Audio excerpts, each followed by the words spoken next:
It's been what, 15 years? About that, yes.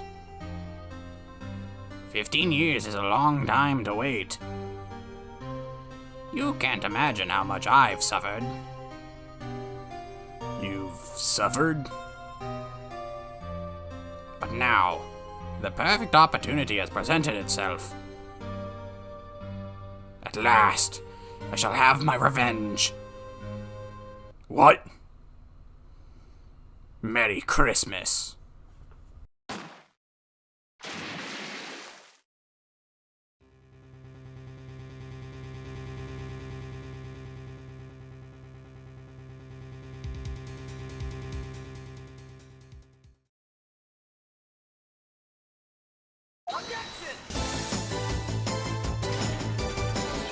We could use this metal detector that I just happen to have in my back pocket.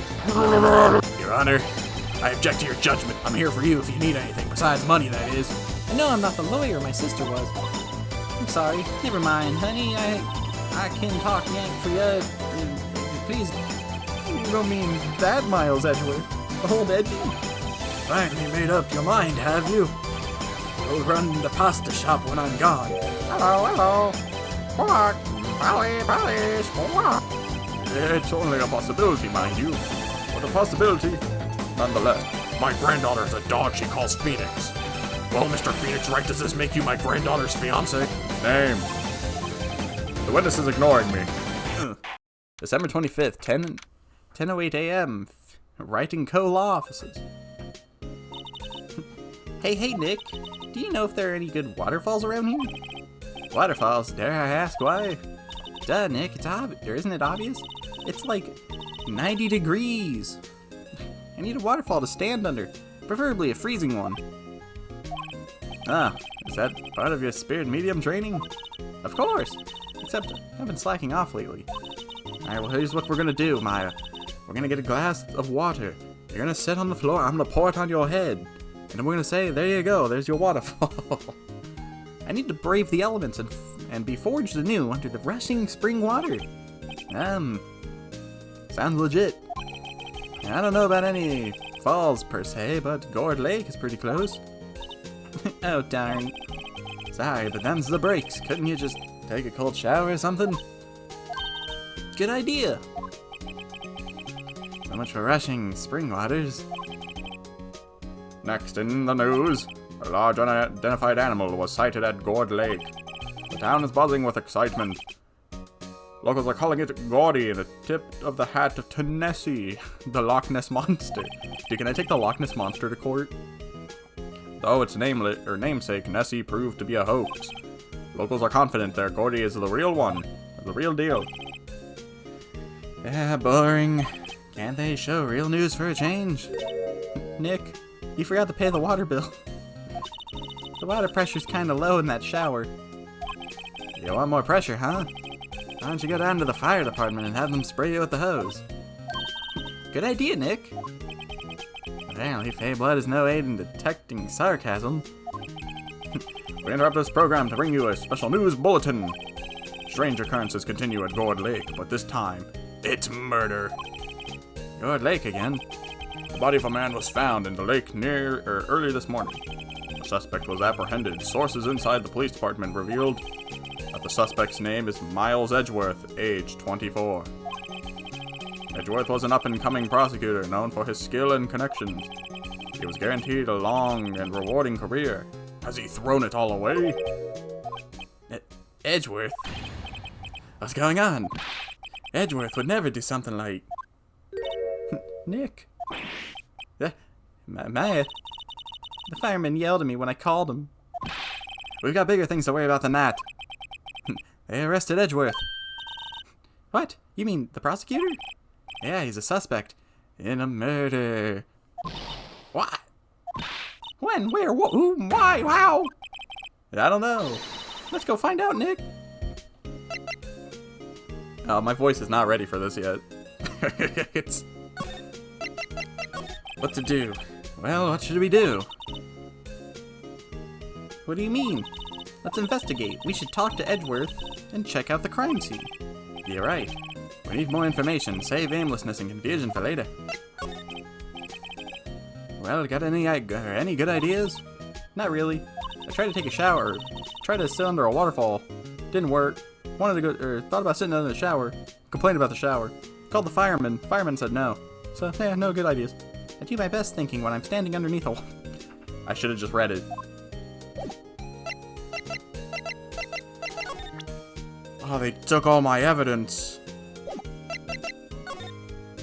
What am I supposed to do now without my bus? Looks like it's clean. It looks like it's cleaning day again at the hotel across the way. I hear they're planning a second branch outside the city. I can see the bellboy getting the angle of that screwdriver in that drawer just right. This is my favorite screwdriver. It gets us the business. Mia's favorite plant, its name is Charlie. Maya's gotten the knack of watering it lately. Charlie's been perking up these days. Soon it'll be a fresh and up-and-coming lawyer. We'll name him Groot. Maya brought in a poster of the Steel Samurai the other day. We had a big fight over whether to put it up or not. And now she's just waiting for a chance to sneak it up on that wall. Difficult-looking legal books stand in a formidable row. They mock me. Curse you, book line! I tried reading one, and it made my head hurt. When I closed it, it slipped out of my mind. Or slipped out of my hand, then my foot hurt, too. Aren't you, like, a lawyer? Aren't you familiar with reading books? Mia's desk. If we had more clients, I'd probably sit here more often. Lately, I've been spending more time on the couch watching TV. Alright, let's go. Let's go hit up Edgeworth. December 25th, Detention Center Visitors Room. You know, Nick, we've all been in here one time or another, haven't we? I guess it comes with the territory. Not sure it's something we should mention to too many people. Where's the there he is. Dude, he's huge. Why you gotta scowl at me like that? I didn't do nothing. Oh, and he left. Hey, Edgeworth, come back! Oh god, you guys are here? What are you doing here? Nick, I don't think he's in a very good mood. Well, he is in detention. What did you do, Edgeworth? Did you speak too loud in class again? Were you in a good mood when you were here? So you've come to laugh at your fallen attorney then? Laugh? Well, why aren't you laughing? Nick, should we be laughing? Nah, it's a trick. Laugh and he'll get mad or burst into tears. Edgeworth, we don't have so much free time. We can spend it coming down here to laugh at you. Yes, you do. Actually, he's right. I hoped you wouldn't come. I didn't want you to see me. Not like this. I didn't want to see you like this either, believe me. He's so sad. Let's examine first. It's just the camera and the guy. Smiling for the camera. Edgeworth ain't doing too much of that. This guard monitors the visiting room. He hasn't moved an inch since I came in. A real pro. Maybe he's just nervous with Edgeworth in the room. Yeah, Edgeworth is gonna turn around and shank him. With his edgy hair. Alright, let's see what's up. Edgeworth, tell me what happened. Why should I? What are you going to do about it? Duh, we're going to help you, that's what. Help me, you? Don't be ridiculous. Sorry? You're a novice. You've only been in 3 trials. And I beat you in every single one. Hey. Sure, you got lucky and won all 3, but your luck's bound to run out someday. You need real skill, Wright? Experience. Nick, he's insulting you. Nick? Why am I the only one who's getting angry? Gourd Lake. The murder took place at Gourd Lake, correct? Yes. Late last night. The lake is a long way away from your office in the courthouse. Why were you down there? I see no need to tell you. Mr. Edgeworth, you didn't really... I did it. I killed him. I killed him in cold blood. Gordy. Huh? I went to see Gordy. Gordy? What's that? I'll tell you later. I want Edgeworth to talk to us. Because he's Edgeworth. Alright, well, I guess we go to Gourd Lake. Screw you, Edgeworth. December 25th, Gourd Lake Park entrance. This is where it happened. Yeah, Gourd Lake is in the middle of this park. I can see some police walking around here, too. Questioning people, probably. This place looks terrifying. Hey, isn't that Detective Gumshoe over there? Well, pal, there's enough of us here. Anyone found anything? Sorry, sir, nothing. Idiot, the trial's tomorrow. We need clues on the double. But, sir, there weren't any clues. That's why we arrested that attorney, Mr. Edgeworth. It's clear, sir. He's the one who... Shut up! Just you try saying that again. I'll kill you. I'll make you sorry if you do. So just get out of my face, pal. Yes, sir. Detective Gumshoe's kind of scary today. Recruits. Meh. Ah. Me? Hey, you're that hairy guy, Hairy Butts. Right, Phoenix Wright. Will we ever learn my name?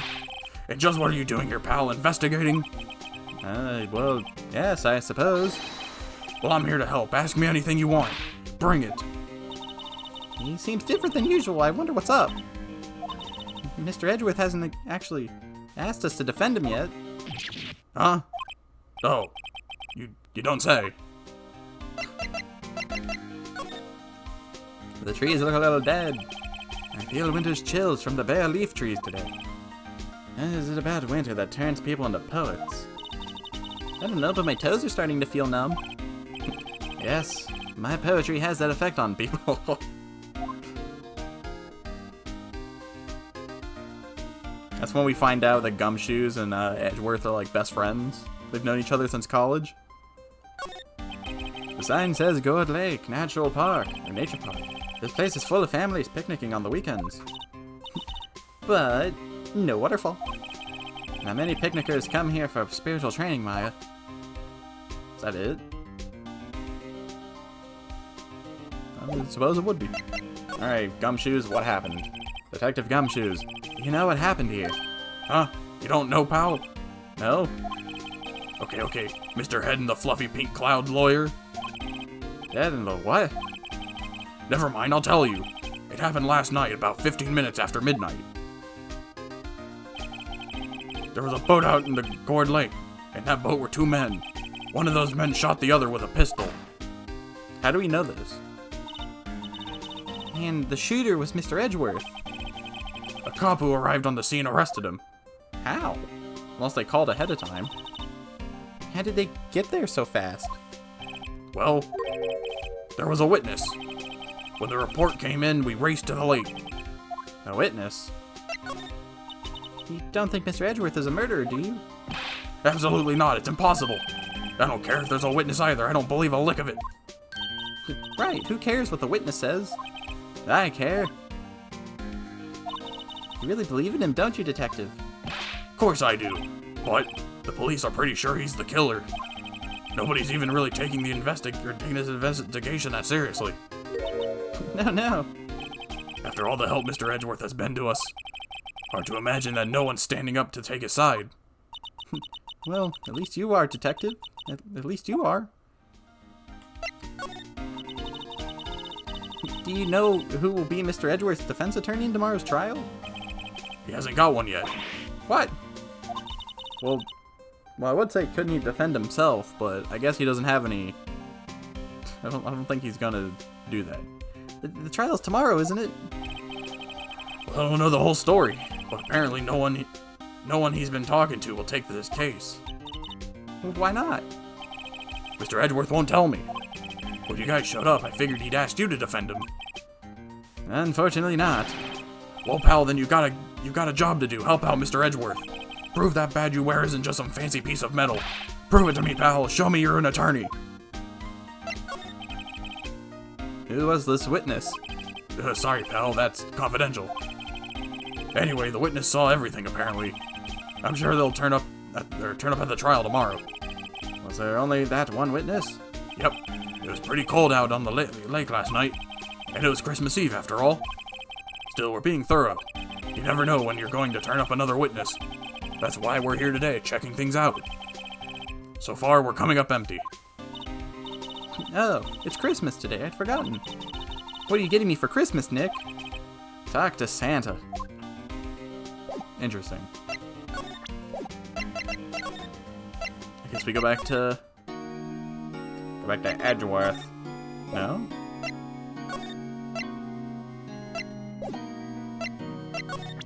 What if I present him my badge?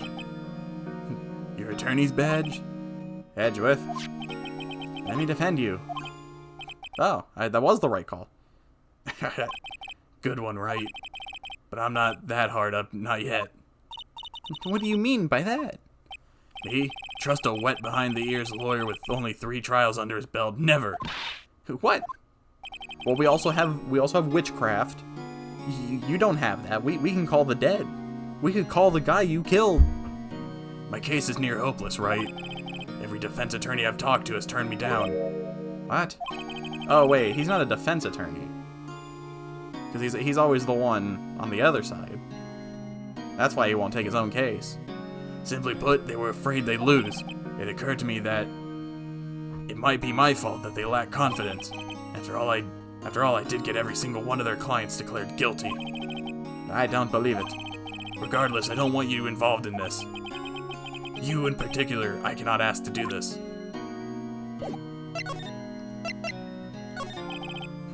Edgeworth, this is really hard for me to ask, but you didn't do it, right? Right? Think what you will. I have only one request. Eh? Stay out of this case. Why? But Nick is trying to help you. I know that. But I don't want your help, okay? Why not? Look, just go away and leave me alone. Nick. Mr. Edgeworth. Wait, what? Maya, let's go investigate elsewhere. But Nick. It just skipped. Oh, he left. He's gone.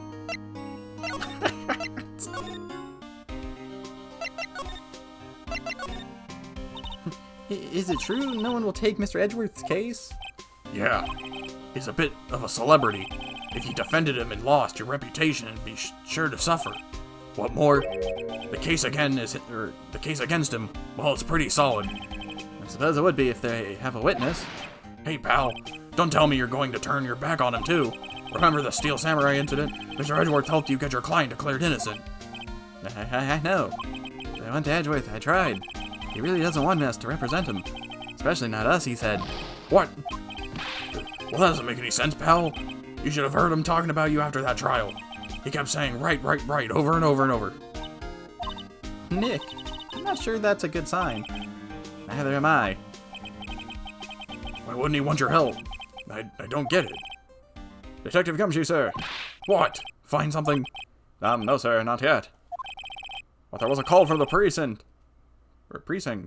They want to hold an investigation briefing. A briefing? Right, I'm off. Oh, sorry, pal. Guess you heard. I gotta go. Any last thing you want to ask before I head back?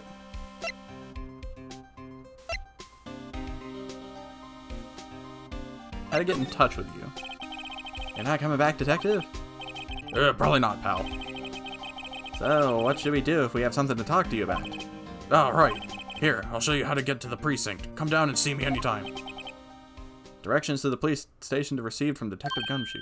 Oh, hey, Detective Gumshoe. What? We'd like to take a look around in the park. Can we walk around? Yeah, no problem, pal. You got my permission.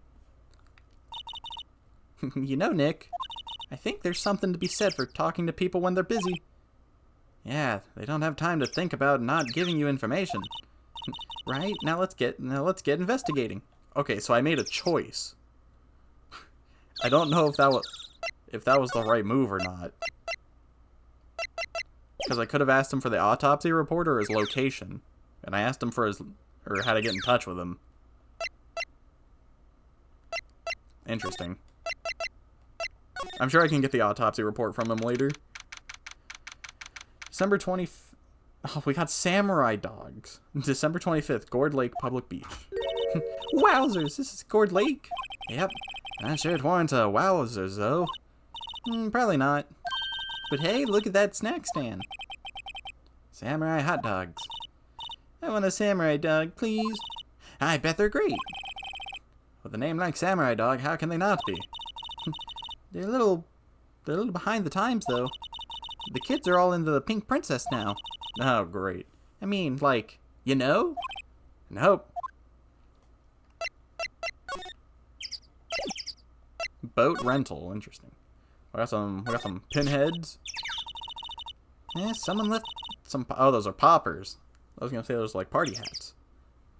Someone left some poppers here. You know, you pull the string, and it goes pop. Yeah, I know the ones. You see them around, or a lot, or you see them a lot around New Year's. Hey, Nick, they might be a clue. Let's take them. Come on, admit it. You just want to pop them, right? Was it that obvious? Poppers. Let's take them. I suppose it couldn't hurt. Where'd they go? Into my pocket. Poppers put in pocket. A classic party noisemaker. Pull the string, it goes bang. Not very clue-worthy. Not yet. Not when we open it up and it's smuggled with cocaine. A lineup of plastic benches. I guess the idea is you buy a dog and eat it here. I doubt anyone would sit here and eat on a day like this. Except maybe Maya. She had a samurai dog. Yeah, we call them samurai dogs because the board didn't really like the idea of samurai wieners. The hot dog stand, it's closed. The Christmas fringe looks a little half-baked. The banner reads Samurai Dogs. Somebody needs to redecorate. Samurai dogs. The trash can is empty. At least the place is well maintained. I gotta keep an eye on every bit of scenery, so I don't get a repeat of the freaking plate incident. I almost didn't see that signpost. Left the boat docks, the right at the exit. Wow, Gourd Lake is really big. Yeah. Say, Nick, why is it called Gourd Lake? Oh, well. A long time ago, they used to grow gourds here. Whoa, no way. I was sure it was because the lake looked like a gourd when viewed from above. You know, like an hourglass shape? Well, it is shaped like a gourd, actually, but that's just a coincidence. Oh, okay. Well, I feel like I would call it Gourd Lake because it looks like a gourd. Not because you grew gourds next to it. Alright. 2. Oh, wait, we can go to the woods. Let's go to the boat rental. December 25th, boat rental shop. Nick, what is this place? Boat rental shop, closed for Christmas, it seems. Guess a murder taking place on one of the boats won't be good for business either. Boats? I've never ridden on a boat. Really? Well, how about we go on one when the trial is finished? Hey, good idea, you bet. Oh, that's not what I want. Let's examine the boat in question. We're going to put it up on the witness stand. We're going to be like, all right, Mr. Boat, what did you see? I see nothing. I had some boats floating at the dock. Was one of these boats used in the murder? I wonder. Nick. I changed my mind. I don't really want to go for a boat ride. Small boat rental shop. Doesn't look like anyone is around. They're probably closed because it's Christmas. Why is this sign blurry?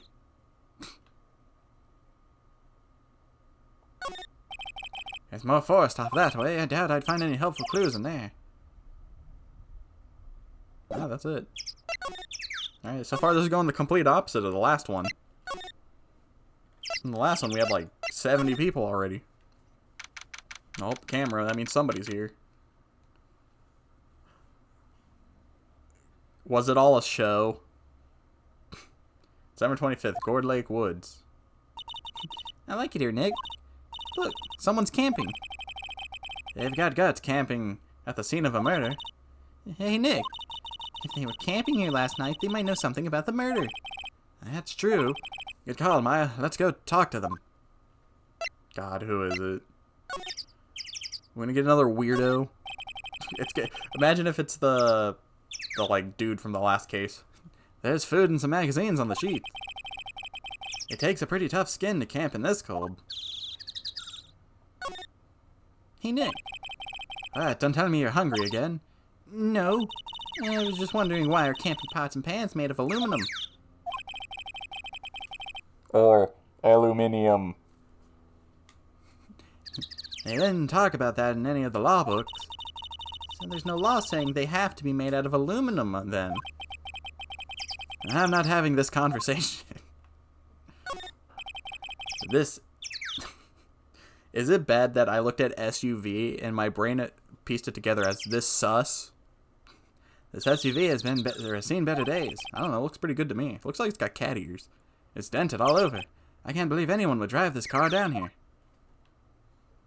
No camping. The sign says, no camping.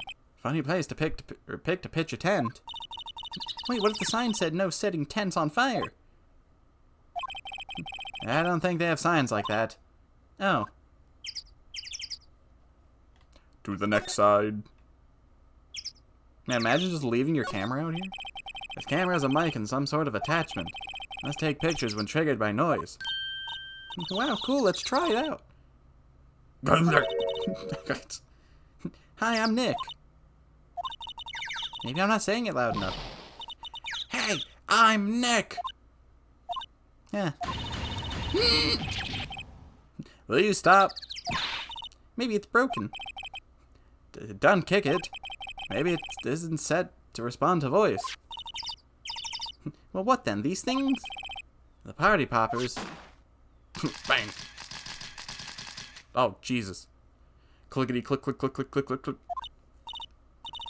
Well, it responded. Yow! Oh, it's you. I don't know who you are, but it's you. Hey, you! Get your hands off of that! What in the Sam Hill? Look what you done now. There goes a whole roll of film. What? Sorry. Sorry's nice, but it don't pay my bills. You know how much a roll of that film costs? I'll pay you back. What were you all talking or thinking setting off a party popper at a place like this? Well, what? Don't try to play stupid with me just because you think I'm some country bumpkin. Yeah, I know how y'all Yanks think. Is that a... Can I say that? I say, those southern folks talk with an exaggerated drawl, why, they must be dumb. But let me tell you, just because I might be dumb, don't mean we all are. Wait. Who are you now? Her chaperone? Yeah, no, rather, we're sort of friends. Just figured out what y'all are gonna say and save it for bejesus's sake. God, I'd rather just sit through one of Papa's drawls than listen to your stutter all day. Oh boy. I guess we should pay her for the film. Watch it! Yes, ma'am. On second thought, I'll pay later. Really sorry. I don't want to talk to you. Hey, I'm an attorney? This is my badge. Yeah, your badge is supposed to be all shiny and impressive.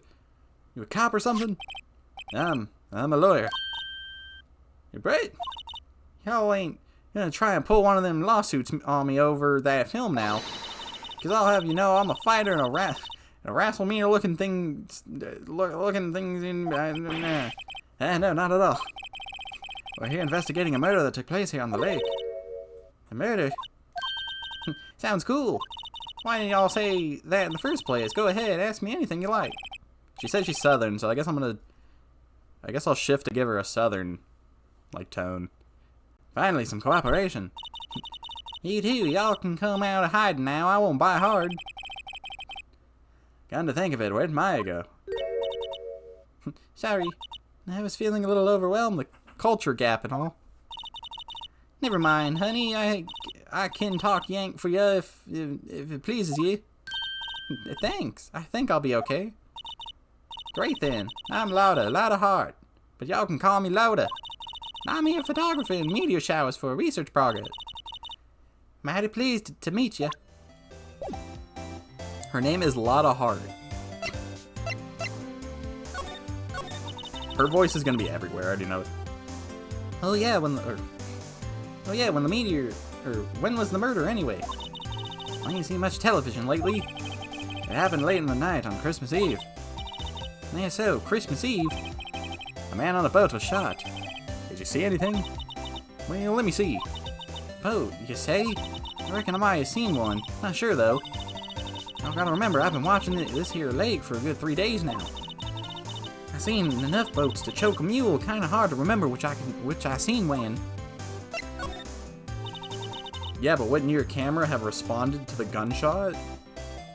So, what is it you do, Lotta? Oh, me? You don't really want to know that, do you? Actually, I'm a research student at Country U, right in the heart of the Heartlands. Wow, neat. Nick, she's a research student at university, Country U. Ah, so I heard. So when did you come up here? Let me see. I guess it was about 3 days ago. What are you photographing? Didn't I tell you that already? Meteors. Hey, meteor showers. Falling stars. The camera. That's quite a camera you have there. Y'all better know it. It's German made, a genuine Soligan. Isn't that where they make knives? Well, actually, my camera's actually a knife. So what's that device you have stuck to the camera? Yeah, device. The camera went off all by itself when I fired my party popper. Well, that mic triggers the shutter whenever it detects certain sounds. It's programmed to pick up loud noises right now. A programmable camera? Neat. Oh, evidence. Lotta's camera added to the courtroom. We got a lot of cameras. So we basically have Snoopy Kid 2.0. Except it's an adult country woman instead of a sword-wielding kid.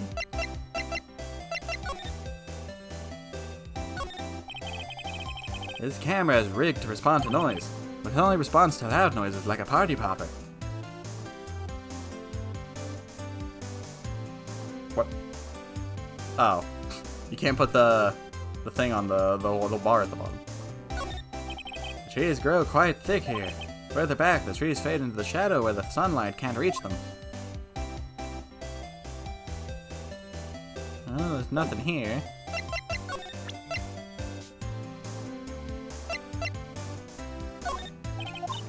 Lotta. Yeah? So your camera's... It triggers on loud explosion noises. Yep. Actually, the victim in the case we're researching, he was shot with a pistol. A pistol? Right.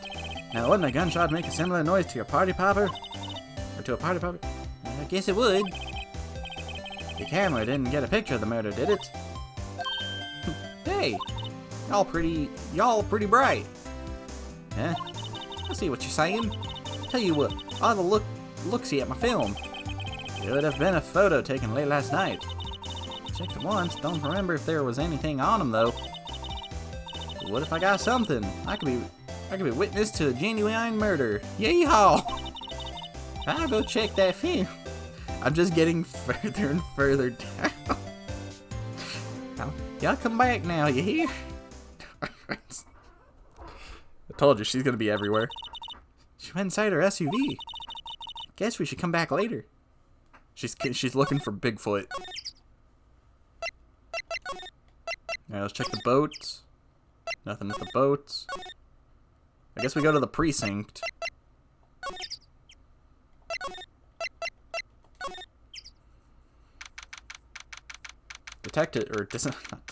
December 25th, Police Department Criminal Affairs. I guess Detective Gumshoes is still in that meeting. Hey! Thanks for coming down, pal. Detective Gumshoes? We just finished the meeting, for better or for worse. I get the feeling we're in for some bad news. Alright, Gumshoes, talk. Do you know anything about the victim yet? No, still can't ID him. Has Mr. Edgeworth said anything? Not a word. So how did the meeting go? I can't tell you, pal, you're a lawyer. True. You know, I don't know what to believe anymore. Sure, Mr. Edgeworth's human like you or me. Still, I get the feeling that if he'd done something wrong, he wouldn't go hiding it. That's just the kind of guy he is. Why can't anyone else see that? So they think that Mr. Edgeworth did it? Well, the trial's starting tomorrow as scheduled. I see. Hey, in the end, you did tell us about the meeting. Don't go telling anyone else, pal. Yes, sir. And do me a favor. Stand by Mr. Edgeworth. He needs the help, and you're the ones who to help him. I'm sure he's got some reason why he won't talk to us. Thanks, Detective Gumshoe. Trusting Edgeworth. Detective Gumshoe, how can you trust Mr. Edgeworth so much? Well, I think that was obvious. We got a strong working relationship, us two. We trust each other, and that's how it is. Or that's how it works. A working relationship? See, Mr. Edgeworth always gets his defendants declared guilty every time. Yeah, his methods might be a little extreme at times, but there's a reason. He trusts our investigation, see? He trusts us to get the right man. That's why I work extra hard, pal. We've got to earn that trust he places in us. Yet you've failed him 3 times now. I see. Mr. Edgeworth is a man you can trust, and you have my word. Alright, yeah, see, now I can get the autopsy report. I was wondering, did you ever get that autopsy report? Oh, that? Yeah, I made a copy for you. Aha! Autopsy report added to the courtroom. Time of death, sometime on the 24th or 25th. Cause 1 bullet shot to the heart. Thank you. Nick! Huh? Can you show me that photo of the victim? What? The face. Someone you know? I don't know. I just have this feeling that I met him somewhere a long time ago.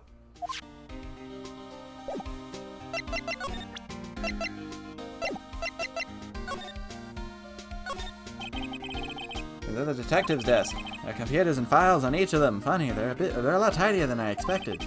I guess the detectives don't spend a lot of time at their desks.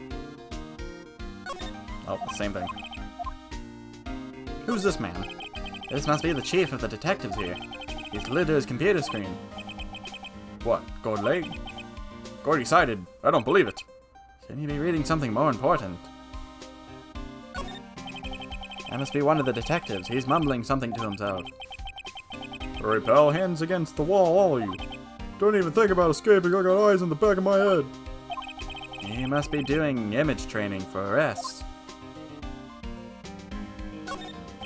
Hey, is that the police department's mascot? That's the Chief Blue Badger. It was my idea, I made it. It's my mascot.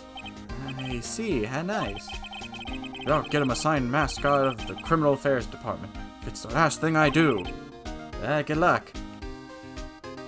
I like that the chief's just like willing to talk to me. Post of a female police officer. Wait, no, that's the latest Babes in Uniform calendar. My bad. Gotta do what you gotta do, I guess. Or do I present him the camera? Sorry, I'm drawing a blank right now. Okay. I guess we go...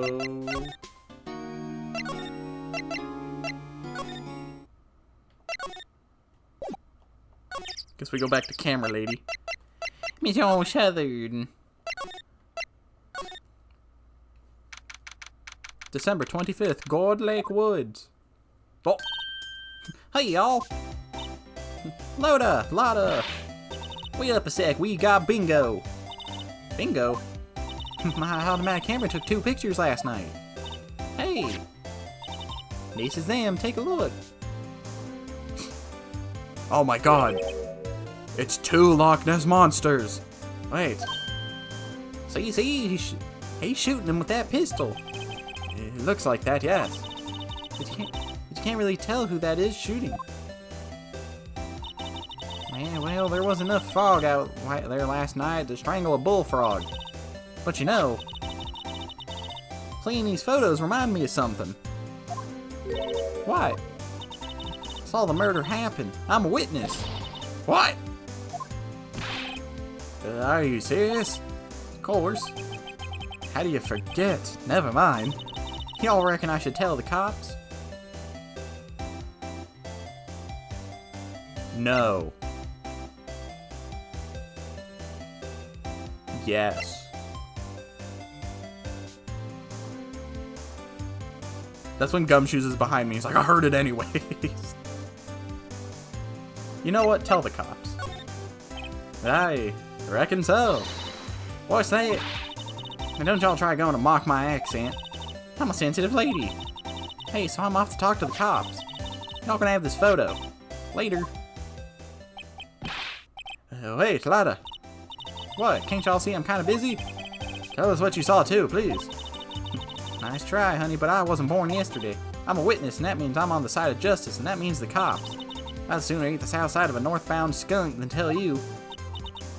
Lotta, don't let it get your skeevies in a bunch. Friends today, enemies tomorrow. Or is that the other way around? No matter, I'm gone. Hey, maybe they'll let me do some testifying. Hot darn. I don't like this lady. She left. Well, that's one more witness. What do we do now, Nick? Well, if she saw something, there's not much we can do about it. The question is, what exactly did she see? Guess we'll find out in the trial tomorrow.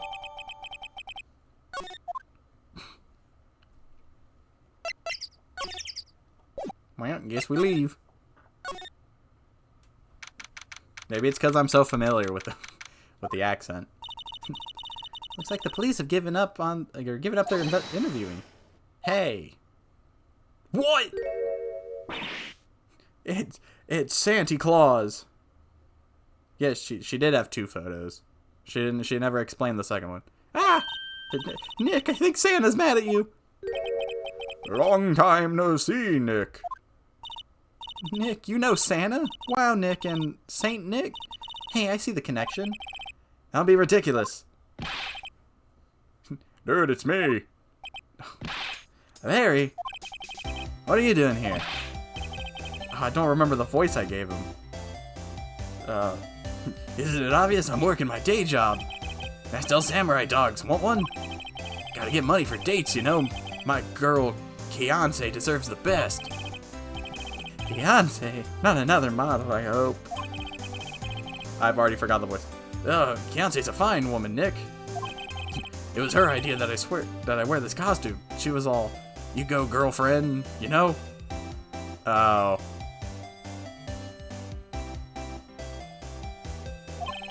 She bought this costume for me. That's great, Larry.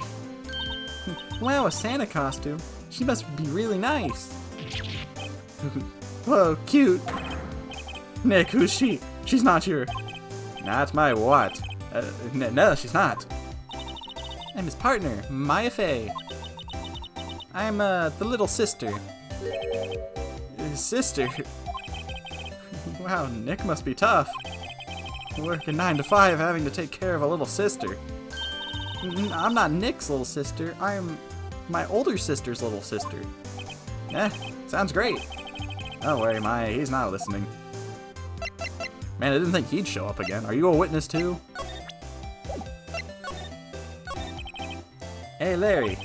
There was a murder here last night, and since you work here, have you heard anything? Nick, you're wasting your time. Last night was Christmas Eve. He was with Fiance, obviously. He wouldn't have been standing out here in the cold. Ooh. I think what you just said caught him off guard, Maya.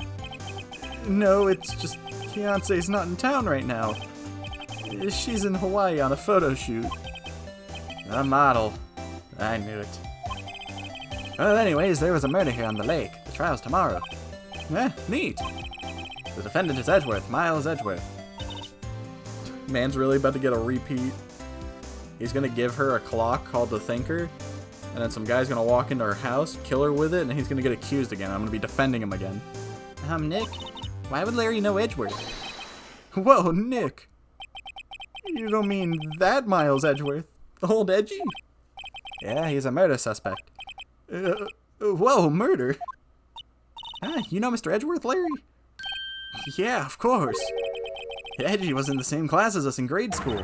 What? Really? That's how far back we know each other? Tell me about the dogs.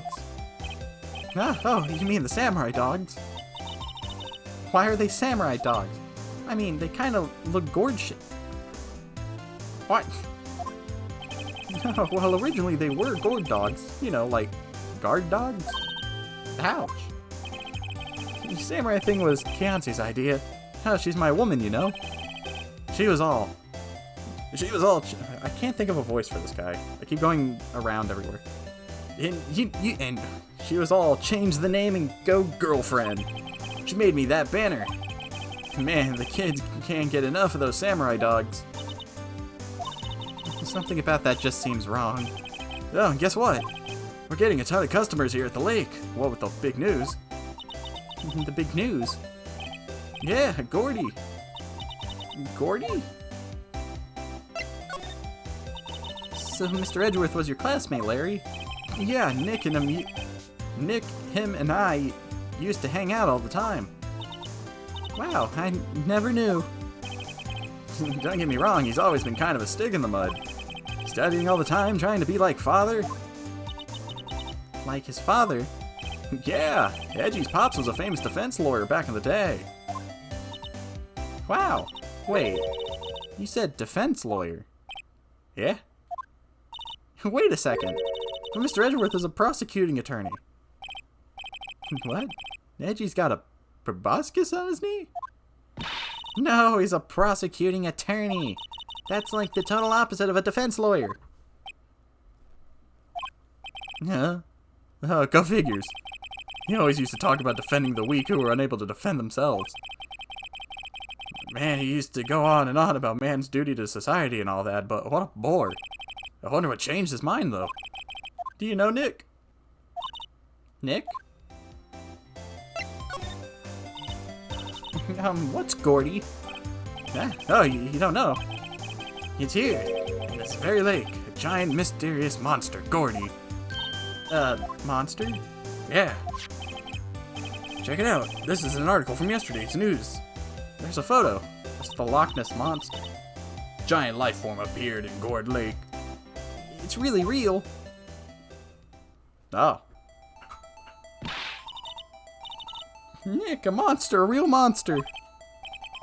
I thought that said hot memes.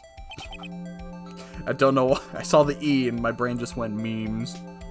Yeah. It's probably just a log or something, right? Hey, there's a quote here from a person who took the photo. What's this? Set the camera to automatic, and when we got into the frame, I heard a loud bang like an explosion, followed by the sound of something slipping into the water. I wish I could have seen it. Why would there be a sound like an explosion? Larry, could I borrow this article from you? Sure, no problem. That'll be $1 million. $1 million? Grow up, Larry. Gordy article added to the court records. Tell me, Larry, what do you think about this? What's this? You know, my eyes have been getting pretty bad lately, Nick. Actually, the photo's blurry, Larry. It was taken last night. Last night? Alright, Larry. Your purpose has been served.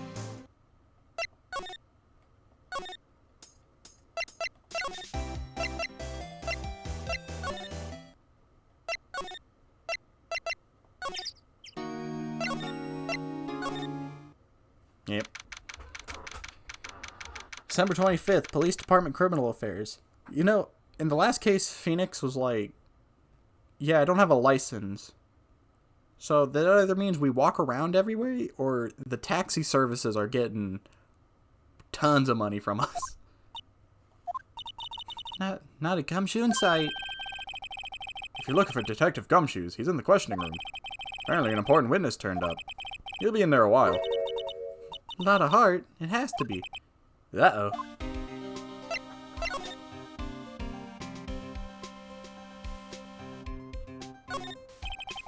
I must be one of the detectives. He's mumbling something. Move in the crowd. Wear the drab clothes. Never enter the target's field of vision. He must be doing image training.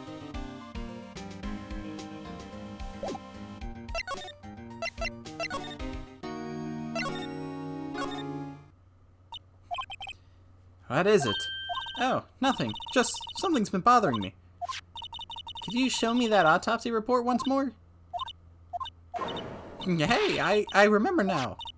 This guy, he's a lawyer that was at that office Mia worked at. I met him once when I went there to hang out with Sis. That office? Wait, you mean Grossberg's office? Right, that guy. That was the last name I expected to come up. Maybe I should go talk to him, for old time's sake. Oh, he's coming back, I see. He still never got his painting back either. December 25th, Grossberg's Law Office.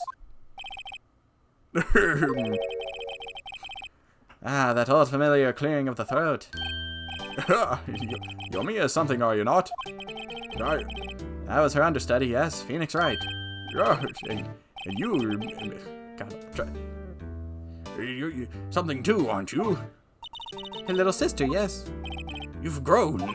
You've come to look a lot like your sister, you know. It takes me back.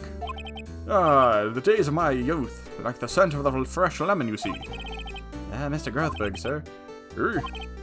Yes, I beg your pardon. Of course you came here to discuss something.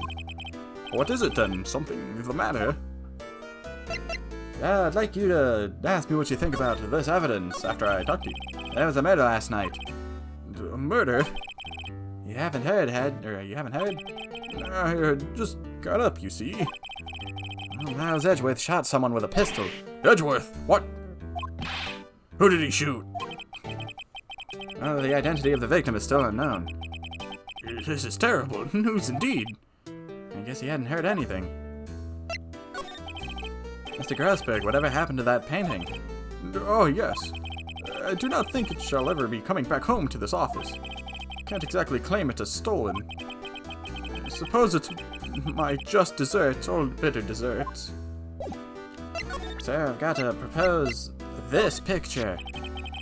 So this is the crime that took place, eh? Yes. Can't really say for sure that's Edgeworth. I'm not sure whether that's a good thing or a bad thing. Not sure at all. My apologies. I'm not sure I can help you with that. Strange. I feel as though I've seen this man somewhere before.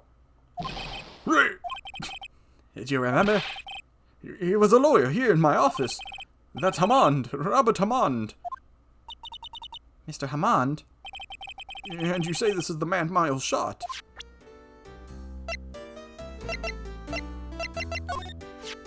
So this camera on the lake takes a photo whenever it hears an explosion sound. That's what she said. Come on, child, it's not time for that's what she said jokes. It just happened to be set up on the beach, pointing out at the lake. Yes, she said it was to photograph shooting stars. Shooting stars, explosions, what's the connection? Be suspicious of this witness of yours. Robert Hammond. Who's this Hammond guy, anyways?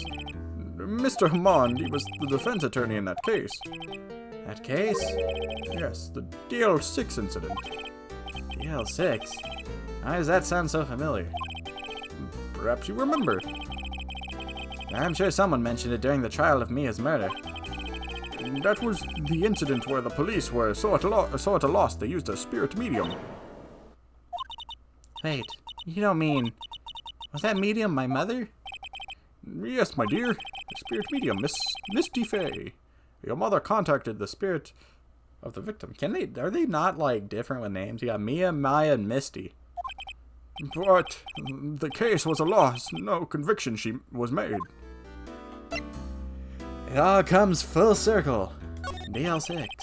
The DLC, or not DLC, the DLC incident is a rampant cause right now, but the DL6 incident, yes. Happened 15 years ago. A very strange case indeed. they never caught the criminal, right? Correct. Misty Fay used her powers to talk to the spirit of the late victim. Her testimony led to charges laid against one man. Mr. Hammond won the case, and the suspect was declared innocent. And the police blamed my mother, calling her a fraud. You were the one who helped her out then, right, Mr. Grossberg? Yes, quite. Thank you. No, please, don't mention it. DL6. Never thought I'd hear that name again. But wait. What does that case have anything to do with Mr. Edgeworth? It has everything to do with Mr. Edgeworth, my dear. The victim in the DLs? I see DL and I'm like, DLC. The DLC incident was none other than his father, Gregory Edgeworth. And this is why he no longer wanted to be a defense attorney, because his father was guilty. What? His father? If you want to know more, you should ask him yourself. Show him this. I'm sure he'll talk to you. Oh, it's the second picture that I could have taken. Wait, this is a photograph of my mother. Misty face photo added to the court record.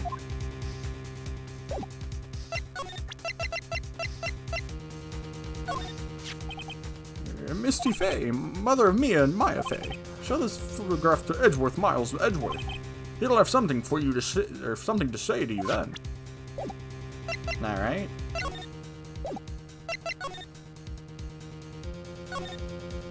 Why is the wall there a different color? The big painting was hanging there until recently. What happened to it? Well, he gave it to someone. I bet he gave it to someone romantic, or to some romantic interest. Love blooms eternal, Nick. Yeah. Some pink-haired bozo. I don't feel like looking at everything again. December 25th, detention center visitors room. What's this? I was hoping you'd gotten my message the first time. Edgeworth, what about your defense? It's no concern of yours. Yes, he hasn't found anyone yet. Can I ask you about the murder? Right. I'll ask you again, just leave me alone. Please try to understand. I'm not doing this to prove I'm tougher because I look down on you. I just don't want you anywhere near this case, understand? Why did you go to Gourd Lake? I have no intention of telling you. No, apparently would you tell Detective Gumshoes? Detective Gumshoes was really worried about you.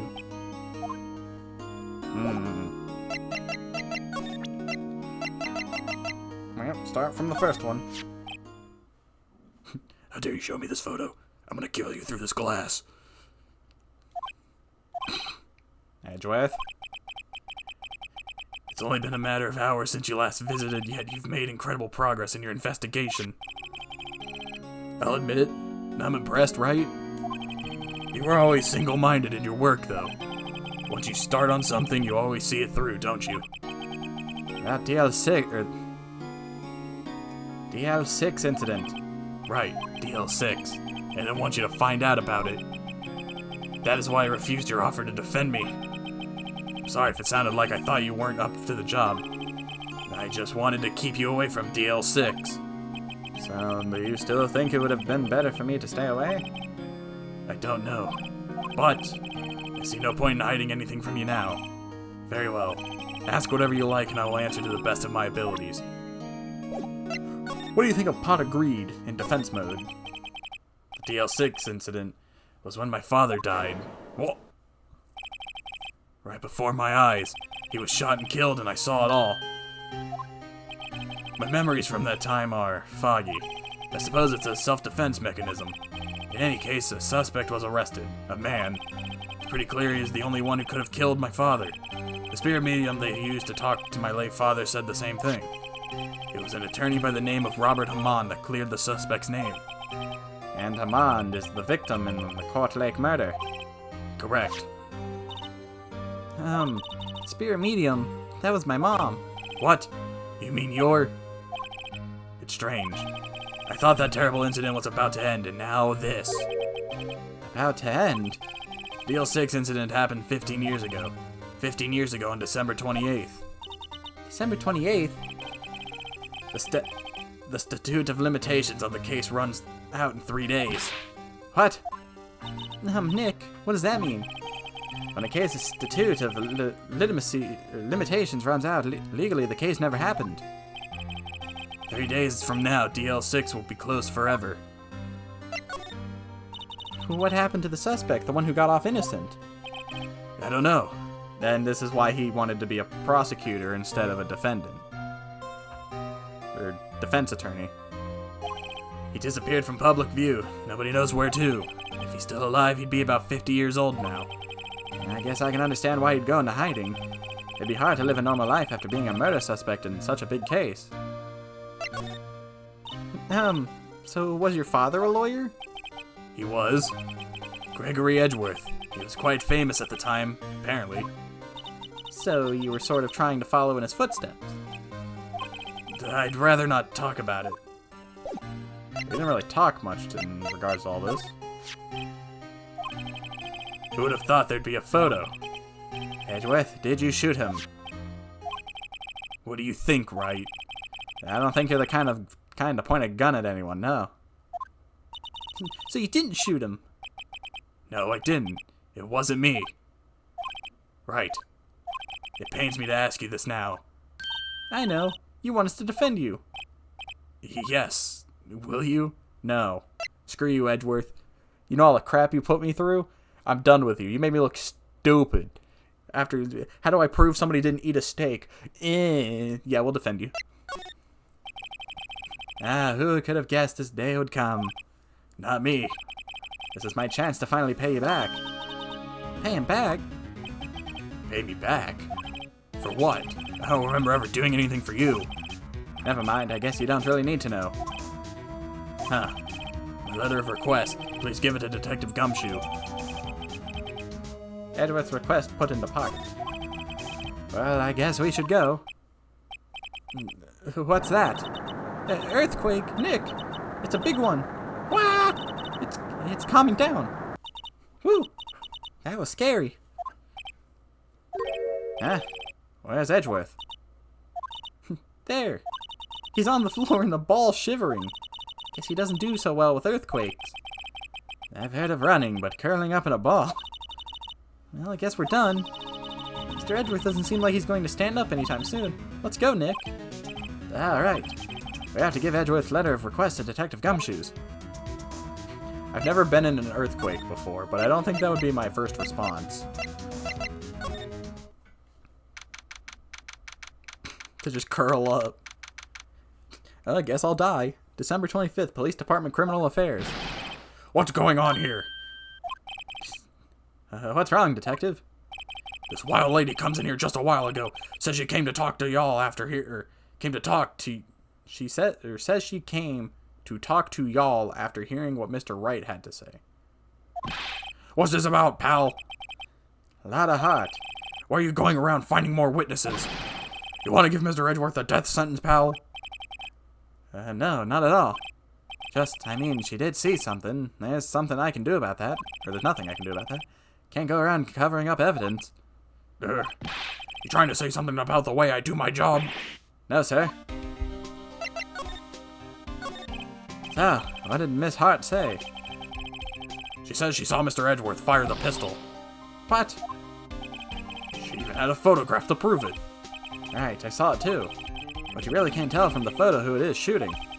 That's why she said she's going to enlarge the photo. Oh wait. That's why she said she's going to enlarge the photo. She said it'll drop the quality a mite, but should let us see who's who. She can do that? Okay, so there's going to be an enlarged photograph that shows Edgeworth in the act. Great. Just great. In any case, she's going to be the one testifying tomorrow. Huh? What happened to the other witness?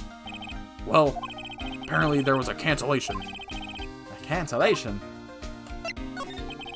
I'm afraid tomorrow's going to be life or death for poor Mr. Edgeworth. We got a witness who says she saw the very moment of the murder, and we got a photo taken when the shot rang out. I'd say that sounds like a pretty unwinnable case. But wait, what did Mia used to say? If he's innocent, there's gotta be something I've overlooked. It sounds like Mr. Edgeworth is going to ask the state to assign a public defender. I was just asked to file the paperwork. But you still got time, pal. Go talk to him. For me, please. You have to convince him. You have to make him let you defend him, please. I know you're the only one who can do it, pal. You're the only one who can save Mr. Edgeworth. But what if I already got the request? Look what I got. Hey, you did it, pal. Glad I waited till the last minute to file those papers. I'll rip them up and start new ones for you. Thanks, Detective. I'll see you in court tomorrow, then. Good luck, pal. Hey, you guys feel that earthquake a little while back? I was worried. Worried? We're fine. I've lived out here my whole life. I'm used to them by now. Oh, I wasn't worried about you two. I was worried about Mr. Edgeworth. All right. You did seem to overreact a little now that you mention it. Yeah, well, I'm not surprised. It was a pretty big quake. I'm going to check on him. You two go eat and get your rest for tomorrow's trial. Later. I wonder what it was with Mr. Edgeworth and the earthquake. I wonder. He was never that scared of them when he was in school.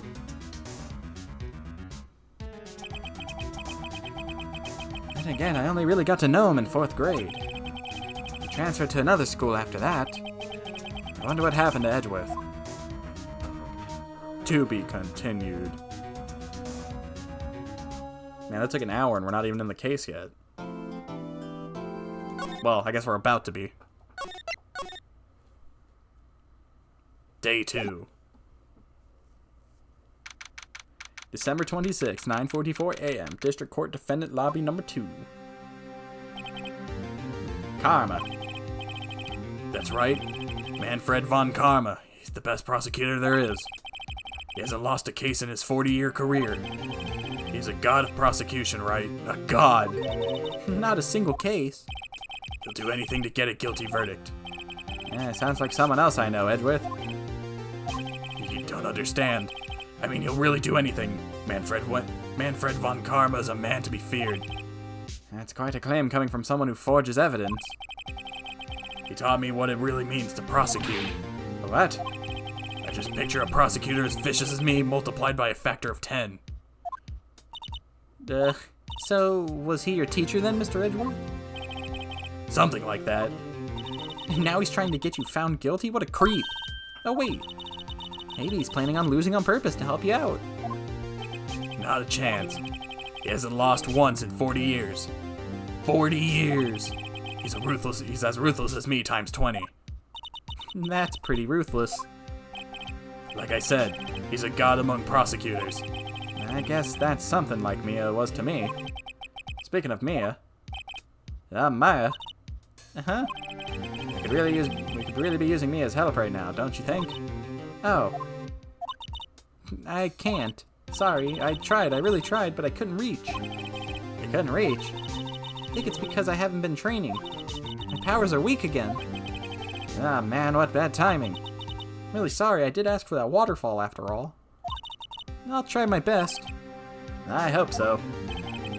What are you whispering about? It's nothing. Well, it's time. Let's head in. Alright, who do we got on the other side? December 26, 10 a.m. District Court, Courtroom Number 3. Oh, what the heck is that? Court is now in session for the trial of Mr. Miles Edgeworth. The defense is ready, Your Honor. Mr. von Karma, is the prosecution ready? Fool. You seriously think that I would stand here where I'm not completely prepared? Right, my apologies. He's even got the judge scared. Very well, your opening statement, please. Decisive evidence. I had a good voice, and I lost. Decisive witness. What else could possibly be required? Nothing, of course. That should be fine. The prosecution may call its first witness. What's with this guy? Is he royalty or something? How am I supposed to fight against this? I call the detective in charge of the case, Detective Dick Gumshoe. Okay, Gumshoe's first. Let's see how this goes.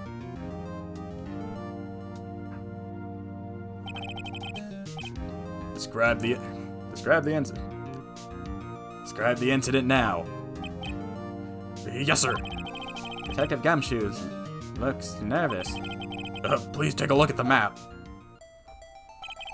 The murder happened late Christmas Eve around midnight. There was one boat in the very middle of the lake. There were 2 men on the boat. Now there happened to be a woman camping here on the edge of the lake. Shouldn't we be, like, arresting her? Because it said no camping.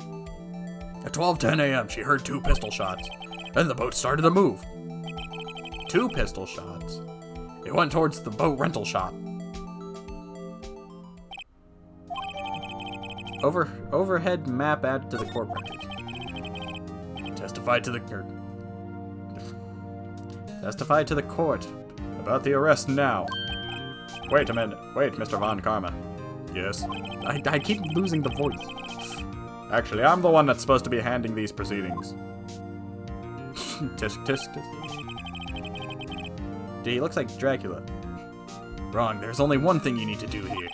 You'll slam down your gavel and say the word guilty. That is your role. Yes, of course. You're quite right. No, he's not. The arrest of Edgeworth. The man called into the station around 30 minutes after midnight. We headed to the scene of the crime as fast as we could. That's where we found Mr. Edgeworth. Now, I didn't suspect him of anything at all, but the next morning a body was found in the lake. So we had to arrest Mr. Edgeworth. I see, very well. Begin your cross-examination, attorney, now. Well, hey, man. You don't tell me what to do. Man called into the station around 30 minutes after midnight. We headed to the scene of the crime as fast as we could. That's where we found Mr. Edgeworth. Now, I didn't suspect him of anything at all. But the next morning, I found a body in the lake. So we had to arrest Mr. Edgeworth.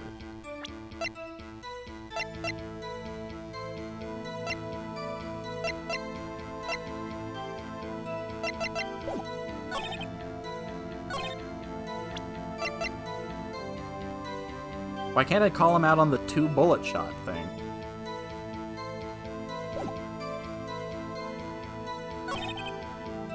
He does kind of look like Sadler.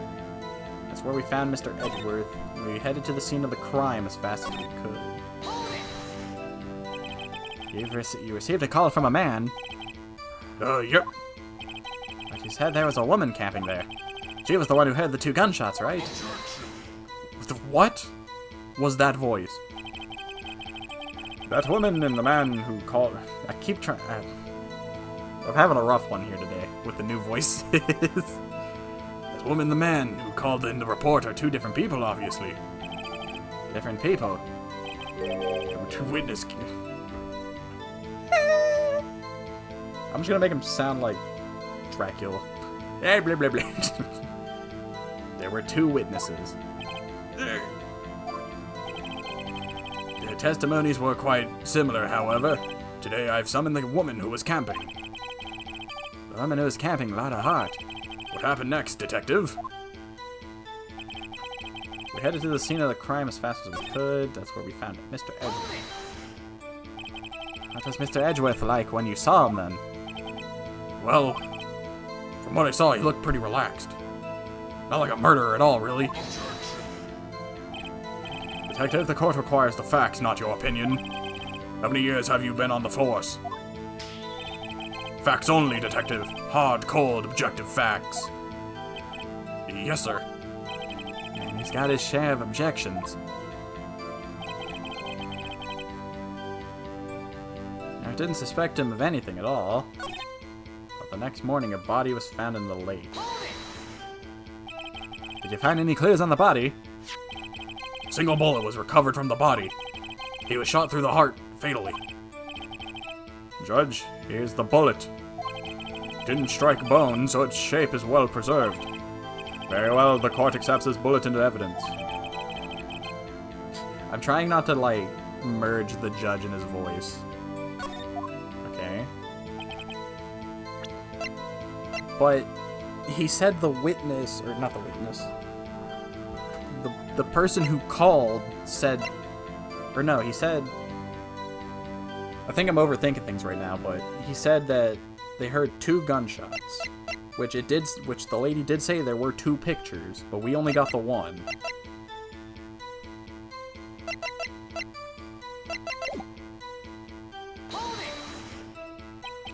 Why is that? Well, we found the murder weapon in the boat. The murder weapon. A pistol. Detective Gumshoe, that is a vital piece of information. Please revise your testimony. Right, sorry, Your Honor. The murder weapon we found in the boat was decisive evidence.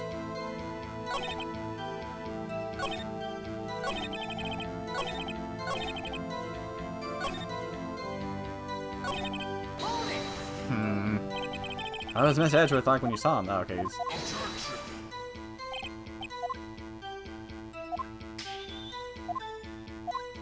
Objection! That's what he sounds like. Didn't suspect him of anything at all. Why didn't you think he was suspicious? You should know. We have a deep, trusting relationship with the prosecutors. The prosecution. Detective, the court isn't interested in your musings. Deep, trusting, poppycock. I've never heard so many flippin' comments from an active... I can't settle on one thing, man, with this man. I'm just gonna make him sound sophisticated. From an active detective on the force. But that sounds like the judge. Detective Gumshoe doesn't look so good. Continue now. But the next morning we found a body in the lake. Did you find any clues on the body? Yeah, the single bullet. Murder weapon found that the foe was decisive evidence. Found in the victim's body fired from a .22 caliber pistol. The pistol he shows... Well, the weapon he shows is a pistol. Hello. I didn't suspect him. That's where we found Mr. Edgeworth. We head to the scene as fast as we could. How long was it between receiving the report and your arrival at the lake? Oh, well, say it was about 3 minutes. That's pretty fast. Our motto for the month is get there quick.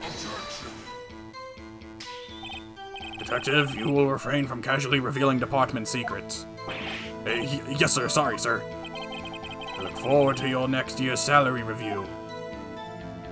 Not the same. So much for looking forward to these days. This is no time for dejected daydreaming. Continue. Yes, sir. Okay, so I think I questioned him on everything.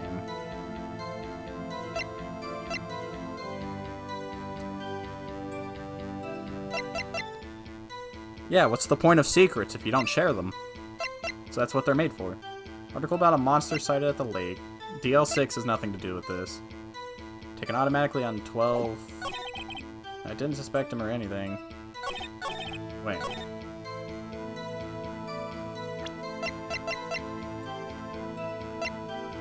So the picture is taken at 12:15.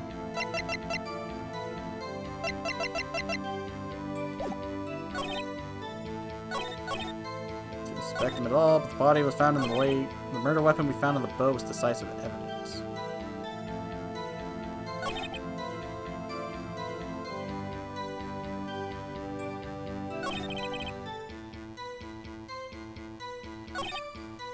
It's where we found Mr. Edgeworth.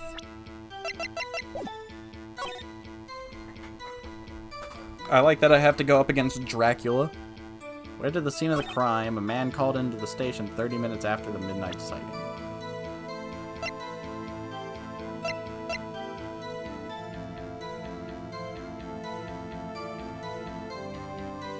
A man called 30 minutes after midnight, so this was definitely taken before the police got there.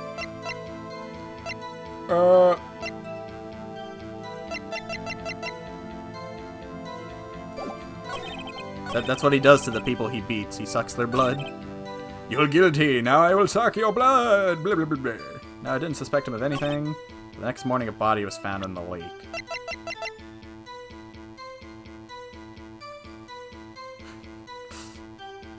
Could the body be the Loch Ness Monster? No. Oh, okay. I was like, no. I didn't mean to submit the map. Kind of want to say the article.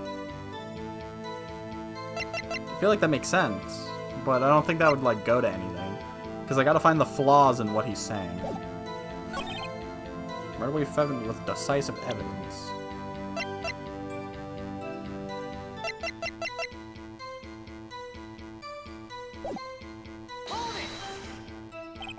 What about the pistol? Made it decisive evidence. Yeah, he has the same evil laugh as Edgeworth. There were fingerprints on the pistol found in the boat. They were clear prints from Mr. Edgeworth's right hand. What? Order, order. So Mr. Edgeworth's fingerprints were found on the murder weapon. Yes, Your Honor. Judge, this is the weapon in question. Accepted into evidence. Pistol added to the court record. Okay. Fired 3 times. Bears prints from Mr. Edgeworth's right hand. Members of the court, we now have the pistol used in the murder and the bullet found in the body. Detective. Yes, sir. Was the bullet found in the body fired from the pistol? Yes. The ballistic markings on the bullet match the pistol. So so somebody's saying there were 2 bangs. The pistol says it was fired 3 times, but there's only 1 bullet. Hey Nick, what does he mean, ballistic markings? Shocking to imagine someone here does not know something so as basic as ballistic markings. Nick, he's glaring at me. Very well, I'll explain. Actually, Judge, you do it. Me? Ballistic markings are like the fingerprints of a gun. The barrel leaves distinctive marks on each bullet and fires. You can examine these ballistic fingerprints to see which gun fired the shot. It's quite accurate. Indeed. This leads to one inevitable conclusion. The bullet found in the victim's heart was without a doubt fired from this pistol. This pistol, which you may recall, was covered with the defendant's own fingerprints. This guy's just a mess. I can't voice this man. Order. This is bad. This makes it look like Edgeworth did it. Well, Judge, I'd say it's almost decisive, yes. Honestly, I could declare a verdict to this point. However,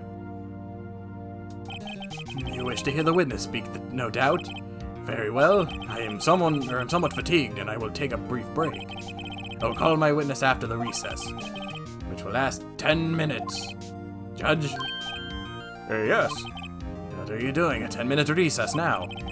But wait, Just bang your flimsy gavel and get on with it, man. Yes. This court will take a 10-minute recess. Assess your voice and do something else. Yeah, Dracula's the judge. Who's running this court anyways? December 26, 11:09 a.m. District Court Defendant Lobby number 2. Edgeworth, what's going on here? Your fingerprints were on the murder weapon. I can explain. And that foggy photo makes one thing clear. The only one who could have shot that man was the person in the photo. True. Was that you in the boat? Yes, it was me. What? But you must believe me, I didn't shoot him. Then who did? I don't know. You don't know, weren't you there? Or weren't you right there? I heard a gunshot from very close by, and the other man fell from the boat. I can't say why, but I thought at the time that he had shot himself. You mean it was suicide? That's the only explanation I can come up with. How am I going to convince anyone of that? Say, Maya. Huh? What? Any progress with Mia? Oh. Sorry, it's no good. Yeah, I know. I'm no good for anything, am I, Nick? If I can't call my sister, I might as well not be here, right? Yeah, you're useless. Begone with you! No, of course not. I need you here. I can see you're always trying to help out. Even if you don't actually help, it's the thought that counts, right? It's okay, Nick. You don't have to make me feel better. I don't know anything about trials or defense. What's more, I'm a spirit medium who can't even contact spirits. Everyone has their off days. I mean, I've just been getting lucky lately. But you never know when my luck is going to run out. Really? Whoa, Wright. Don't jinx this case any more than it already is. It's bad for my heart. Sorry. Whoops. She got the mayonnaise name. Court is back in session. Mr. Von Karma, call your witness. Yes. Will Miss Lotta Hart take the stand? Oh god, not you again. Lotta Hart, you are a research student at your university. That I am. Good. Begin by telling us what you saw the night of the incident. And don't add anything trivial or subjective. Understand? Y'all need to learn some manners. Tisk, tisk, tisk. Understand. Yeah, I understand. Very well, your testimony, please. What you got, lady? It was Christmas Eve, just after midnight, I reckon. I was in my car. I heard this bang come up from the lake. When I looked out the window, I saw two gents in a boat. Then there was another bang. There wasn't anything on the lake but that boat. Enough. Man? Judge, she happened to take the photo of the incident. This is that photo. Accept it as evidence. Well, this is a surprise. This looks like the very moment of the murder. Order! I will remove people from this courtroom if I do not have order immediately. As the witness testified, she looked at the lake when she heard the shot. There were no other boats on that lake. So the man in the boat, the man in the boat with the victim must have been the one who shot him. Me, I did it. Yes, it was the defendant, Miles Edgeworth. Order, order, order! I will have order! Well, Judge, The evidence is decisive. I have very little doubt about this case. Very well, this court finds the defendant. Wait, Your Honor. I haven't cross-examined the witness yet. cross-examination. We have photographic proof. What question can there possibly be? This photo is worth 1,000 words and they all read guilty. Ah, yes, for my essay, I present to you 1,000 words of guilty. You lose. Or, do you claim to have found a contradiction in her testimony? Very well, if you have to, you may cross-examine the witness. You will only flounder and ask meaningless questions. You will fail to find anything. And then, I will have you held in contempt of court. Nick, contempt? Contempt of court, you know. Guess I understand. Well, what are you going to do? Do you really think there was a contradiction in the facts in her testimony? Yes. She said she heard one bang, but the gun was shot 3 times. I think I noticed one little thing. Wow, I'm impressed, Nick. I didn't notice anything. Great. Let's take him on. Yeah, I got a bad feeling about this. I understand. I will cross-examine the witness. Tisk, tisk, tisk. Very well. I pray for your sake this isn't a waste of time. Alright, what do we got? It was Christmas Eve. I was in my car. I heard this bang. When I looked out of the window, I saw 2 gents in a boat. Then there was another bang. Oh, okay, so she mentions 2. There wasn't an area thing of the lake but that boat. There weren't any contradictions in there. Sorry, Nick. If only my sister were here. I was really taking this hard. Okay, but it did say the gun was shot 3 times. For Mr. Edgeworth's right hand. Yeah, if there were 3 shots, then the camera would have taken 3 pictures. Or this bang come from the lake. So you weren't looking at the lake at the time? Nope. Looked after I heard that noise. She said that already. I asked you to find contradictions, not leisurely chat with the witness. Dude, this guy sucks. Give me back Edgeworth. Make Edgeworth defend himself. Or prosecute me. Have Edgeworth try to prove himself guilty. When I looked out the window, I saw 2 gents in a boat. Then there was another bang. Were you watching the very moment the shot rang out? Well, yeah, sure. You're asking meaningless questions. Meaningless. Contradictions, Mr. Wright, not meaningless babble. Von Karma, I think I hate you. He's trying to keep me from talking to the witness. To what end? There wasn't area thing on that lake but that boat. I'm gonna keep talking to her. He can cry about it. Are you sure about that? Are you sure as a country gal can be? That sounds pretty sure. Press further. How come you're so sure? Well, heck, I scanned the whole lake. Scanned the whole lake? It almost sounds like she was more interested in the lake than the boat. Miss Hart, you... Mr. Wright, the witness has answered the question in full. No need to further questions. Objection sustained. That's what I'm... Sustained. Yes, of course. Oh, great. What am I supposed to do now? There weren't any contradictions in there. Sorry, Nick, if only my sister were here. Okay. Well, I mean, like, if Edgeworth was, you know, playing the bit. But I guess they would need somebody to, like... She was in her car when she heard the first shot. It was not wrecking. It was Christmas Eve just after midnight. When exactly after midnight? was after midnight, you say? In other words, it was no longer Christmas Eve, but Christmas Day.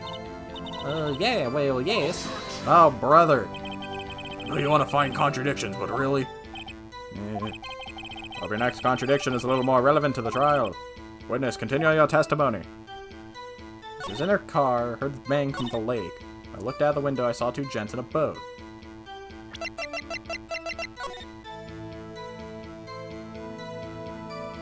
Well, if they were out in the lake, she could see them from where her car was. Well, I guess she could, because the camera caught it.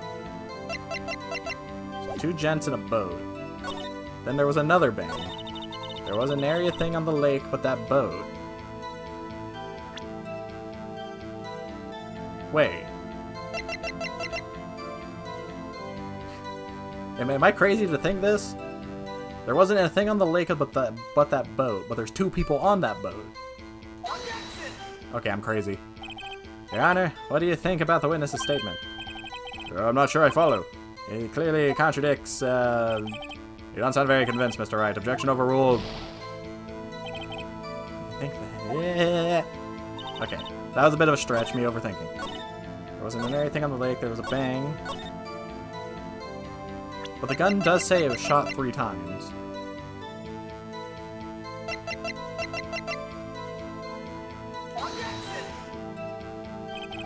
Your Honor, what do you mean that doesn't contradict? She said her camera takes pictures whenever there's a sound, so if you heard another bang, then why do I only have 1 picture? Saw 2 gents in a boat. And there was another bang.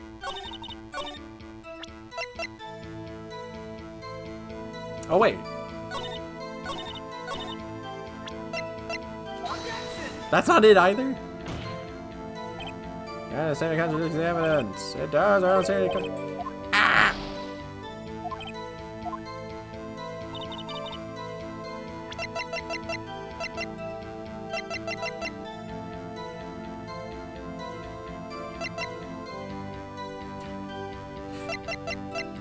Stop looking at me like that.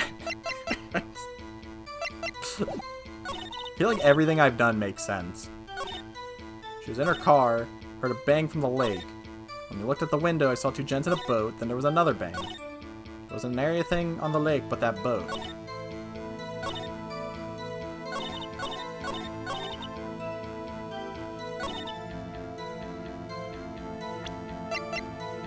Just after midnight. Just after midnight makes sense with the picture, because it was 12:15. Cause of death, 1 bullet shot to the heart. When a loud noise is detected, faces the lake.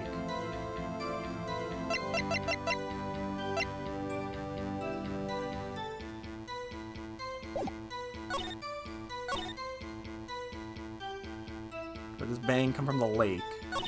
When I looked out the window, I saw 2 gents in a boat, then there was another bang. There wasn't an area thing on the lake with that boat. Oh, why does it have to do that every time?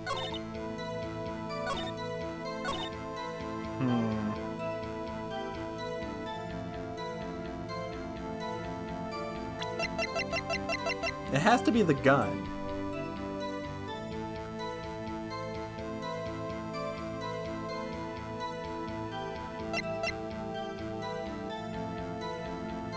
But there's nothing here I can directly call out for a 3rd shot.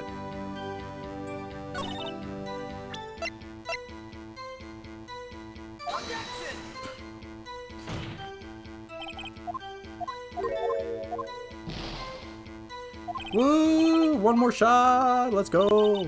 I'm probably gonna fail this. It's just like the last case, I'm gonna fail the first time. I looked out the window, I saw 2 gents in the boat, then there was another bang. Hit him with a 1 double, you know?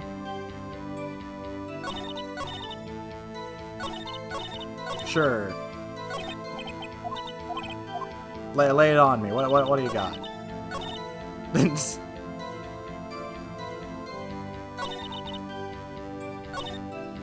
Another bang. When I looked at the window, I saw 2 gents in a boat. I heard this bang come up from the lake. It was my car. And there was another bang.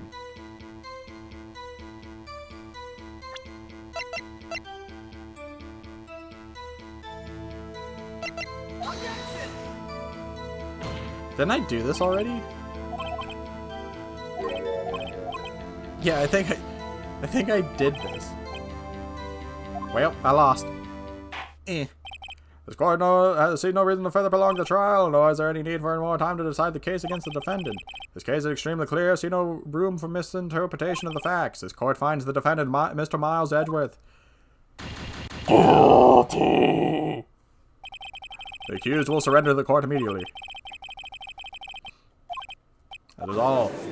Alright, well, sorry, Edgeworth. I'll have to jail with you.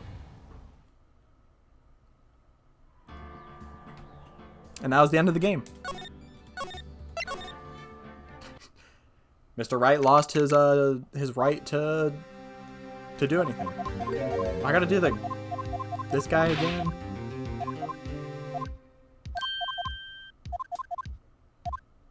Do Mr. I forgot his name.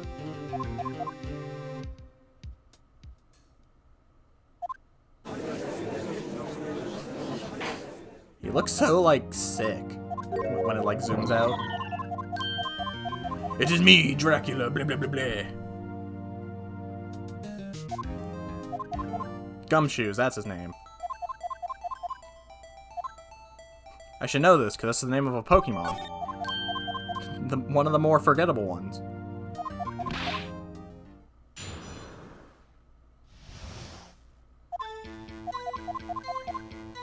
Beep, beep, beep. I see. Yes, you see. I see. Okay. So we need the bullet.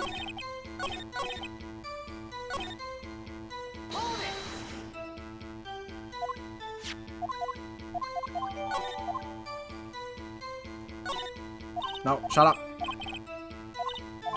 Shut up.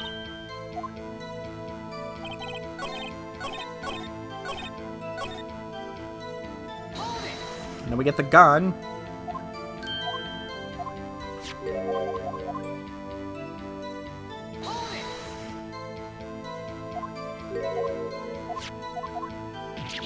Dude. What am I supposed to do if the fingerprints are on the gun? Get him out of here.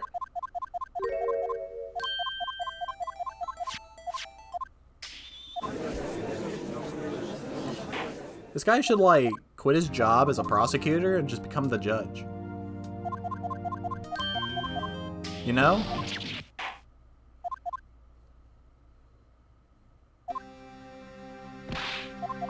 Edgeworth, what are you thinking? I don't know, you know, I just felt like shooting him. It's just like, you know, the heat of the moment. I don't think that means anything. But, you know, sometimes you just... You know, video games cause violence. I play so much Fortnite, Phoenix, you know, what am I supposed to do? That's not the point here, Mr. Edgeworth.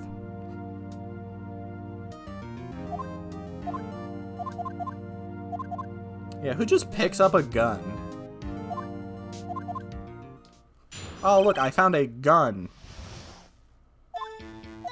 Well, you see, I'm from the south.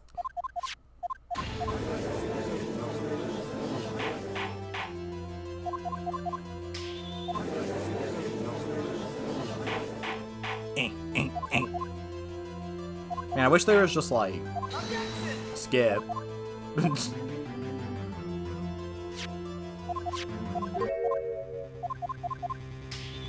It's gonna be like the steak again. It's gonna be such an obvious thing, and I'm gonna just keep overlooking it. Alright. We have returned! So let's go over it again. It was Christmas Eve just after midnight. I was in my car, I heard this bang come up from the lake. When I looked out of the window, I saw two gents in a boat. Then there was another bang. Also, yeah, he was a prosecutor. Why would he touch a gun? There wasn't nary a thing on the lake but that boat. She'd be correct. There's nothing out there but the boat. Or but boats. There was another bang.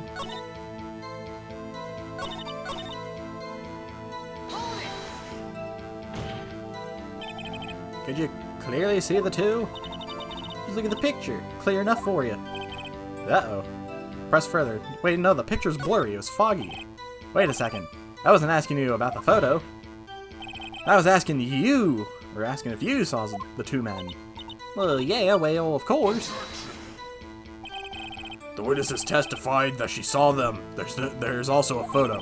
You'd best look elsewhere for your precious contradictions. He jumped in quick. He's hiding something. Wait, that's what I call her out on, right? Is the picture? Because the picture's foggy. No. Guess not.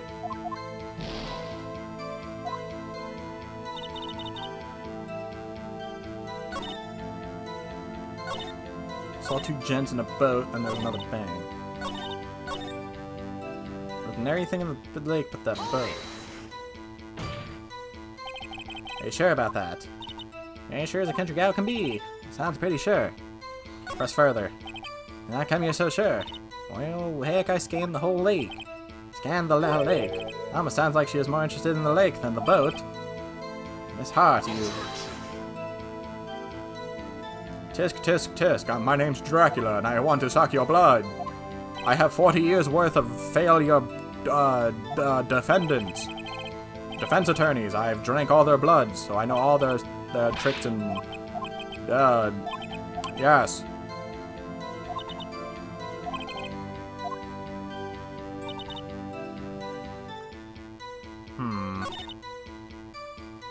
Yeah, not only was it, like, past midnight, it was also foggy. She literally told us. Like, when she handed us the picture. Article about a monster sighted. So to automatically take a picture when a loud noise is detected. Where does bang come up from the lake? When I looked at the giant, I saw two beds of the boat. Then there was another bang. Maybe I call the camera to the first bang? No.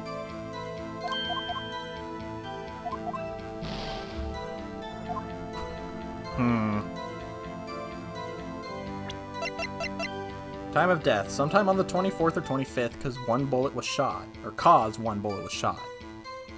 To the heart.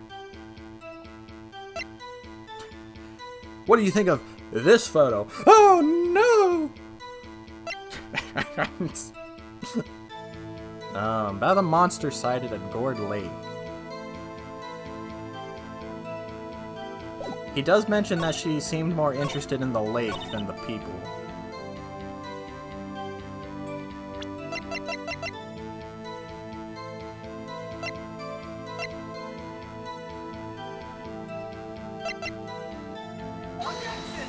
I knew that was a stretch.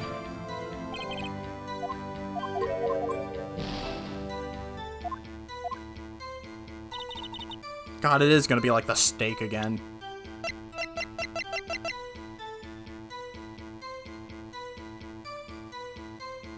I feel like it has to be the gun, but I don't know what to call her out on it for. Because she just says there was another. There is an article in my evidence, but I just try to call it out. Christmas Eve, just after the morning. Or just after midnight, not morning, I'm stupid. Where does the bang come up from the lake? I looked at the window, I saw two gents in a boat, there was another bang, and there wasn't an anything on the lake but that boat.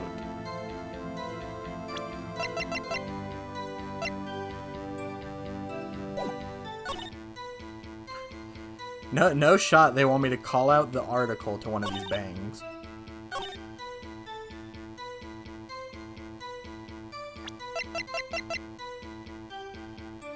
Oh wait, I can look at this. I don't know what it does me, but I can look at it. That's also during the day. Because this picture has nothing to do with this. I can't wait till we get the Loch Ness Monster up on the podium. Bang coming from the lake. When I looked out of the window, I saw two giants in a boat. Or two gents in a boat. Yeah, I don't think the article has anything to do with this. She's in her car.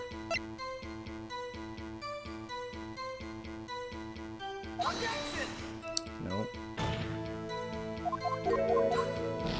This game does a good... Or this game does great at making me feel stupid. Yeah, let's cross-examine Gordy. I think he's the key witness here. It's Christmas Eve. I don't think that has anything to do. She's in her car. Did I call her out on this? Or are you camping there anyway? I'm a research student at my university. I was taking pictures to use in my research. What research? This all sounds suspicious. Miss Hart, could you be more specific about your research? Bro, leave me alone. You're like the freaking Johnny Depp case with the hearsay crap. What does the witness motive in camping by the lake have to do with this case? The answer is nothing. I object to this line of questioning. Objection sustained. Wait now. I'm the one who says that. Well, then say it already. Objection sustained. Thanks for nothing, Your Honor. You got an idea? Spill it. I'll let it slide since I've already failed so much.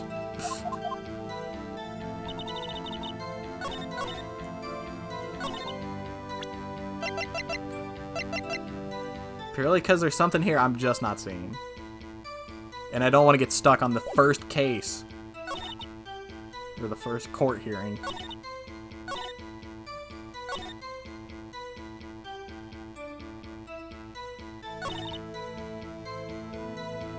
The article on the two gens?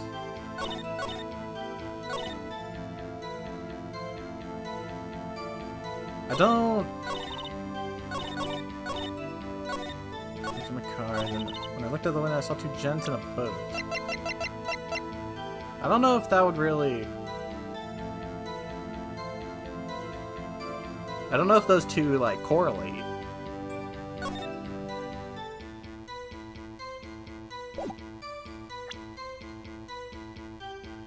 Giant life form appears in Gourd Lake. It is foggy in the picture, though.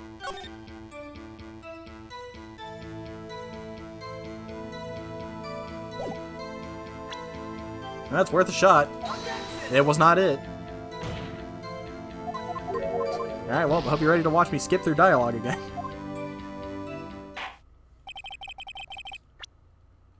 Nope, that's not what I wanted.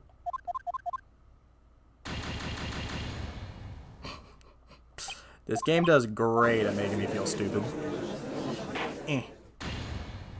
Guilty. Dun, dun, dun. Can we go back to, like, the pink dude? That one was fun. Because I could do it.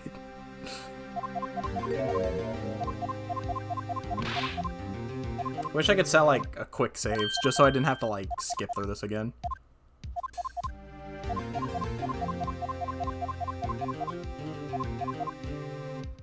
Man, it's crazy to think that there's more after this. Like, 2 whole other games after this game. You can quick save? Since when? My god, you're right.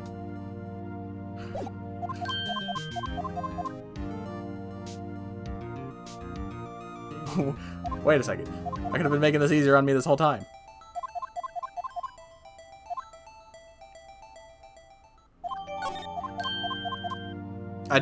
My whole thing is I don't want to, like, trial and error it. So it's like, I will save before each, like, thing, I guess. But just so I don't have to watch the cutscenes again, then I'm gonna just save. Alright, give me that pistol. Next time I found a body in the lake, so we had to arrest Mr. Edgeworth. Give me that bullet.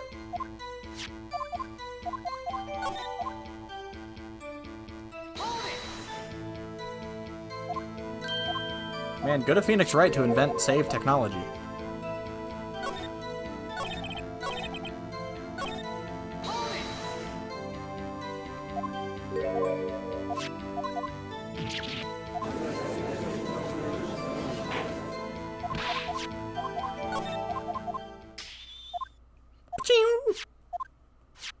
Don't you know I'm hip with the kids? I'm Dracula. Blah, blah, blah, blah, blah, blah, blah, blah, blah, blah, blah. Sir, I don't think that's what Dracula sounds like. Here's what Dracula sounds like to me. Blah, blah, blah, blah, blah, blah, blah.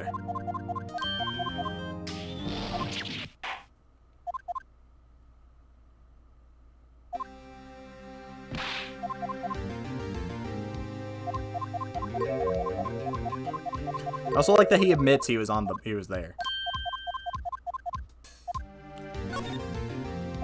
We get it, Maya. You're depressed. You're going through your Morgana arc. Eh. Okay. I'll save right here.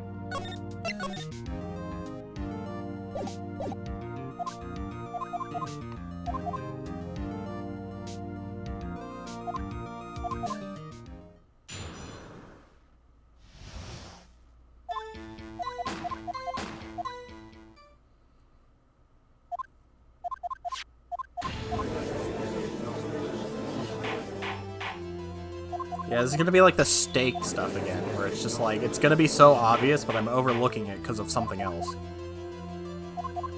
Eh. Okay, maybe I will save further in, because I forgot all this text. Okay,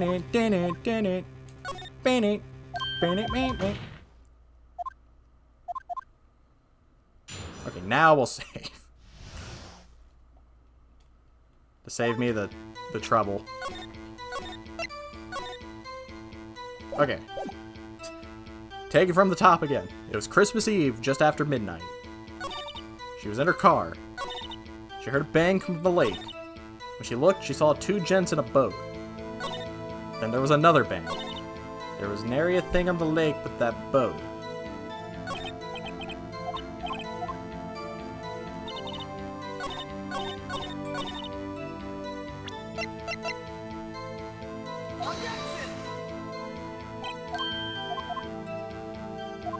See, to say the bang does not correspond with the camera, I think is dumb. Because that would imply that there's 2 pictures. And to say the gun was shot 3 times is like, there should be 3 pictures.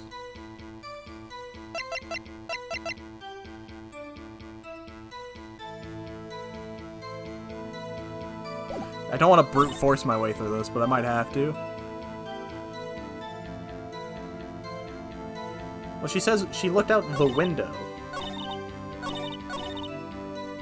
When I looked out the window, I saw 2 gents in a boat. So not only are you looking out into the dark, you're looking out into the foggy dark from probably a well-lit room in your van. And if I know anything about looking out into the dark and within light, it's hard to see in the dark. So I feel like it'd be near impossible for her to have seen anything.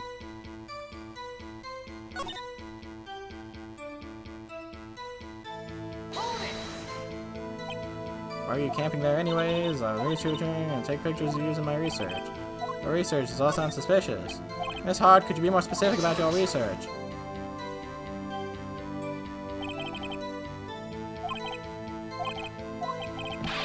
You know, I hate this guy. I'm with Phoenix here. I hate this dude.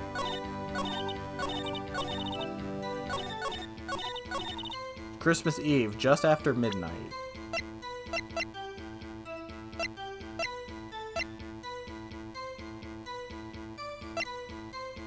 I don't think the time has anything to do with it. Just after midnight. This game makes me feel dumb! Well, 2 gents in the boat, there was a bang. There wasn't a thing on the lake but that boat. There weren't any contradictions in here, says Mr. Wright. But the game says otherwise, or I wouldn't be having this option. I might call her out on the time. I feel like it's the only thing I haven't done.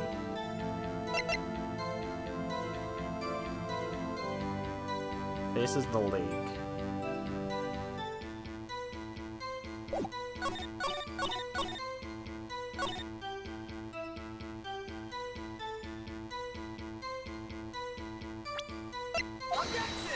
Alright, that was a stretch.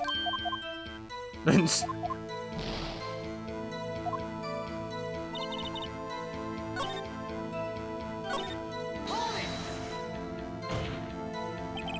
you sure about that? Yes, but there's a country guy can be. I'm pretty sure.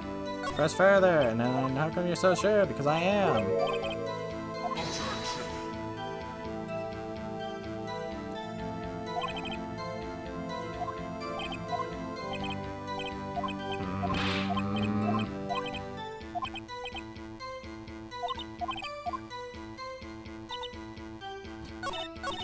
missing? What am I missing? What am I missing? I don't know.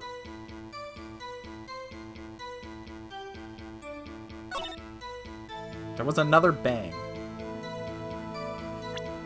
My brain's so focused on the bangs.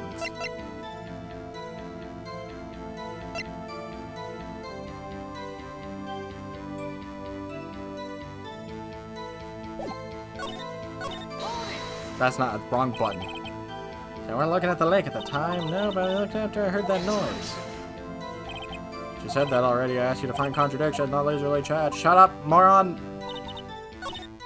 I'm never gonna get this case done at this rate. Then there was another bang.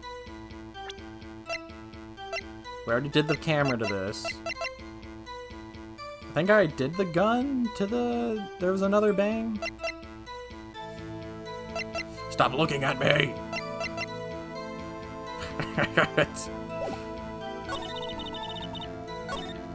There's a bang coming up from the lake. It's in my car.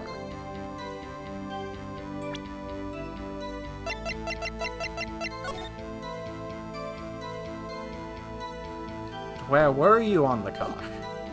What were you doing in the car? Did you have your AirPods in? These are all the questions that matter here.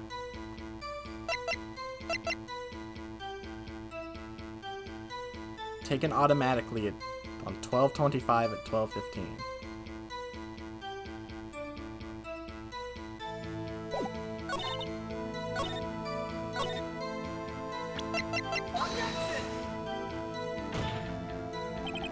Your Honor, the statement contradicts the verdict.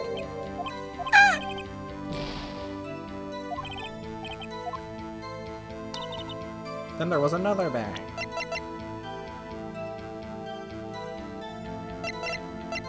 I feel like everything I've thought about hasn't been too far from what it should be.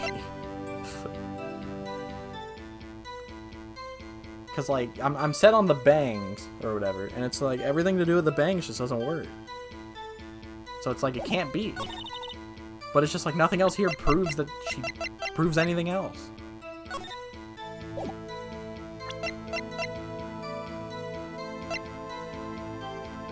What about my badge? Does my badge look sus to you? Ooh. You know, I'm starting to believe her examination here, testimony is airtight. But I thought the same with the steak.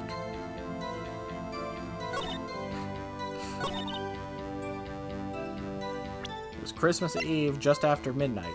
Well, then it wasn't Christmas Eve. It was Christmas Day. You fool. Stop looking at me. I don't think the article has anything to do with this. No way the article has anything to do with this one. She jumped to the boat, and there was another bang. There was an area thing on the boat. What if I call out the first thing? Or when he's like, what were you doing at the lake?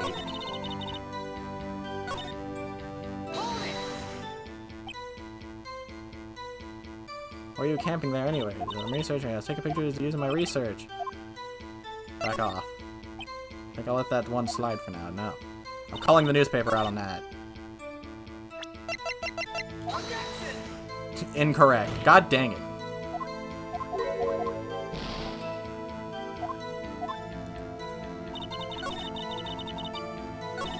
Well, because then we could have just thrown it out and been like, yeah, she researches the Loch Ness Monster. She's a whack. We can't trust anything she says. Did I call out the newspaper for there wasn't anything else on the lake but the boat? Well, if I didn't, I did now. I'm just gonna save me the trouble. Oh, that's so helpful. Jeez. I can just jump right back. See, this is what I didn't want to do. Like, I wanted to actually, like, figure it out, but trial and error is just what's going to happen naturally. This bang come up from the lake. It says come up from the lake.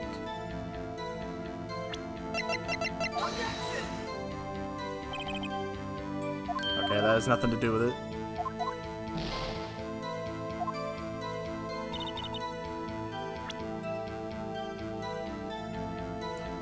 See, when she says come up from the lake, that makes me think it came from the water.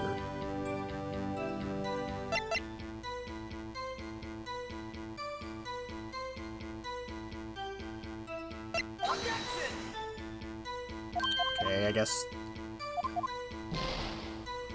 It's... God, dude. I have fun with the game, but this part just makes me feel so dumb. I've probably been here 30 minutes now.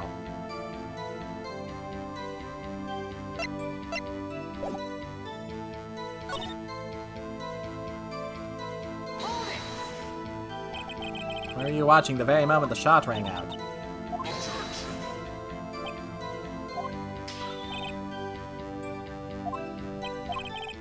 He's trying to keep me from talking to the witness, but to what end? See, I feel like any, well, I guess I can't say any question is meaningless, but I feel like even the, like, smallest of, like, information can always be something. But this guy's just like, No! No information for you! there wasn't anything on the lake but that boat.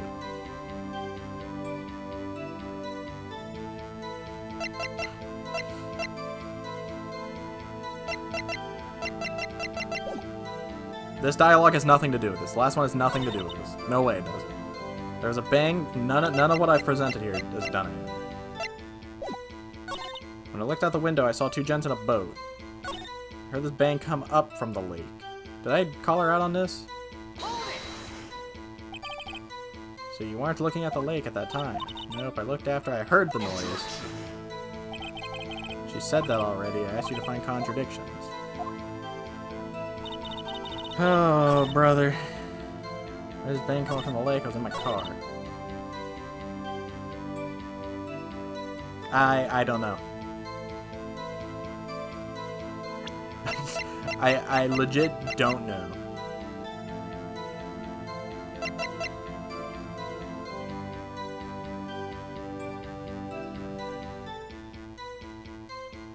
Time of death, sometime on the 4th or the 25th. It was Christmas Eve, just after midnight.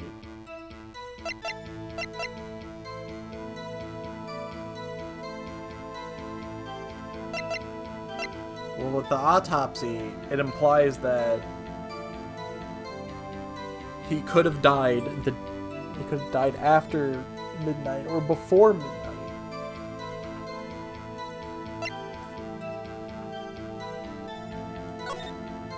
Next thing you know, that's not even a gun. It's a party popper. Pop! Happy birthday, Edgeworth. I'm your dad.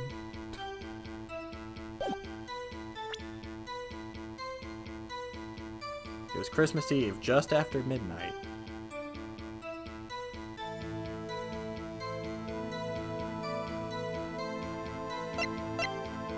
Yeah, it's a banana. It was Christmas Eve, just after midnight. Yeah, I don't see the picture having anything to do with this.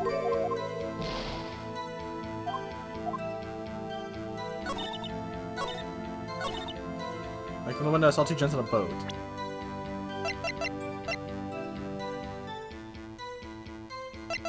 Yeah, it's gonna come down to me trialing and erroring.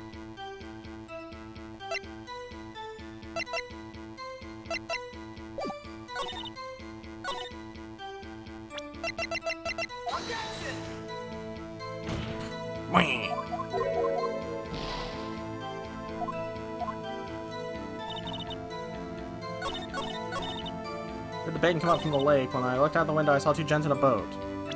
Oh, you didn't. You didn't say nothing!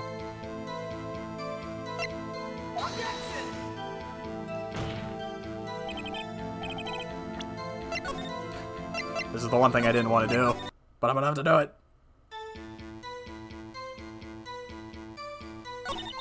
This is in my car.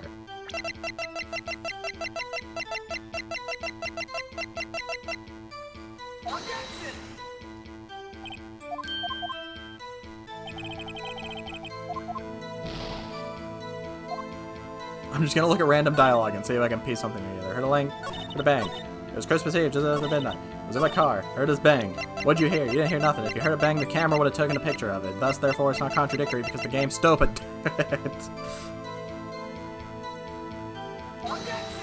But did that bang sound like a gun?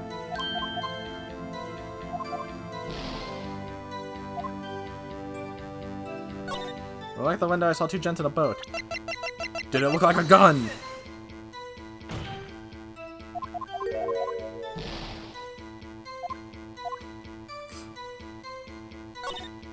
Then there was another bang. Did it come from this gun?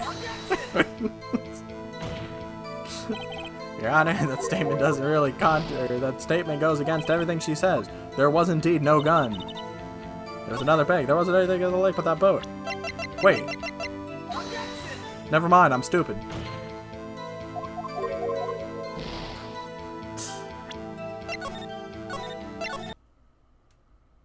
Yeah, we're gonna be here for 10,000 hours at this rate because I'm stupid. I'm gonna say I'm dumb. I can't piece it together. She was in her car. What proves she was in her car? This picture. It proves she was in the car.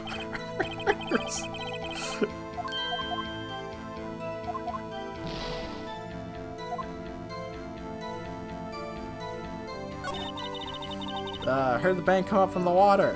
They come up from the lake. Let's throw out... You know, let's throw this out. It has nothing to do with this, but you know.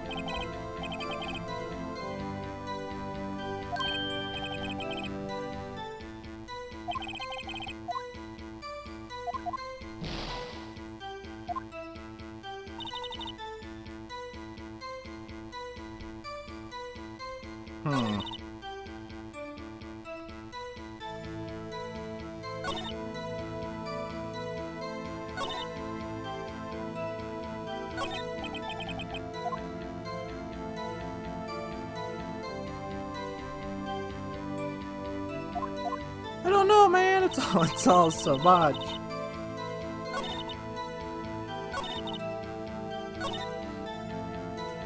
Just keep slinging stuff. When I looked out the window, there are two gents in a boat. We already called her out on the picture, right? Let's call it the picture on the picture.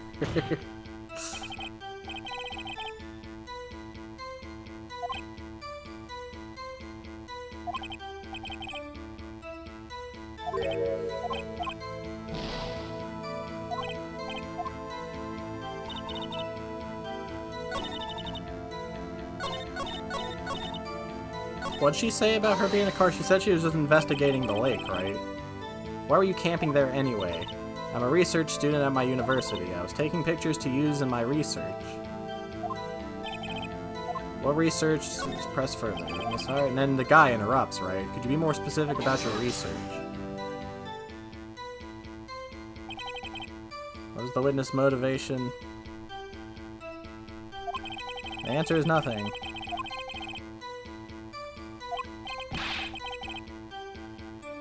Yeah, I'm gonna individually go through everything again. Objection sustained. Thanks, Your Honor. Okay, she was in her car. She heard the bang come up from the lake. So you weren't looking at the lake at the time? No, I looked after I heard that noise. She said that already. I asked you for contradictions. I heard like I saw two gents in the boat. Could you clearly see the two men? Just look at the picture. Clear enough for you? Uh-oh. Press further. Wait a second. I wasn't asking about the photo. I was asking if you saw the two men. Yeah. Well, of course. The witness has testified that she saw them. There's also a photo. You'd best look elsewhere for your precious contradictions. He jumped in quick. He's hiding something. So... it has to do something with the picture and what she saw. Cause yeah, there's no way she, like, even beyond my wacky reasoning, like, there has to be, she couldn't have seen them.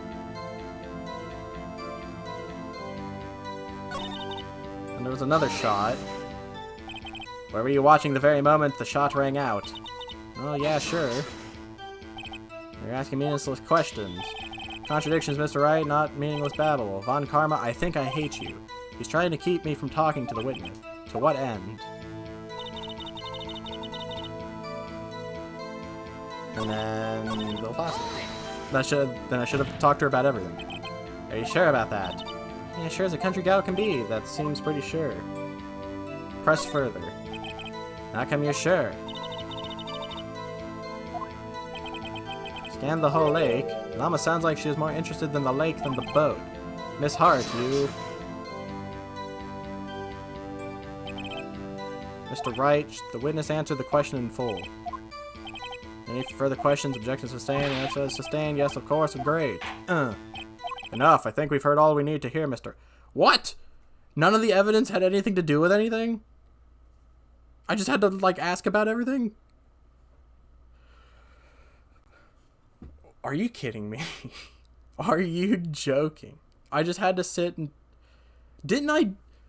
What made this different? Is it purely because I commented on every single thing? This game makes no sense. I think we've heard all we need to, Mr. Wright. It seems you are unable to find a contradiction in the testimony. Worth noting. But, Your Honor... You keep your promise. Mr. Wright, I'm afraid that I will have to penalize you, or have to penalize any further outburst by holding you in contempt of court. And if that happens, you'll have to leave the courtroom immediately. Understood? Nick. Lotus testimony's fishy, Nick. Real fishy. I know, but what do you mean? I can't say anything. What can I do? I believe we've covered the evidence sufficiently to make a decision. Then pass your judgment. Very well. Mr. Miles Edgeworth, please take the stand. Who's holding? Who was that? It was me. Maya. Is something wrong? Do you need to use the facilities? No, I don't. Lotta Hart, your testimony stinks. It's unclear whether you were actually looking at the lake. It's highly doubtful that you actually saw Mr. Edgeworth. Tell us the truth. This is a matter of life or death. I want to say I like this game, but you know, it keeps screwing me. Nah, I like the game. Lotta, did you really clearly see Mr. Edgeworth that night? Did you see him fire that pistol? You'll stand down. The court does not acknowledge the defense's outburst. Answer me, Lotta. Well, it's the big idea treating me like some kind of criminal. I saw him, I swear it. I saw Edgeworth. Enough. Judge, declare the defense in contempt of court. It was Butts. He was the victim, or he's the culprit. Yes, of course. I'm sorry, but you were warned. Guard, escort Mr. Wright out of the courtroom. He is in contempt of court and must leave. Now. I didn't even talk. Wait. I was the one who made the outburst, Your Honor. Nick is innocent. What's the difference? All that remains is for the guilty verdict to be declared. Isn't that right, Mr. Phoenix Wright? Wrong. What? Did you hear what Miss Hart just said? She said she clearly saw Mr. Edgeworth. That was not in the testimony. That changes her testimony, and I have the right to cross-examine her again.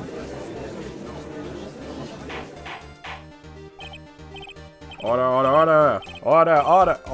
You're in contempt of court. It's too late for the wild criminal. Or wild card. Judge, sustain my objection. Sustain the subject. I'm sorry, Mr. Von Karma, but I cannot. What? Mr. Lotta Hart has made a new testimony. The defense does not have the right to cross-examine her again. But is in contempt of court. No, I am.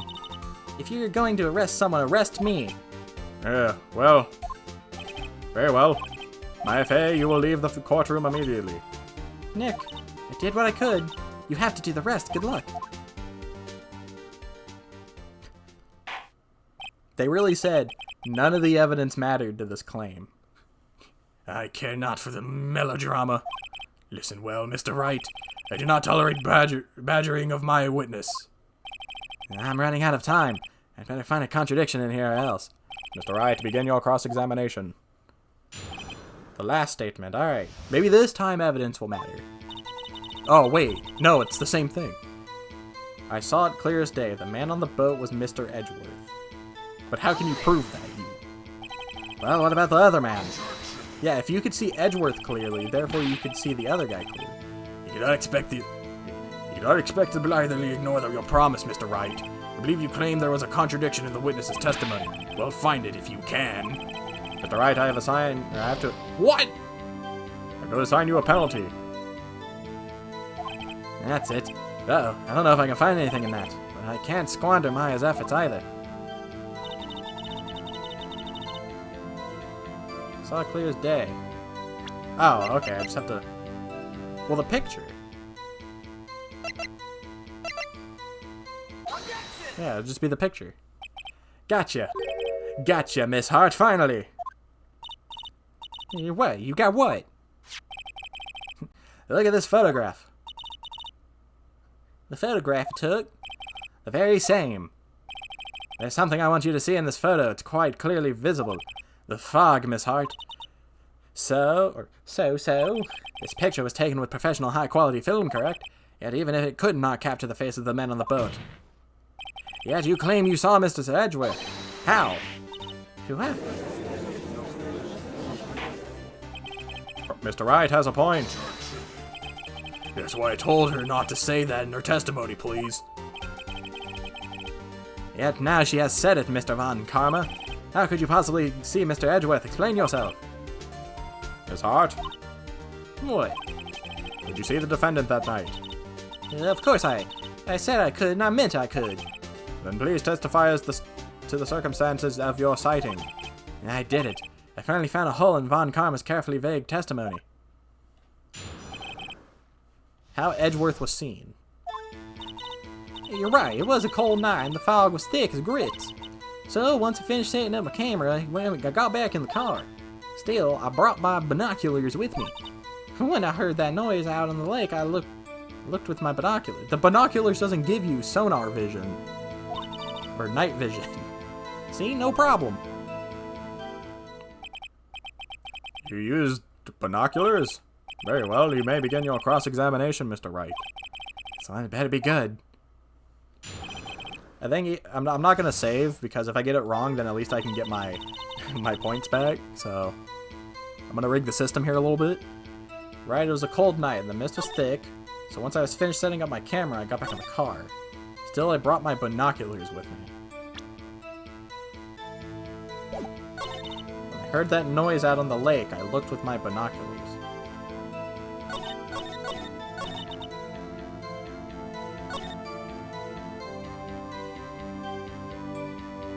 Well, we'll just do what apparently the last one wanted me to and just call her out on everything. So how could you see Edgeworth? May I just hold your horses for a second? You hasty Yankee type never find a gal where I'm from. Defense attorney have trouble with that as it is. Nobody loves me. Once I was finished setting it up on my camera, I got back in my car. Yeah, camera? Yeah, it's got an automatic. The issues we are concerned with here is Miss Hart seeing Mr. Edgeworth. The camera has nothing to do with this at all. Objection sustained. Yeah, he's not letting her answer any of my questions. That has to be, like, an actual thing, right? Like, you can't just, like, outburst for no reason. Still, I brought my binoculars with me. Binoculars? Hey, binoculars! Yesterday you mentioned that you were out looking for shooting stars, correct? Well, yeah. Wouldn't you need a telescope, not binoculars, for that? What the heck was that? Oh. Blah, blah, blah. I don't know what to do about this development. I've got doubts about your camera, too. Was that really to take pictures of meteor showers? The camera is irrelevant to this case. You can't say that for certain. Mr. Wright, is the camera really relevant to this case? If you believe it is, you may continue with this line of questioning. But now this? If you find nothing with this, there will be consequences. Well, Mr. Wright, do you wish to press further about the camera? Yes. This is make or break it time. The camera is the utmost importance, Your Honor. It is perhaps the key to this entire case. Therefore, I will continue my line of questioning. Wow, maybe I went a little overboard there. Very well, Miss Hart, you will testify to the court about the camera. Yeah, I hear you. The camera was set up to take pictures of a meteor shower. When I heard that noise on the lake, I looked with my binoculars. I don't care how many Von Karmic objections I get. I thought his name was Karma. Not Karmic. I'm gonna find a hole in the testimony if it's the last thing I do. You're right, it was a cold night, so once I finished setting up my camera, I got back to the car, then the camera was set up to take pictures of the meteor shower. The camera was set up... That's not right, because it took a picture of this. You were photographing shooting stars. That's a lie. Well, says who? Take a look at this photograph. This was taken on an automatic setting, was it not? Yeah, that's right. You have to point a camera upwards to take a photos of the stars, Miss Hart. But as this photograph clearly shows, the camera was pointed directly at the lake. Mr. Wright, what are you driving at? The witness was not at the lake to photograph shooting stars, Your Honor. Well then, what exactly was she photographing? Show evidence. Your Honor, take a look at this. What was Miss Hart trying to photograph at the lake? The Loch Ness Monster. Miss Hart, this is what you're trying to photograph. What's this, a newspaper article? Gordy. The sighting at Gordy Lake. Well, Miss Hart, I never heard of no lake monster. You got proof for nothing or something? Let's see you prove that I was down at the lake trying to photograph this Gordy. Do I have proof of this?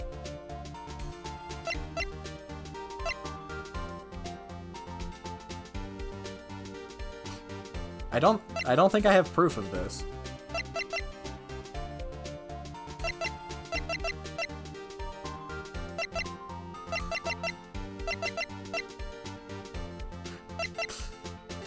It would have to be the camera, right?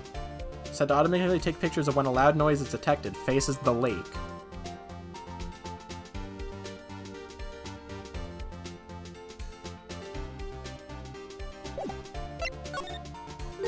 Yeah, I have it. Proof. Interesting. Very well, let's see it, and no joking around this time, please. What is proof that the witness was trying to photograph Gordy, the lake monster? The proof, Miss Hart, is your own camera. Your camera was set to take photos in response to loud noises, correct? Thus, this photograph here taken from when a gun was fired on the lake. And here, this article about Gordy. According to this article, Gordy made a loud noise when it emerged. Well, you were trying to photograph Gordy, weren't you?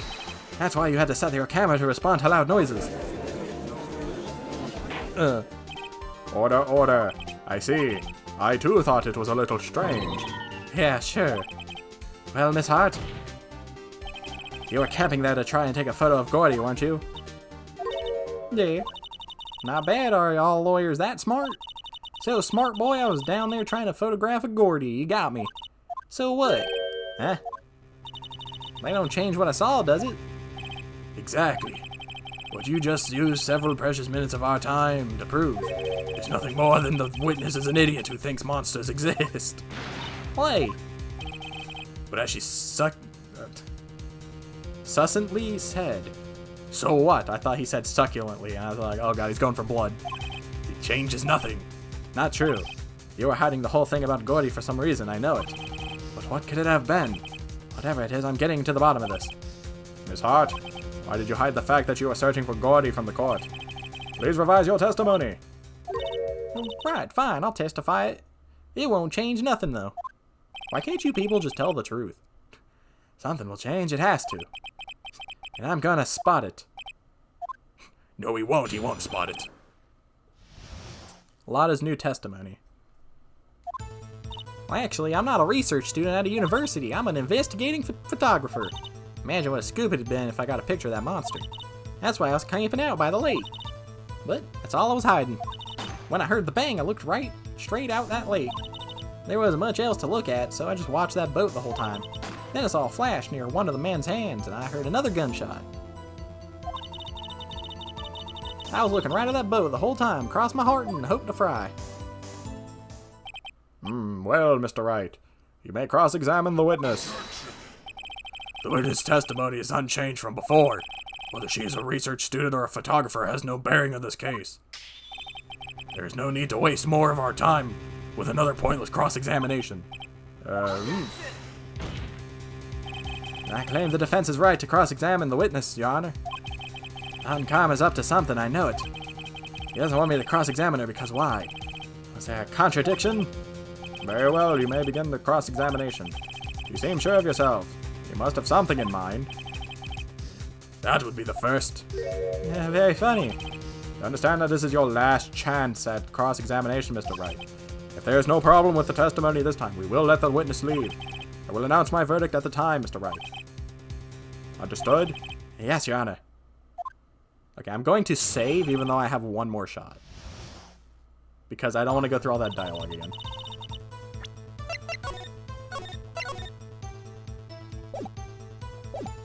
I'm not a research student at a university. I'm an investigating photographer. Or investigative photographer. Imagine what a scoop would be if I got a picture of that monster. That's why I was camping out by the lake. But that's all I was hiding. When I heard the bang, I looked right straight out at the lake. There wasn't much else to look at, so I just watched that boat the whole time. Then I saw a flash near one of the men's hands, and I heard another gunshot.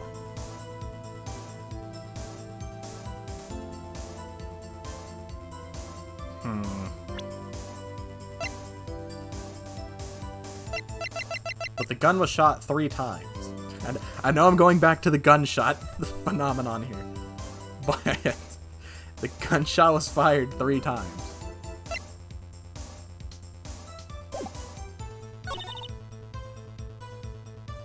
Yeah, imagine if the second shot hit her. No witnesses!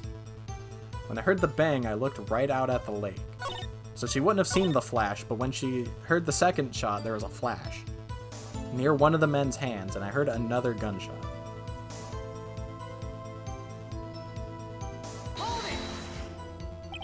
Was there nothing on the lake but the boat at that time? Yeah, wait. So you're thinking maybe he was shot from some other place?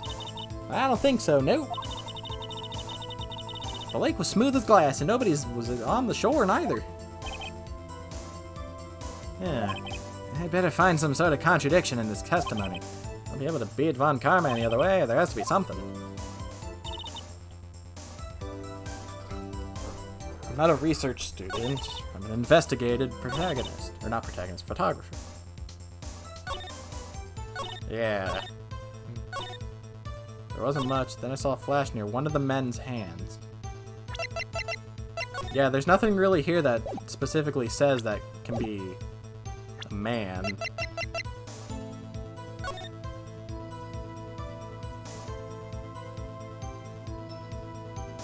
I don't think the idea of the man or woman subject here really fits this part. So I was camping out by the lake, but that's all I was hiding. When I heard the bang, I looked straight out to the lake.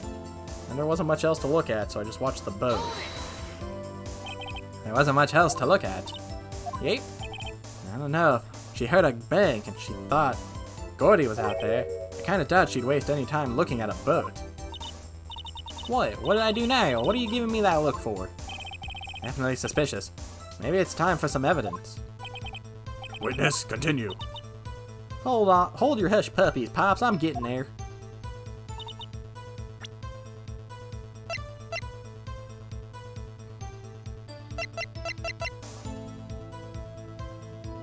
Maybe. This is my brain going on a stretch here again. Maybe she heard, or she wasn't looking, she wasn't staring at the boat. She saw the boat, but she wasn't staring at the boat because one of the bullets missed and hit the water. So she was looking at the water, thinking maybe it was the guy, Gordy. But I feel like it doesn't go anywhere with what I'm going at. I'm just speculating. But that's all I was hiding. Let's see what else you got. I think it's time you told us why you felt you had to hide your true purpose at the lake. Heck, word got out I was up to. The lake would be swarming with competitors. Competitors? Yeah, second-rate shutterbugs trying to steal my scoop. Yeah, is that the only reason you were hiding the truth? Well, actually... Mr. Wright, I'll not have you asking questions with no relevance to the case. I'd have you safe on karma. I know you told her to keep quiet. Yeah, I guess I do have the autopsy report. I kind of forgot about it.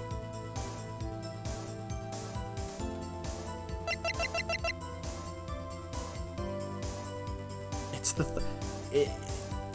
third shot is what sticks to my brain for some reason. Because all they keep talking about is 2. I saw a flash near one of the man's hands and heard another gunshot. Because if she heard the first bang, that means she was out there. If she was looking. She claims she saw the second bang. But what about the third one? Unless the third shot's not going to be for later and it's like, oh, well, he shot the gun before he got there, so he shot it twice at the lake and once somewhere else.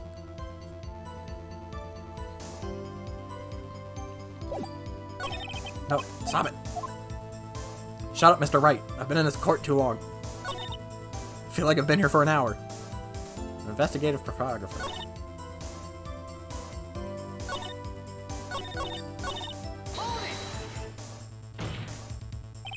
And what manner of person are you? I'm not sure I'm highfalutin enough to be called a manner of anything. 2.5 shots. I'm an investigative photographer. I was just questioning on everything. An investigative photographer? Yep. You get your photo and sail it to the press. It's that kind of business. Hey, I was taking pictures of my sister's graduation last year. Guess what? What? There was a UFO. Oh, UFO just hanging in the sky. A UFO? You know, an unidentified flying object, a UFO. That's when I had sort of a revelation.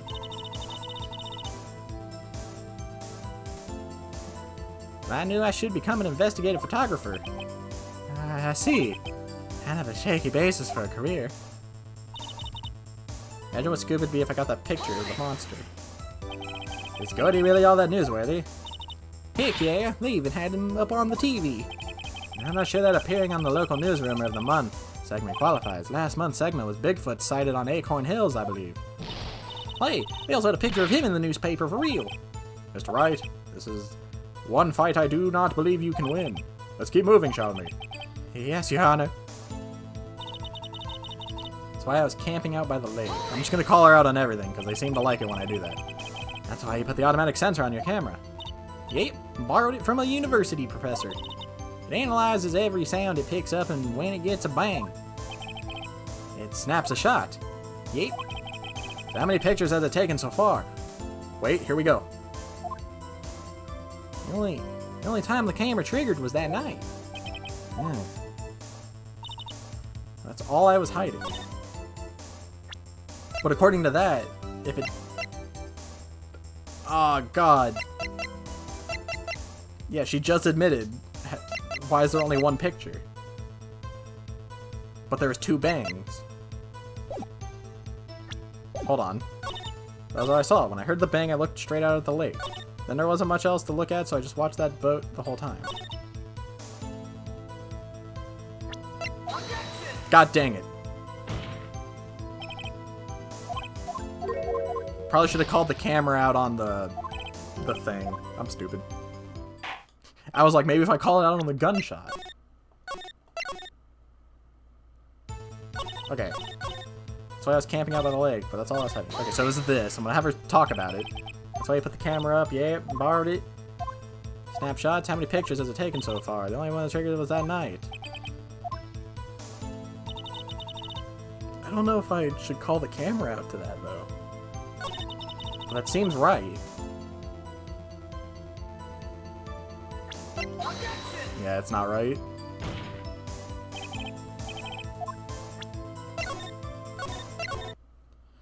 Ugh. I'm an investigative photographer, yada yada yada, but that's all I was hiding. Exactly what sort of sound was it? Well, whatever I heard one before, or I never heard one before, so I can't say for sure, but it sounded like a gunshot. It was a lot sharper sound than I would have expected. Interesting. I just watched the boats, and I saw a flash near one of the men's hands. Was there nothing on the lake but the boat at the time? Wait, so you're thinking maybe he was shot from some other place? I don't think so. No, the lake was smooth as glass. You're ready to find some sort of contradictions. Yeah, definitely don't think I'm finishing the Edgeworth case today. This is the first one, and I'm stumped on it. So I was camping by the lake. That's all I was hiding when I heard the bang. She talked about it being a lot sharper.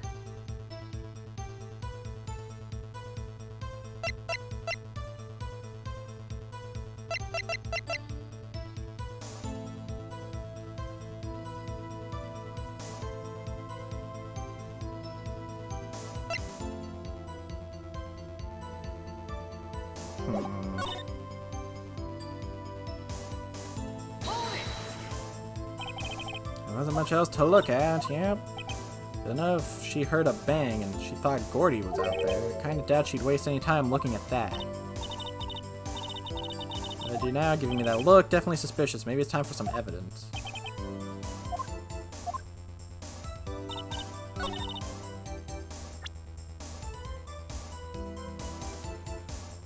I feel like they're giving me everything, but they're giving me nothing at the same time. This game's hard. I wasn't expecting it to be like this when I played it.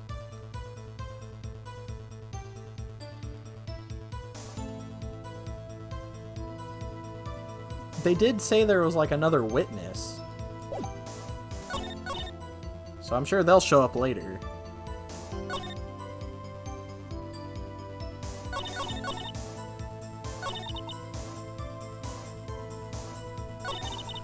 Oh, there's just so much, but so little at the same time.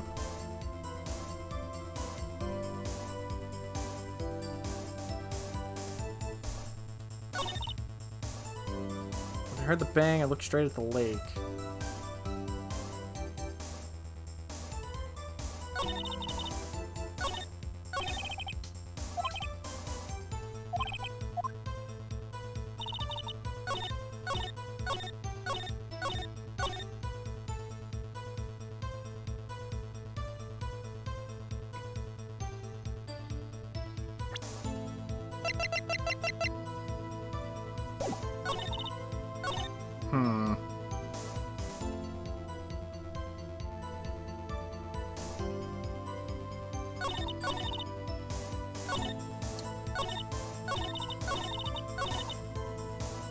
Wasn't? Wait, yeah. Didn't he say something weird about this? There wasn't much else. She thought Gordy was out there.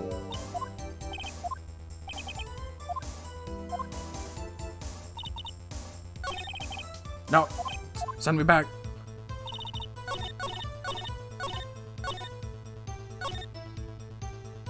Yeah, because wasn't she not looking at the boat? Miss Hart? Were you really looking at that boat? Well, what's with you? Of course I was looking at it. He was the only thing out there. Any normal person would be looking at that.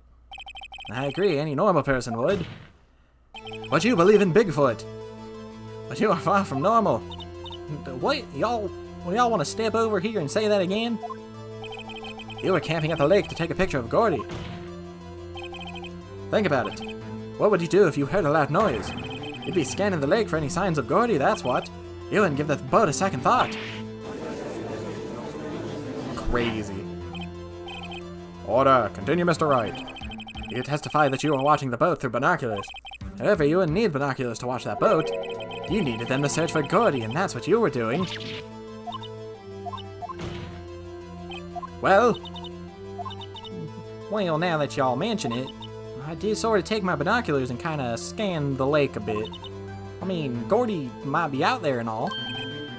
Miss Hart, are you saying that you are not watching the boat then?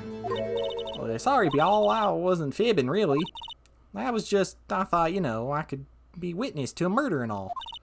I kind of got excited. I was sure I was watching that boat till now. This is totally uncalled for. But hey, you got the photograph, you got proof. Still, we can't see who is shooting who in this Right. That's why I took this photo and... Witness, that's enough. You've had a long day. Shut your pie hole. Shut my what?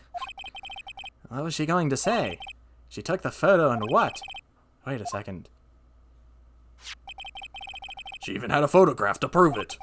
But you really can't tell from the photo who is shooting.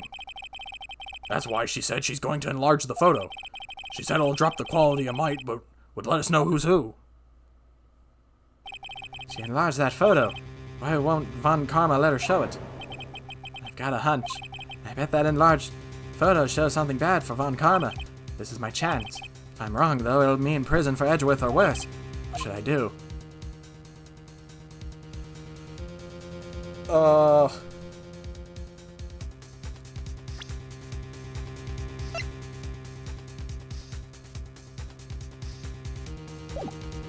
Wait and see what happens. Well, there's no waiting. I have to make her show it. Miss Hart, look at this photograph. You enlarged this photograph, did you not? Yeah, I did. Why has the enlargement not been presented to the court? Because it does not exist. What are y'all talking about? You were the ones who told me not to show it in court in the first place. You old fool. We got him. What's the meaning of this, Von Karma? Miss Hart, show the photo to the court. Show us the enlargement. The prosecution objects to the submission of this evidence. Objection denied. The witness will show the enlargement to the court. Here it is. Oh! Dude, it's like a JoJo. We still cannot see who is firing in this. Yeah, suspiciously, all their hair is gone. It could be the defendant, or maybe it's not. Regardless, I'll accept this as evidence. Big photo added to the court record. Happy now, Mr. Wright? Ooh, there has to be something. You asked for the enlargement, you got the enlargement. And little good has it done any of us. That's why I requested she not show it. I suppose this means that the cross-examination is over, obviously. Then I would like to close the cross-examination of Miss Lotta Hart. And none too soon. That was a flagrant waste of my time. Mr. Von Karma, do you have anything to add? I stated everything I needed to when this trial began. Decisive evidence. A decisive witness. What else could possibly be required? Nothing, of course. Then I believe it is time for me to declare my verdict. Wait, it's not supposed to go like this. There has to be a clue in this photo somewhere. This is bad. Real bad. What should I do?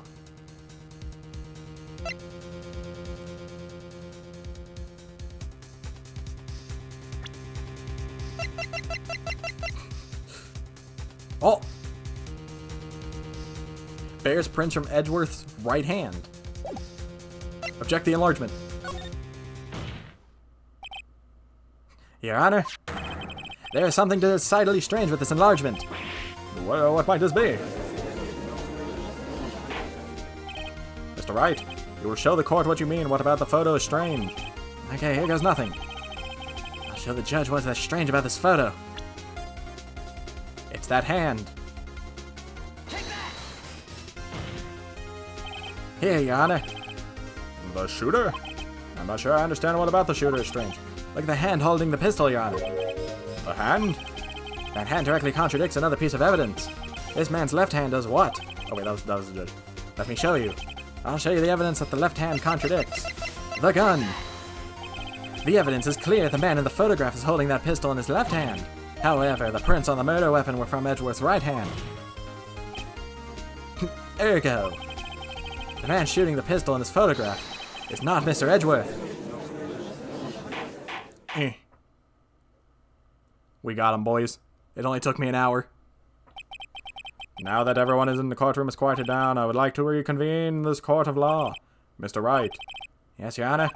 You have given us definitive proof today. We now know that it was not Mr. Edgeworth who fired the pistol that night. However, this leaves us with a rather large problem. If Mr. Edgeworth didn't do it, then who shot the victim? Precisely. As we have seen, there were no other people on the lake that night. But who but the defendant could have shot the victim? Miss Hart, the victim himself, Larry. But the defendant could have shot the victim. You know, I don't want to be that guy, but they've penalized me for worse, so... But who but the defendant could have shot the victim? Well, if Miss Hart was being a whack job... Larry...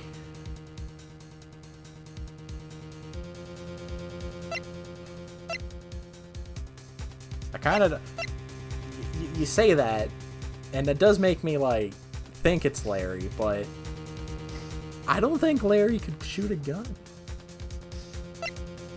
The victim himself. There's only one explanation remaining. The man who shot the victim was none other than the victim himself. Order, order. So you're saying that the victim committed suicide? Yes, Your Honor. I can think of no other explanation. Indeed, that does seem to be the only remaining option. I'm so very, very sorry, Mr. Wright. Well, suicide is out of the question. What?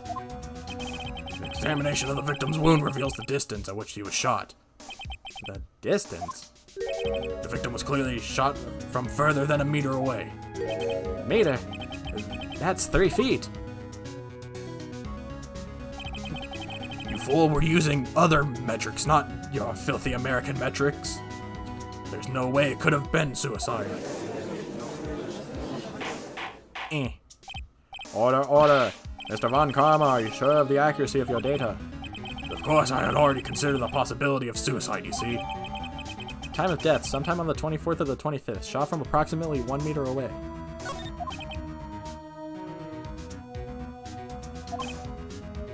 I see. Very well, allow me to state my opinion. You all are dumb. Court's overrated. I'm out of here. Rips off his beard and leaves. Considering the situation, the shooter had to be the defendant, Mr. Edgeworth. However, the prints on the gun reveal that the shooter was not Mr. Edgeworth. This is a conundrum. Therefore, I would like to suspend proceedings for this trial for the future. The court orders the defense and the prosecution to further investigate this matter. Understood? Yes, Your Honor.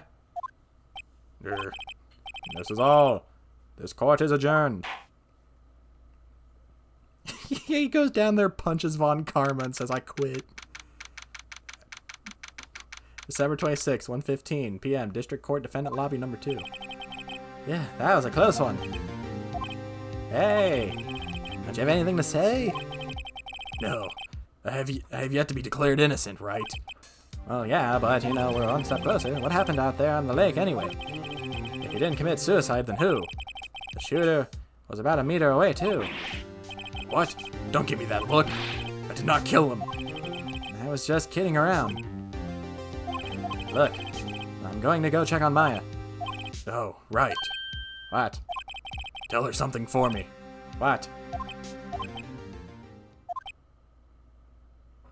Water, Sandy. Water.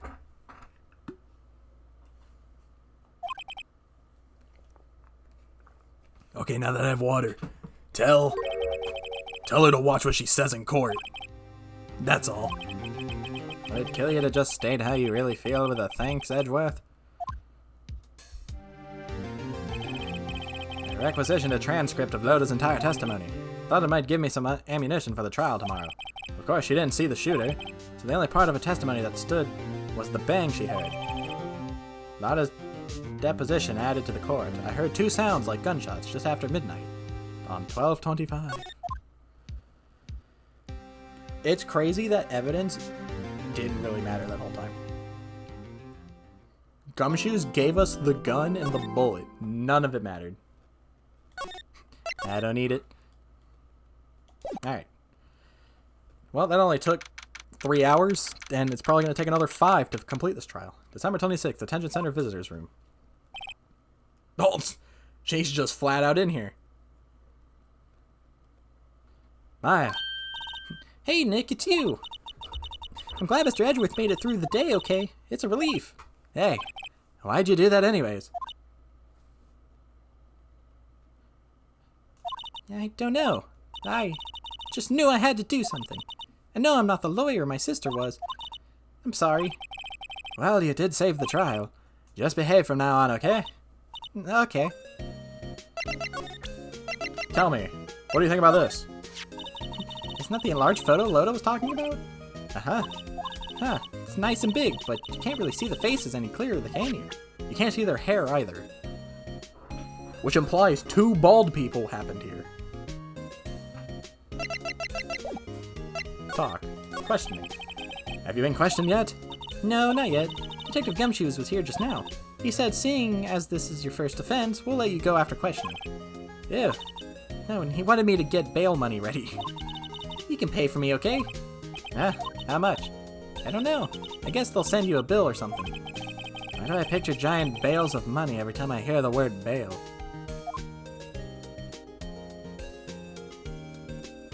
Right. Any luck with Mia? None. Can't get through to her at all. I tried. I really did. I don't know what to do. I think I probably shouldn't have stopped my training. She sounds like she really did her best. I should check and see if there are any waterfalls in the local area. Wonder if I'll ever see my sister again. You're, what do you, you speak to ghosts.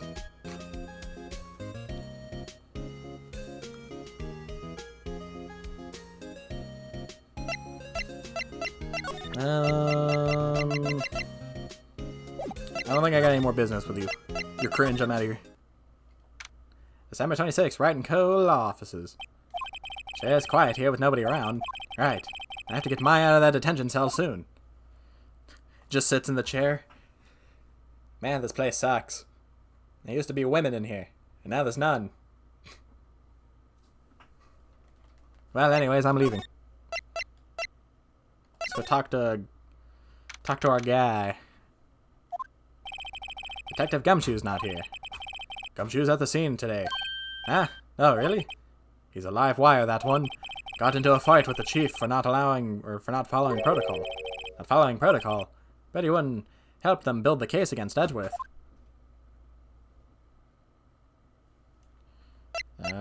Examine. Let's see what he's mumbling about today. That must be one of the detectives. He's mumbling something to himself. Don't do anything rash. Why jump? You have every reason to live. He must be doing image training for talking down a potential suicide. Alright, well, I guess we'll leave. No, you have so much to live for. He did say mumble mumble. December 26, Gourd Lake Park entrance. Fewer than there were yesterday, but the cops are still around in the park. I wonder if Detective Gumshoes is here today. I'm sure I don't have to look at anything here. Hot dog, diggity dog. December 26, Gourd Lake Public Beach. I haven't seen Larry around today at all. Probably off paying through the nose on a date with the lovely Kianse. Alright, nothing out of here. Nothing out of the ordinary. She still has all her crap here. December 26th. Whoa! Hey, Detective Gumshoe. Hey, pal. The trial today, Yes? What about the trial? Well, I was going to say good show, but it wasn't really all that. Though you did save Mr. Edgeworth, I guess. I just wasn't sure how to thank you, you know? Yeah, thanks. Alright, Gumshoes, it's you and me. I want you up on that stand with me. Detective Gumshoe, any idea what strategy Von Karma is planning for tomorrow? Sounds like he's bringing in another witness. Another witness? Oh, right, he said something about that in the trial today. There were 2 witnesses. Yeah, Gumshoes also said that yesterday. I was wondering who that other witness was. Who was it? Who is it? Sorry, pal.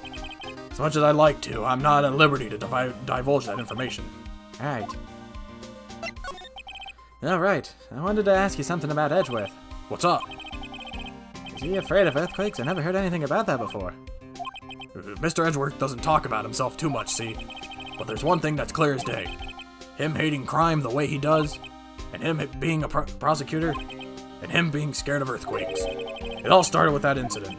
The DL6... The DL6 incident? Yep, that one. 15 years ago when he saw his father shot before his eyes. He still feels the pain now. You can see it in his eyes. Can you? I want to talk to you about Maya Fey. Nah, she's not out of bail yet? That's strange. I told him to let her go as soon as they had their report written up.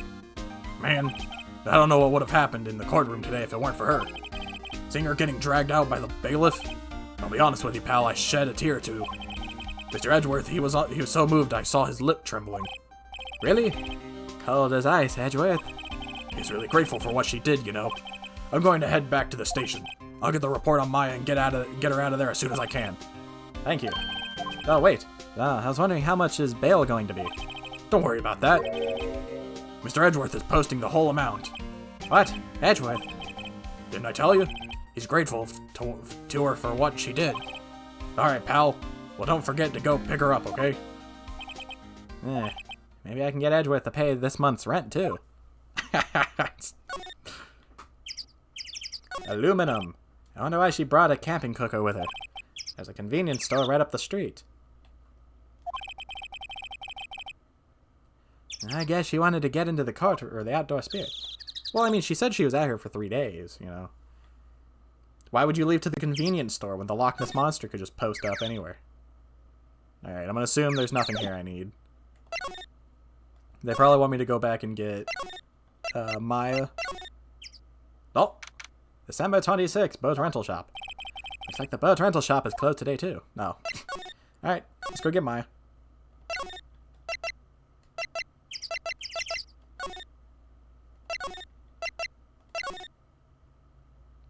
December 26th, visitor's room.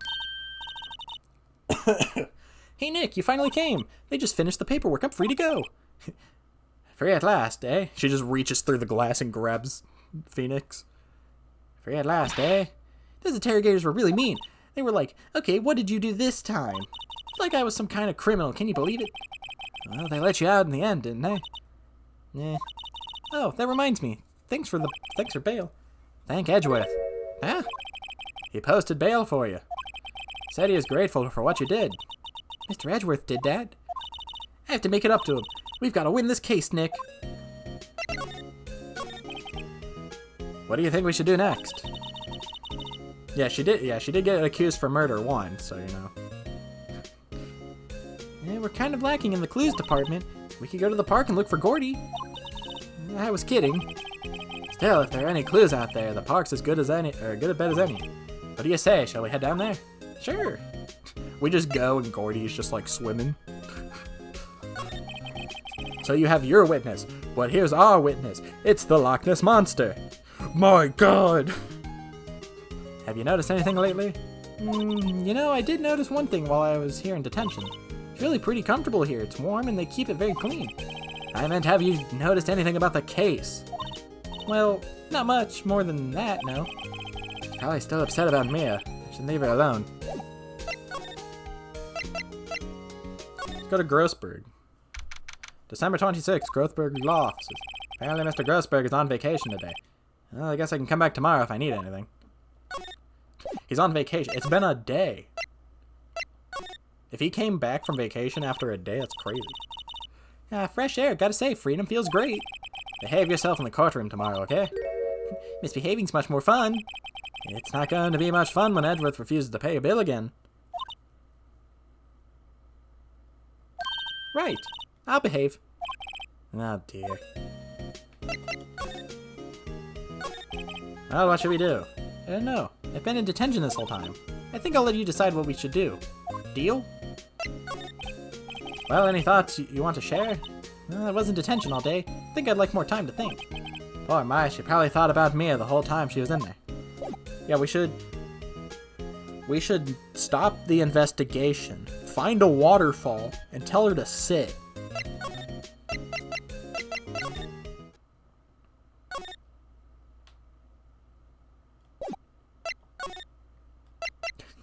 You don't come back to the case until you figure out your Maya business. December 26th. There aren't many cops around today, are there?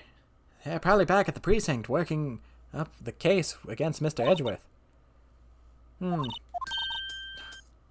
Hey, it's Lotta! Y'all really did it today. What do we do now? Nah, I'm not complaining. See, I did a little thinking, a little self-reflection, you might say. I realized that being a witness is a mighty big responsibility. But I just went up there and started blabbing any old thing that came to mind. Lotta. So you see, I want to make it all up to you. Make it up? What did you think of the trial? To be honest, I was doing half just to say I'd been a witness. Even though I didn't really see anything. Kinda convinced myself I had, though. I'm sorry, I know I caused you all a lot of trouble. You know, memory is a tricky, vague little thing. Yeah, you're asking me. Alright, see ya. I sure know that now. I'll be fine the next time I witness a murder. Right. You mean the first time you witness a murder?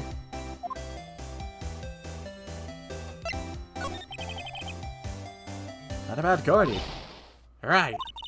Well, the way I figured, the trial's only stoking the flames of the Gordy fever. And I'll get my exclusive photos and rocket to start them. Alright, Lotta. You go, girl. I wish I could be an investigative photographer, too. Finish your spirit medium training first. Blech. Lotta, what do you mean by making it up? Well, you see, actually, I got a big of information for you. What? That Von Karma didn't want me to say nothing about it. What information? Now we're getting to the heart of it. See, I reckon we might be able to do ourselves a little exchange. Exchange? I thought this was up to make it up to us. Right. I propose a little exchange to make it up to you.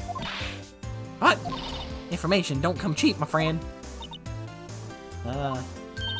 Hey, I see you thinking, my, how unsophisticated these southern folks are. It's written all over your face. Let me tell you, most southerners are way more sophisticated than you. I'm just the exception, okay? Well, what'll it be? We gonna deal or not? What do we do, Nick? Deal. We don't have any other leads, so I don't think we have a choice here. Okay, how much? Eh? You completely off your rocker? I may not be sophisticated, but I'm not trying to rob the poor.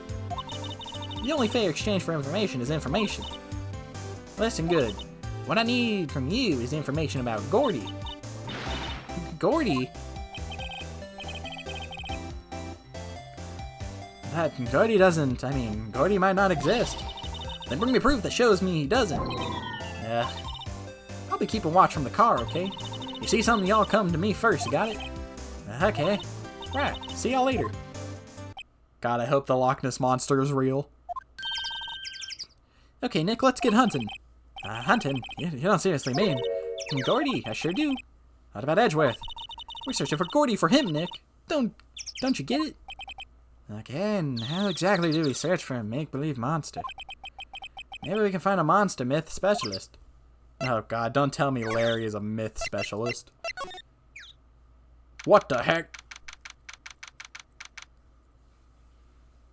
December 26th, Gourd Lake Public Beach. What's that? The Steel Samurai, Nick. Yo, my. Harry, what the heck is that? It was my girl Keontae's idea. She was all, if you like, put this here, it'd be cool. Dude, she gave it to me along with the banner. Wow, that's really impressive. She could find those for you. Well, she knows a lot of people. And that's how, and that show's finished now. She got them for free. Right. Larry,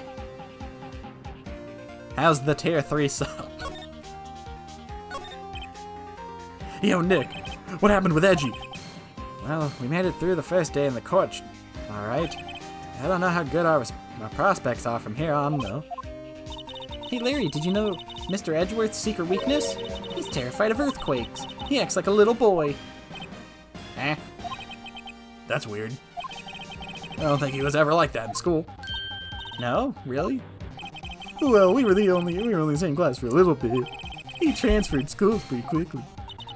Transferred? Right. When the DL6 incident happened, doesn't look like Larry knows about it, though. Yeah, she's just revealing his weaknesses. Hey, Larry. When did you get that big thing? Oh, the big guy? I've had that for about a month, yeah. Yeah, it's a big hit with the kids. I wasn't it here yesterday. Huh? Oh, right. The compressor was busted. Compressor? Yeah, that little unit by my hot dog stand. That's what I used to put it there in the Steel Samurai. It broke a little while ago, so I sent it in for repair. Oh. And here I thought you'd inflate it by yourself. Yeah, I already tried it. I don't have the lungs for it.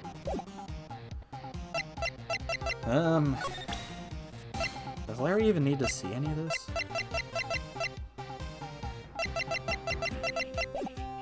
You're gonna be a witness. You probably are the second witness. Now let's look at the balloon. Doesn't that Steel Samurai look a little out of place? I mean, it's so huge. I guess it's good advertising. Something about the Steel Samurai just doesn't work for me. Really? Looks pretty well made to me. Still a novice, aren't you, Nick? Really? True connoisseurs like Cody and me don't fall for this kind of stuff. These Steel Samurai fans are obviously in a league of their own. Yeah, it's because he's fat. Because he's a balloon. That's why she doesn't like him. There's no muscle. What's this machine? That's a compressor. I use it to fill up that balloon there with air. Neat. You just got it repaired yesterday, man. What a drag that was. This guy looks like he's about to combust at every 5 seconds. Alright, let's leave Larry on his own. Let's go to the boat. September 26th, boat rental shop. It's always so quiet here. I wonder if the boat shop is closed for good. Well, with the murder on the lake and all, they're probably just taking a vacation till it blows over. I get it. Examine the boat. There's some boats floating at the dock. The murder took place in a boat from this dock. Apparently the police took away the actual boat that was used that night. Indeed, there's space for one more boat at the dock. Oh wait, I think they were both talking. I'm stupid. Small boat rental shop. Doesn't look like anyone is around. They're probably closed because of the murder. So, the picture of the Loch Ness Monster is probably because of a inflatable. There's more forest off that way. Doubt I'd find any helpful clues in there. Okay. Why do you gotta look at me like that? Hey man, I just want you to make it straight. Keontae. 10 out of 10, right? Larry, I'm out of here. No, come back. December 26th, Gourd Lake Woods. Dun dun. Hey, y'all. Well, y'all find anything about Gordy? No, nothing. Well, keep moving. It gets cold out here at midnight. It is a little chilly. I think I have to sneeze. What? Whoa, no you don't. No sneezing. What you?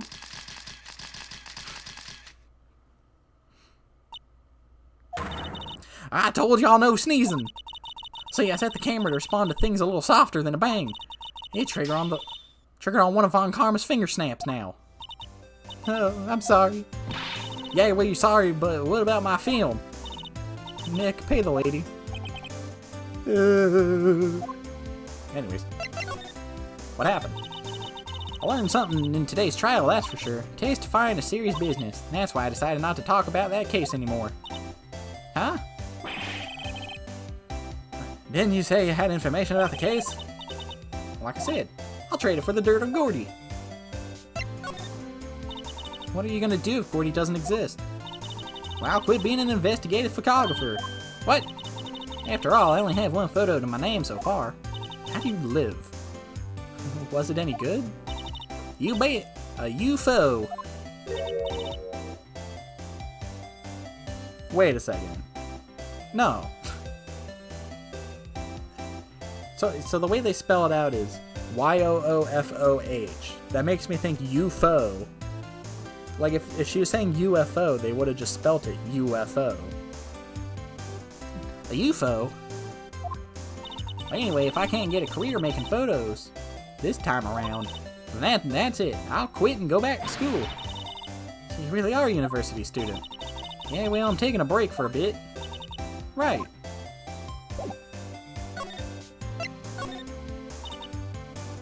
It's the same crap.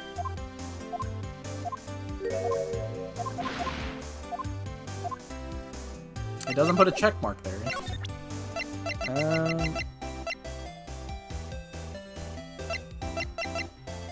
So I need to go figure out how to prove or get the dirt on Gordy.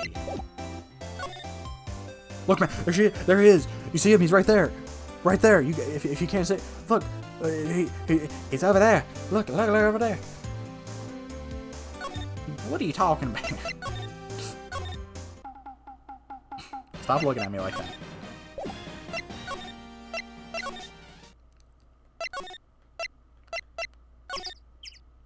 Alright, Gumshoes might be back. Police department. Hey there, pal. What's up? You look out of sorts. Wait, you didn't go and do something that's gonna go hurt Mr. Edgeworth's case again? What do you mean again? Whatever. Have a seat, pal. I'm here for you if you need anything besides money, that is. Gumshoes is probably broke. How's the investigation proceeding? It's not really. We have another meeting coming up. We're supposed to talk about Mr. Edgeworth's motive. His motive? See, Mr. Edgeworth's father died in the DL6 incident, and the guy who got the lone suspect declared innocent was the victim in this case. Robert Hamon. They're saying that's why Mr. Edgeworth shot him. And Edgeworth never talks about his past. I bet they'll drag that out of him, or drag and hit him with it in the court tomorrow too. Poor Mr. Edgeworth. I gotta admit, doesn't look good, pal. Gordy. Say, Detective Gumshoe, do you know Gordy? The monster down in Gourd Lake? Not personally, no. Well, we're looking for it. Huh? Are you out of your minds? You got time to go wild monster hunting? How about doing a little questioning for me, then? Oh, Detective Gumshoe is scaring me, Nick. I told Detective Gumshoe about the deal with Lotta. Nick, try telling him sooner next time.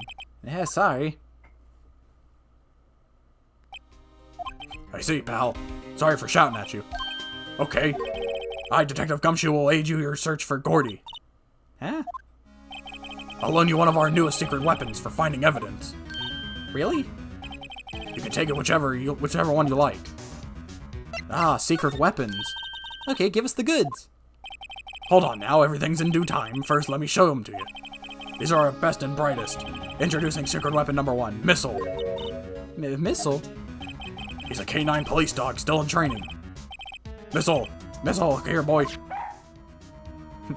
Bark. Here he is. Hey, he's cute. Look, Nick, cute dog. A cute dog? This will help us how? Next secret weapon number 2, a fishing pole. Here, this is my own personal pole. Detective Gumshoe, we're looking for a monster. Yeah? How are we supposed to catch a whole sea monster with a fishing pole? Never know till you try, pal. Okay, this next one is the last one. Oh, please, I'm already overwhelmed by our choices. Secret weapon number 3, a metal detector. Here. Detective Gumshoe, we're looking for something alive. Right. How are we supposed to find it with a metal detector? Hey, you never know, it might have been eating soda cans. Well, which will it be? I can't make up my mind, Nick. They all seem so perfect. I can't make up my mind either, for the totally opposite reason. Well, I suppose it can't hurt to borrow one of these.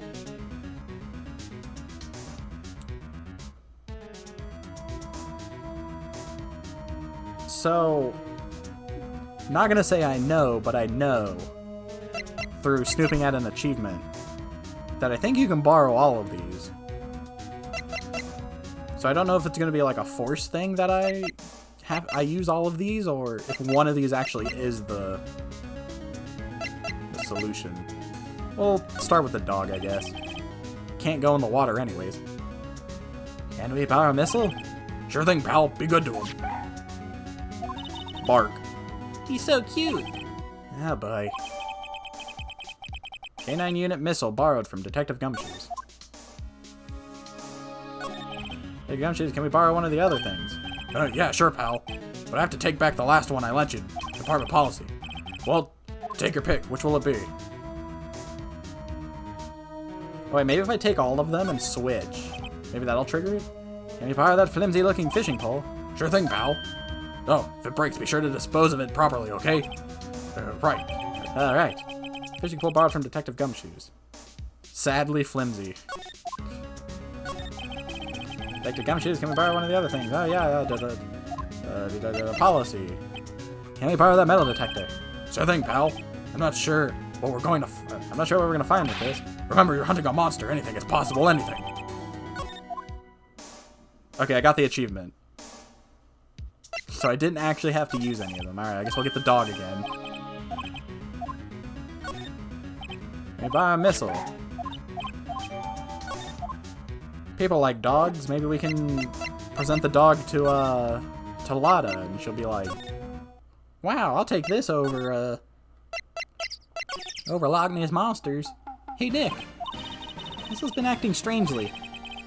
Missile? Ah, alright. That little creature of the detectives. Hey, I love little doggies. Good boy, good boy. Oh, jeez. Brr. What's wrong, Missile?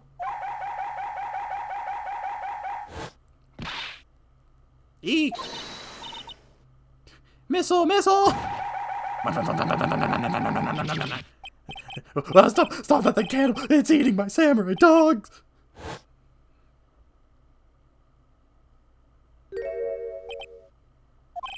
My samurai dogs! Wow, he ate every single one. I'm sorry, Larry. Sorry, don't pay my bills, Nick. It's going to have to this time. So do we lose the dog? No, we still have the dog. What do you think of the dog? Hey Larry, look, it's Missile. Isn't he cute? Keep that mutt away from me. What am I going to tell the big boss? There's a big boss in charge of your hot dog stand? Nick, maybe the stand is a front for a mafia money laundering scheme. I think you should probably try to look a little sorry for what happened. Oh, right. Yeah, my poor dogs. Put your dogs away next time.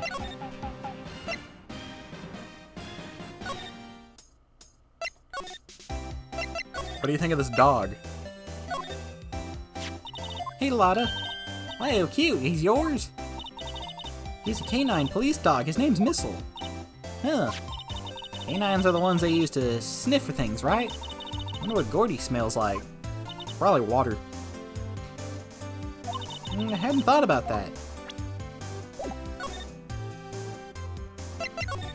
Well, salt water, I mean.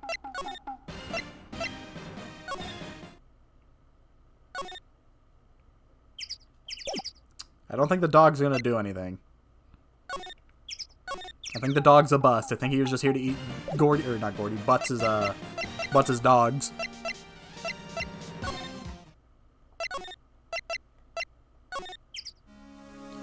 Alright, Gumshoes, the dog, ate the dogs.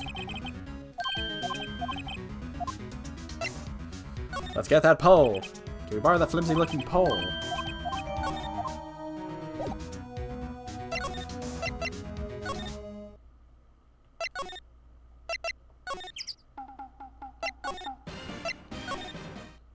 Here we go. December 26th, Gourd Lake Woods. Okay, Nick, this looks like a good spot. Good spot for what? Time to do some fishing. She's serious. Oh, what are you going to use for bait? Yeah, oh? Figured something like this would happen. We should have brought Missile along with us too, at least then we'd have bait. Nick, how could you? I'm kidding, I'm kidding. Some jokes are better left untold. She hit me. Okay, watch this, Nick. Just try not to reel in any empty cans or boots, okay? Here we go. My legs. Hey, what are y'all doing? Sorry, Lotta. Don't tell me you're on some film company's payroll. Nick Pear. My poor wallet.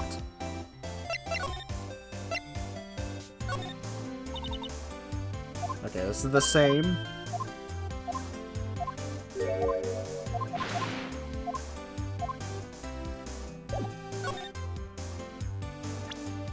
Well, hold on. Let's present to her the fishing rod. See what she has to say. Lotta, wait. Fishing pole? Are you out of your doggone mind? Yes. I mean, yes. It's a fishing pole. Huh. Never thought of that. Good luck. Thanks. I don't believe it. Alright, well, I think the fishing rod's out of commission here. Alright, well, time to get the metal detector.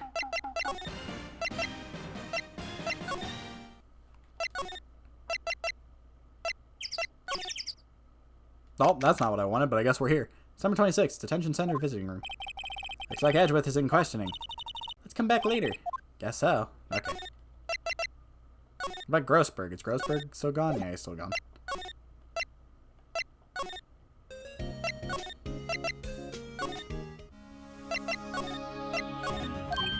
Gumshoes, I need your third tool.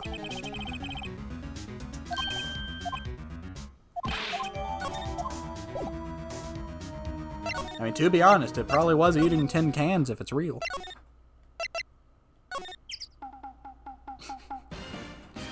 The way he looks at you. Yeah, so what? What do you want?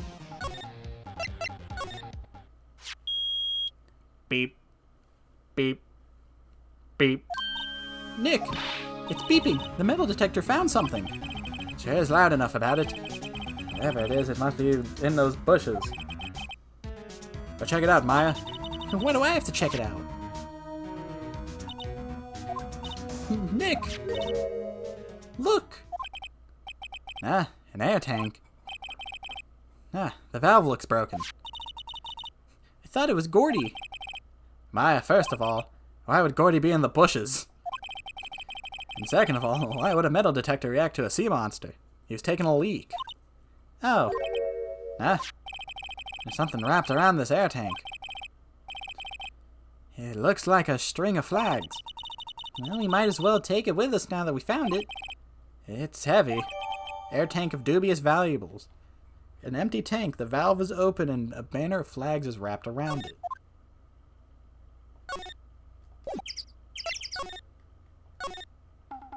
You look like you would know what this is. What do you think of this air tank? What? An air tank? What about it?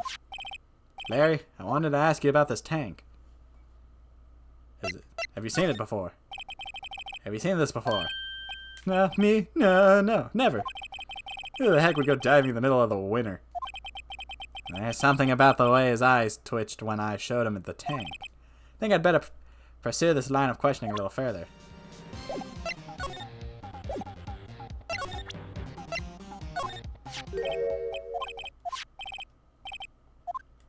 Is it yours? Say, is this air tank yours? What? Why would I think? Why would I have things like that?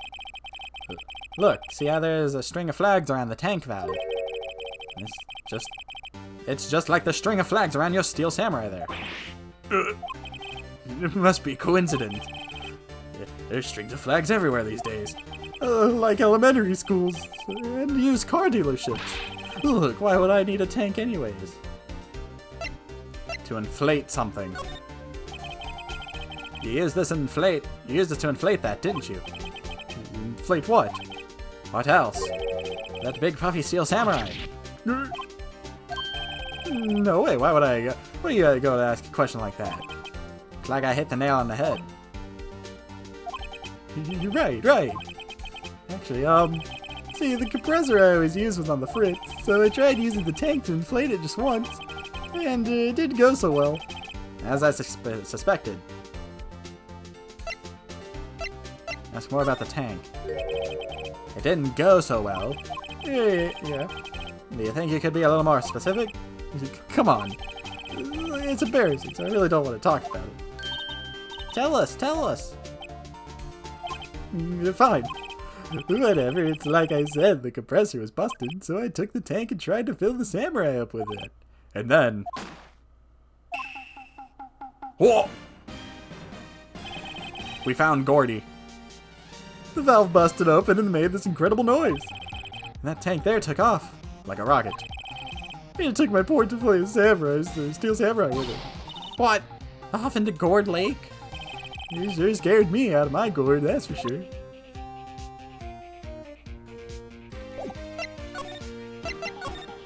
So the tank and the Steel Samurai were trying to fill up flew away. What happened next? Well, that happened on the 20th or so. The 20th? A week ago? As far as I could see, the tank went flying out into the lake. So I went out every night in a boat looking for it. I mean, Beyonce gave me that Steel Samurai after all. And when did you find it? Just the night before last. It flew out there. It took me 4 whole days to find it. The night before last was the night of the murder. Sorry for not telling you, Nick. Actually, I was here on the night of the murder. But you see, I went home before midnight. So you didn't know about what happened? Nope. That's too bad. It's not all bad. We've solved one mystery at least. Mystery? Maybe we should go tell her. Thank you, Larry.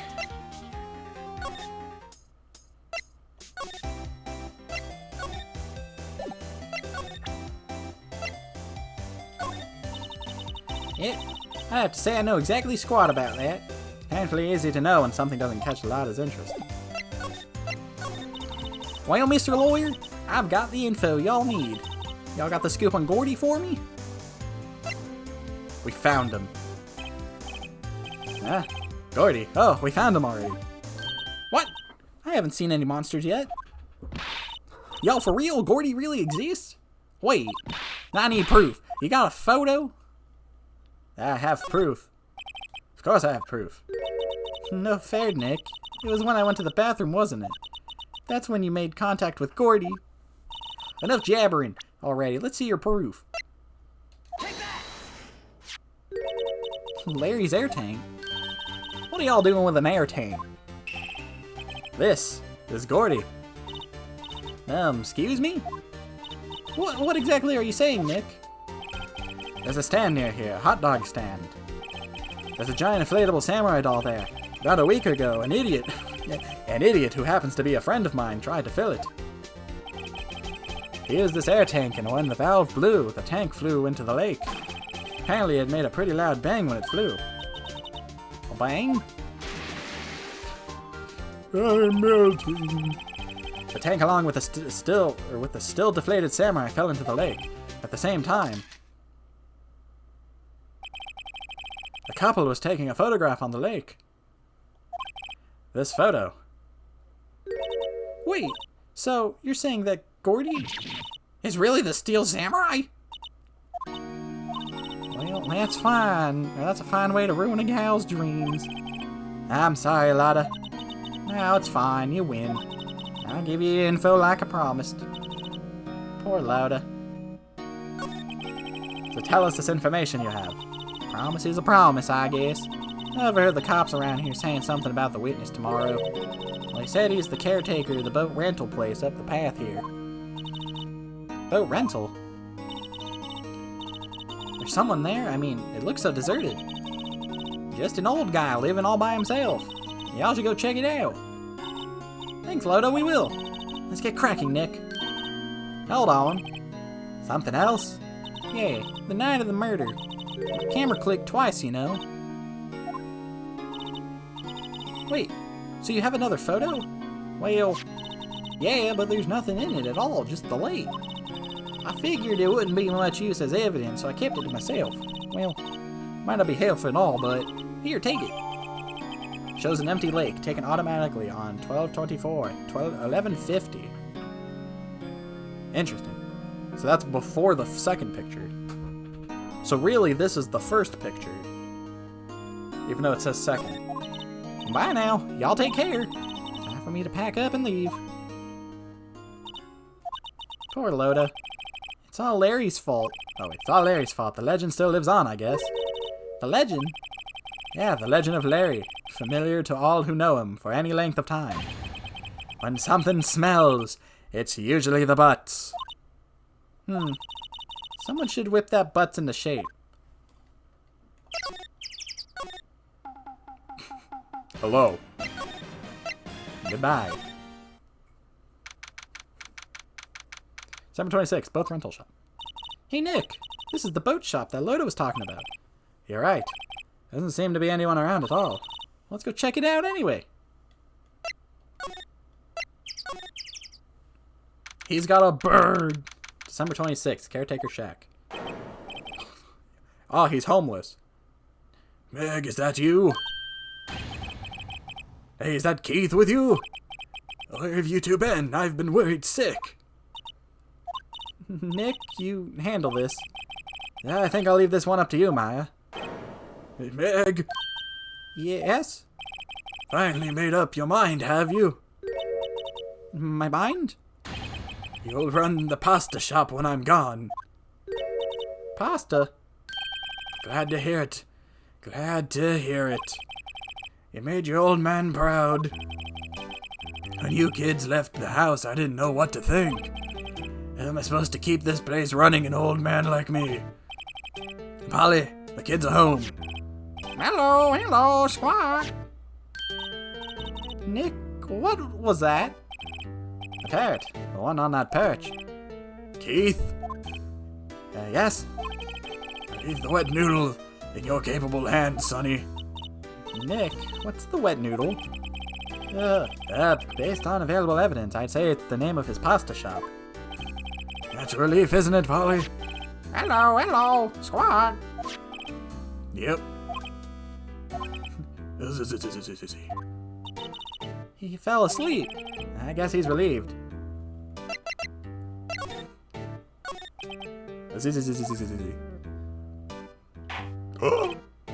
Pasta shop. Yep, to think the wet noodle will live on when I'm gone. My father started it, you know, so that makes you two the third generation. Yes? Tomorrow we'll start with the secret of dough tossing. Dough tossing? You too, Keith. Yes. You'll be the best pasta wrangler the West has ever seen. Pasta wrangler, the West? Isn't pasta from Italy? Meg, Yes? you know the best pasta's always been made west of the Rockies, don't you? Right, of course, everybody knows that. Nick, how long do we have to keep up this all in the family charade? This old man must know something about the murder. We're not leaving until we find out what it is. Oh, This is a boat rental shop, right? what are you talking about? This here's the place, the Palace of Pasta, the wet noodle. Oh, now that you mention it, we haven't gotten many orders for spaghetti recently. All the kids come up and say, "Yo, dude, we want to ride in one of your boats." That's why I keep them boats out there. Youngsters these days, darned if I understand them. I'm pretty confused myself. Nick, this isn't going anywhere. But this old man is the witness tomorrow, right? We've got to find some way of getting information out of him. Dude, he's senile. Wow, what an amazing parrot that is. Good morning. Hello?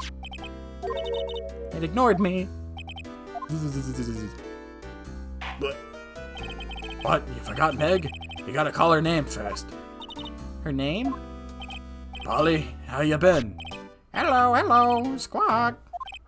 See? Neat. So the parrot's name is Polly. And now it's evidence. Too bad all she can say is hello. Old Polly can say lots of things. You just need to know the secret words. The secret words? Polly, what's your name? Polly, squawk. Cute. Maya's found a new friend. First the dog and now the parrot. Looks like a kitchen unit. It's pretty clean. No, it's not. Funny, it doesn't look like the type who'd keep things tidy like that. You're forgetting, Nick. He's running a pasta shop here.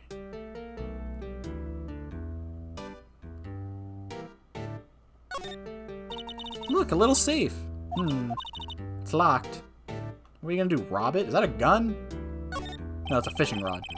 This fishing pole looks expensive.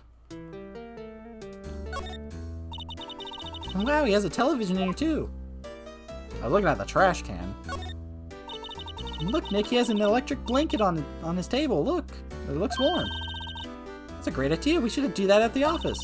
We could sit down with our clients, snug and warm, and drink hot cocoa. And what, talk about murders? No, you're a party pooper, Nick. Wow, there's a lot of various fish in the Gourd Lake, aren't there? Something's funny, Nick. All these fish are saltwater fish. How do you know that?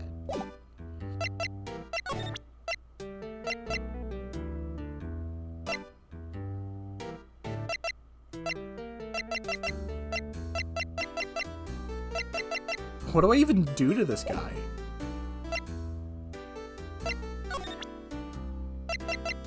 What if I just show him a gun?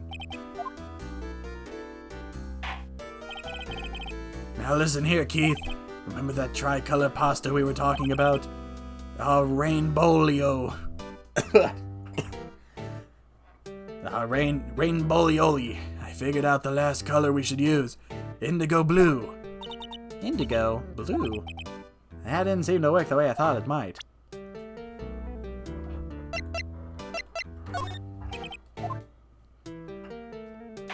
Oh. Now listen here, Keith. Remember that tricolor pasta we were talking about, a Rambolioli? I don't think there's anything I can do to this guy.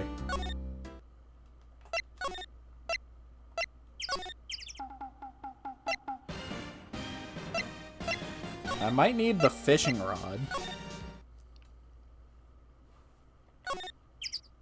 Oh, she's gone.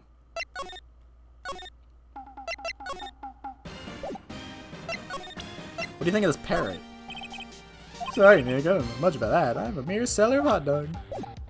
Okay. Yeah, I might need the fishing rod. Oh, wait. Summer 26, Police Department Criminal Affairs. Yeah, Detective Gumshoe is in here. Well, I guess I'm not getting the fishing rod. Yeah, you mention it. Didn't he say he had a meeting to go to? Ah, that's right. Let's come back later. Nothing here. Nothing here. Nothing here.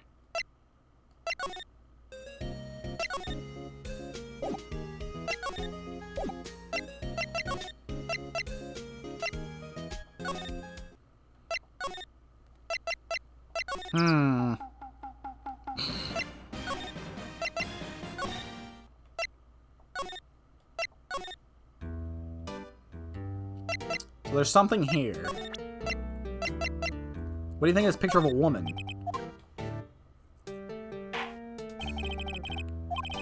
No. Is that a metal detector? You're old. Old people like metal detecting. No. What is this picture of the lake? Rambolioli. Give me the Rambolioli. What about the Loch Ness Monster? You're old. You're into this stuff.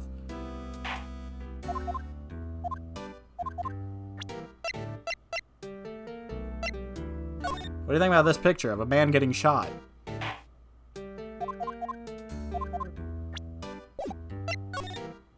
Oh.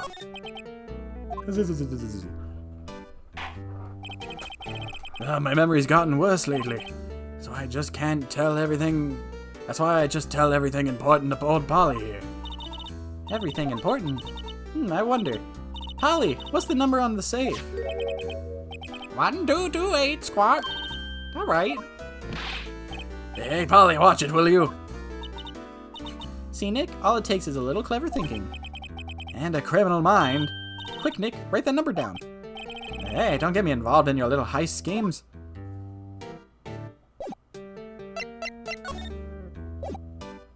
Well, we're 100% robbing the safe. Like a little safe. It's locked. But we know it.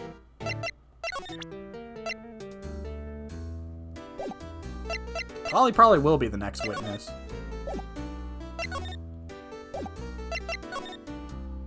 He's gonna be like, I didn't want to come up to the stand without my parry.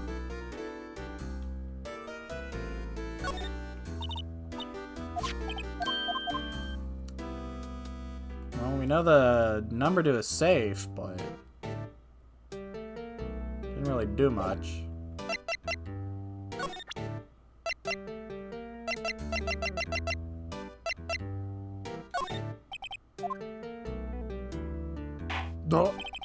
Now listen here, Keith. Remember that tricolor on Bolioli?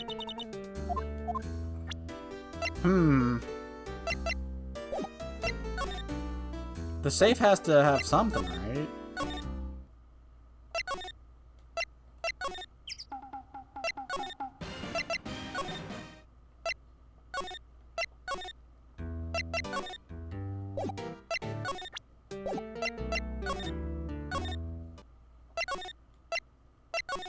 I keep thinking that's a gun in the corner of his room. Maybe Gumshoes' bag? No. It must be one of the detectives. He's mumbling something to himself. Resistance is futile. We have you surrounded. It's not too late. Release the hostages and come out with your hands up. Must be doing some image training.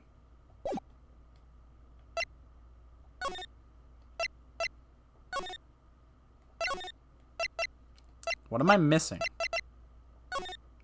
Grossberg's still not back.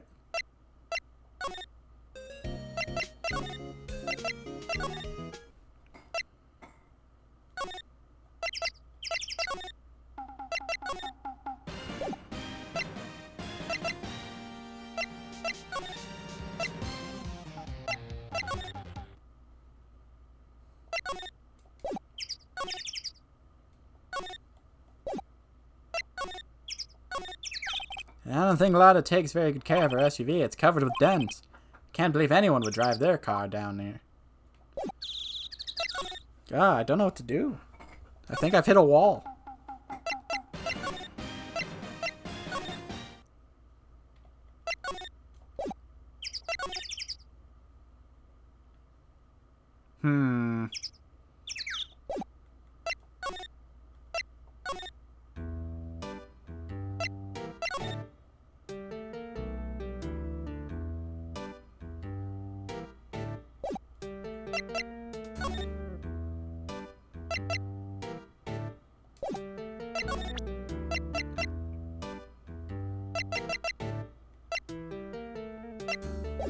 Can I show the parrot the picture?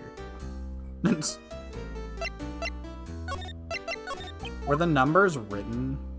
Or like, were they red? They're green. I don't know if that just is because the parrot's saying it or what. 1223 or 1228.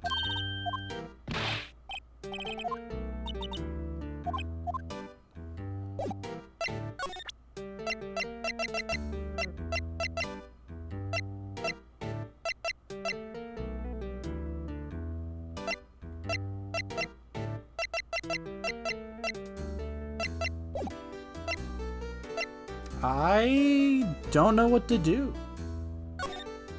This is a first. Usually I just walk around and something happens.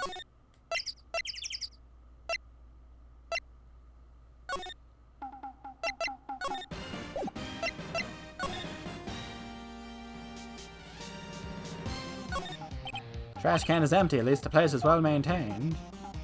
I don't think those really matter. I can't get over the samurai dogs. Original samurai dogs, no less. Hey man, whoever calls their product the original first wins. Why don't you add world famous to the, or why don't you add world famous to the sign? Yeah, good idea.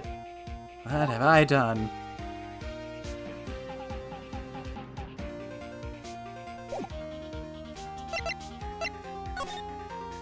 I've hit a wall.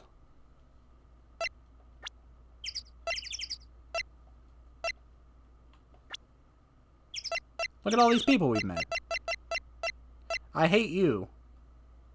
Dude, 65? Jeez.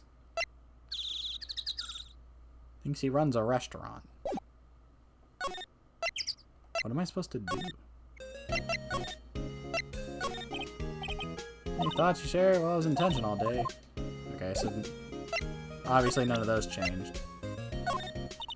Don't waste time showing me things. We have to get cracking on this case. You know the enemy has more tricks up his sleeves and bringing in more witnesses. I was trying to get your feedback, woman.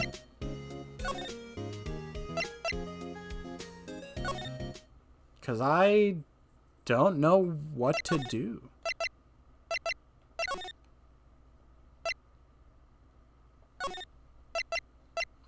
There's something I'm missing, I guess.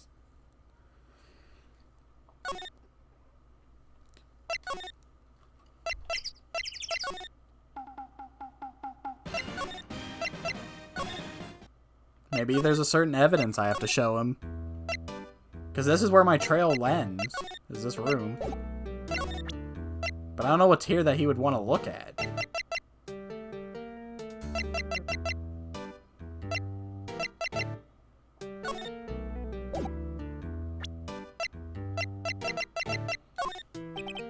If I show him my badge? Yep, there we go. Okay. That a lawyer's badge. Yeah, yes it is. I don't believe it. This old guy is the first person to recognize my badge. I get it. Ah, Yep, I got you figured out now. You're not Keith. Nick? Now's our chance to clear things up. Sir. No, I'm not Keith. And I'm not Meg either. We're here investigating a murder that took place on this lake the other night. Please help us. Lawyer, huh? Please, mister. Alright, I'll help. But on one condition. What's that? When this case is over and done, you'll run the wet noodle. I promise. Okay, we promise. Nick, are you sure about this? Hey, anything to get this case solved. Also, who wouldn't want to eat Phoenix noodles? I guess so. That's my boy. Good for you, Keith. Wait, didn't I just say? You too, Meg. Yes. Eh, you bring a tear to your old man's eyes, you know. Now, what was that you wanted to know? Speak up, Polly. Hello, squawk. Now he's talking to the bird again. How do we get him to talk to us?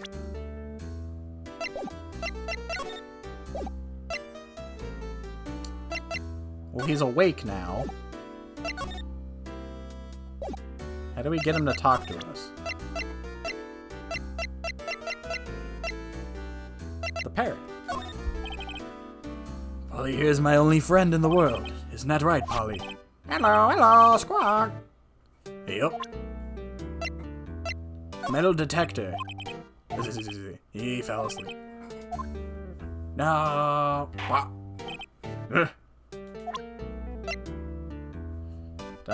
What if I show you a gun? The Loch Ness Monster. You know about this? You know about Gordy? Nope. Okay, well, at least he was honest. What do you think of this woman? Alright, at least he's not a perverted old man. What do you think of this gun?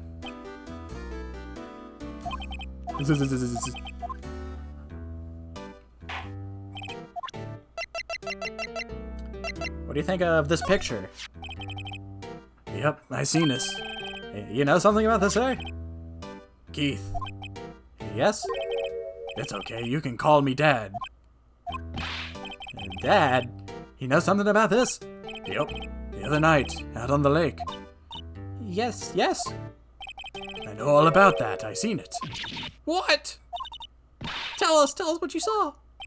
Well, I suppose, since you're taking over the shop and all. There we go, we're getting somewhere. I forgot the time, but it was pretty dark outside, probably night. Yep. It was after midnight, but okay. Then I heard this bang, so I looked outside. Then I heard another one, bang. So far, only two. No one's mentioned a third. little while later, this boat comes back, and a young man walked by my window here. He was muttering something to himself, yup. What did he say? Yup. I forgot. I'll remember tomorrow by court time, promise. Maybe we need to know earlier than that. You know what? Little Terry was just here. Terry. Yup, that kid next door. You always used to make him cry, remember? He was wearing this tattered old coat, got himself some whiskers growing out of his face. Must be talking about Detective Gumshoes. He comes up and tells me to come down to court tomorrow. Really? Somehow I don't think we're going to get much useful information from this guy. Maybe we should be leaving. I think you're right. Oh wait, I had one more question. Huh? Polly, have we forgotten something? Squawk! Don't forget DL6! Squawk! Uh-huh? What did she just say, Nick? One more time, Polly. Don't forget DL6, squawk! What? The DL6 incident? Hey, mister, I mean Dad. This is getting weird. Who is this old guy? Oh, and we're out. Why would that bird Polly know about DL6? We have to figure out who that old man is. Oh, what? He locked the door from the other side. Who could that old man be? I think I need to do a little more research on this DL6 incident. Maybe I should go ask Detective Gumshoe. Sorry, Larry. We got business elsewhere. Yeah, you just won't buy a wiener dog. December 26th, Police Department. Hey, pal, long time no see. You don't look so happy. What's wrong this time? Actually, we wanted to ask you something. Yeah?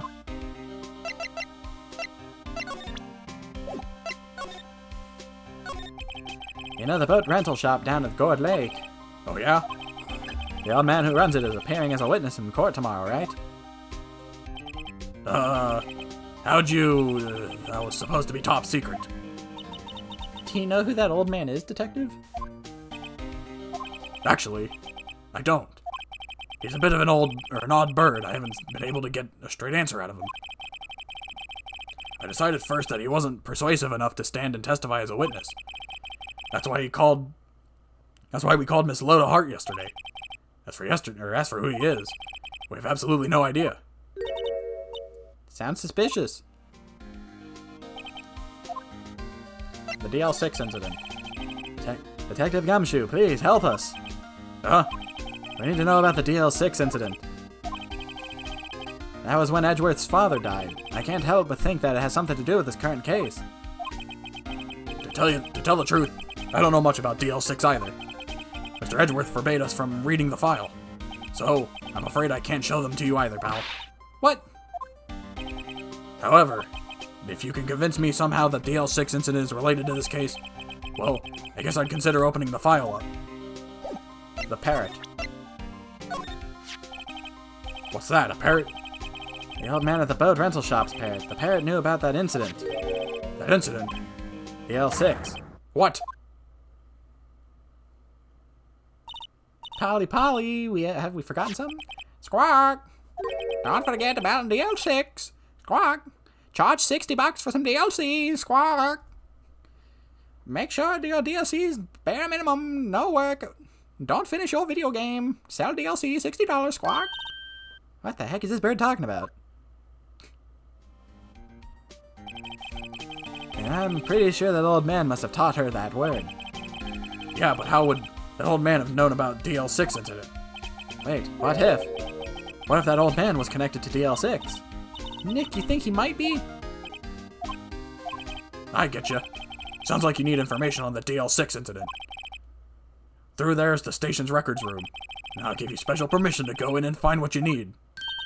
Alright, way to go, Detective Gumshoe. Okay, Nick, to the records room. I guess it's time we faced Edgeworth's past. Thanks, pal. To the records room. December 26th, Police Department records room. Wow! It's amazingly dusty. 10 years of files and 10 years of dust, I guess. Let's find that DL6 stuff quick. 15 years ago, both me and Edgeworth were both 9 years old. We were almost through with our 4th grade when he suddenly transferred. Because of DL6. Nick, I found out where the file is. Oh, thanks. Just let me know what else you want me to do, or what you want to know about DL6 incident. I'll go get the right file. Okay, summary. Well, first, I have to get a handle on the main facts like a summary. Summary, found it. Here you go. December 28th, 2001. That's exactly 15 years ago from the day after tomorrow. So in 2 days, the case is closed. The incident took place in the elevator on the district courthouse. What? Is this the same district courthouse where we're holding the trial now? Looks like it. There was a large earthquake at 2 p.m. on that day. Part of the court building collapsed and all the lights went out. Wow, that was some earthquake. At the time, 3 people were trapped in the elevator. It took 5 hours for them to be rescued. 5 hours? That would be scary like that in the dark. A bullet came through the glass. There was a lack of oxygen in the elevator and the survivors were unconscious. The survivors? One of the 3 in the elevator had been shot in the heart. That was Mr. Edgeworth's father, wasn't it? He said that his father was shot before his very eyes. So Miles Edgeworth was one of the other passengers in that elevator. What are the odds that they shot the window to get some oxygen, but the bullet hit a wall, bounced back, and shot him? You have the date on the victim, Edgeworth's father. Yeah, hold on. Victim. Here, found it. Gregory Edgeworth, 35, defense attorney. If he were still alive, he'd be 50. He had lost that day's case in court and got in the elevator with his son, Miles. Miles? Miles Edgeworth, of course. So he was in the elevator with his father. Yes, we've already got that. From the angle of the bullet and other evidence, it could not have been a suicide. The murder weapon, a pistol, was found in the elevator. The pistol had been fired 2 times. My God. Where have I heard that before? It sounds just like this current case. What's going on here? Got any data on the suspect in there? That would be the guy that my mom got arrested. Hold on, this is it. The man arrested as a suspect in DL6 was Yanni Yogi. He was a clerk in the court, apparently. So he must have been the 3rd person in the elevator. Well, then he had to have done it. But he was found innocent, thanks to his defense lawyer, Robert Hammond. Hammond? The victim in our case? Right. You're right. The suspect, Mr. Yogi, was oxygen deprived, so much so he had brain damage. He lost all memory of being in the elevator. After he was declared innocent, he disappeared. Where could Yogi have gone to, I wonder? He may be closer than we think. I guess I know generally what happened in DL6 now. I still don't know what sort of impact the whole thing had on Edgeworth. Nick, are we going to take the whole file? There's too much. We'll never get it out. You're right. How about we just take what we think we'll need? DL6 case file added to the court record. Right. That's probably all we'll be able to find here. Now all that's left is the trial tomorrow. I wonder how Dad will do testifying in court. To be continued.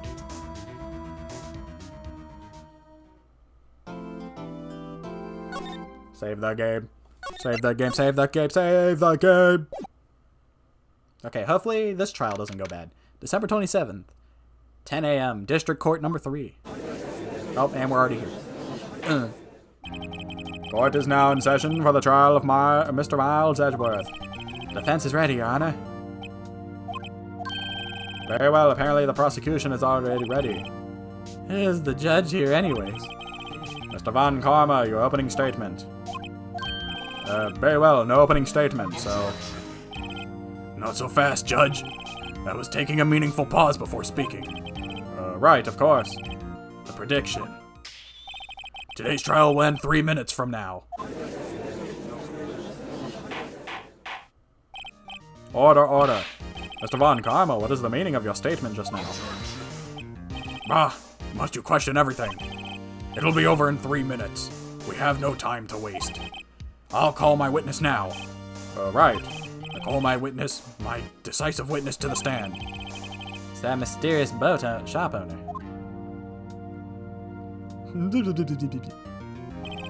Witness, state your profession. Huh? Yeah. I am the proprietor of the restaurant, The Wet Noodle, at Gourd Lake. And I also rent boats. The night of the incident, you were in the boat rental shop, correct? Yep. Yep, I was. Please, all these voices are starting to blend together. What the heck?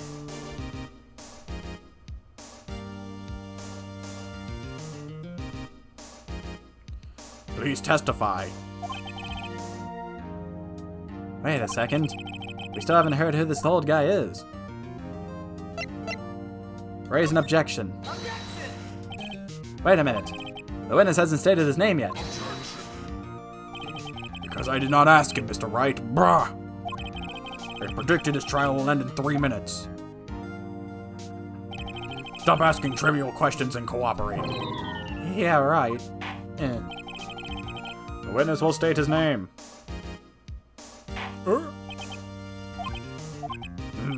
Well, I'm not really sure. Oh, this is the guy. This is the guy who killed, Edgeworth's dad. Not really sure, yup. What do you mean? My, memory. Your Honor, the witness does not remember anything beyond the last several years. Ergo, he cannot recall his own name.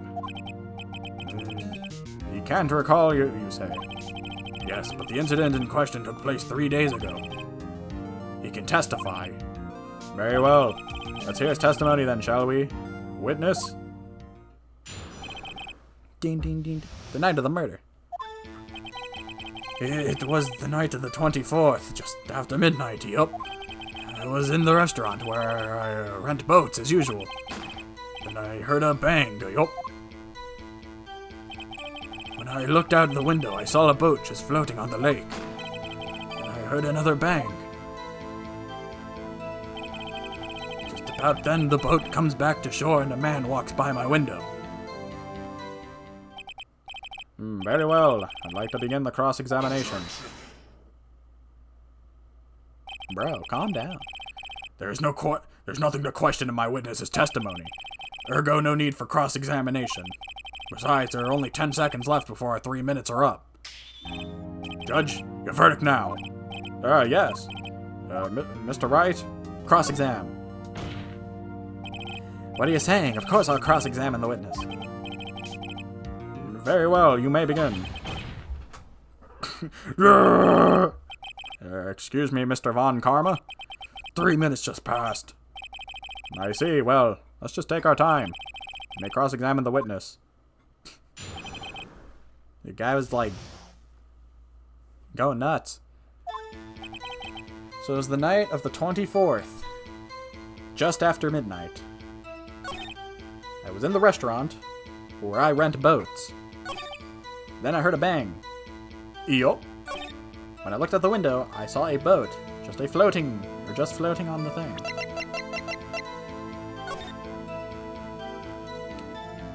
Okay, so now this is just me getting carried away, but next to the boat's the shop. There's one window. Unless he specifically looked from a particular angle, his vision still would be limited. You know? It's just me getting carried away. It's boat on the lake, then I heard another bang. Just about then, the boat comes back to the shore and a man walks by my window. Hold it! By your window? Yep, by my window, right outside the window of my little shack. And could you see the man's face? Well, the fog was pretty darn thick, but he's right there in front of me. I saw him. This is rather important detail. Please add it to your testimony. Tisk, tisk, tisk. I have a bad feeling about this. The man was the defendant. He I was saying, I can't believe he's dead.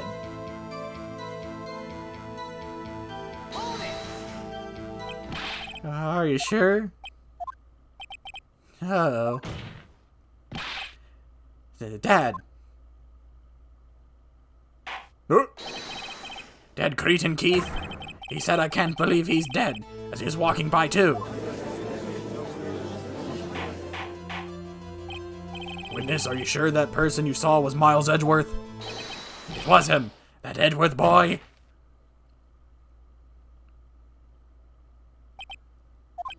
This sounds like decisive evidence, indeed. I see no room for doubt. Von Karma, he lured me into a cross-examining so he could set me all up for a fall. Tisk, tisk, tisk. Nick, I don't like the way things are going here. Man, should they just let her back in court? Everyone in the courtroom is glaring at us. I'd better act quick. This trial is going to be over. Raise an objection. Your Honor, we proved in yesterday's trial that it could not have been Edgeworth who fired that gun. Mr. Wright, are you referring to the fingerprints from Edgeworth's right hand found on the gun?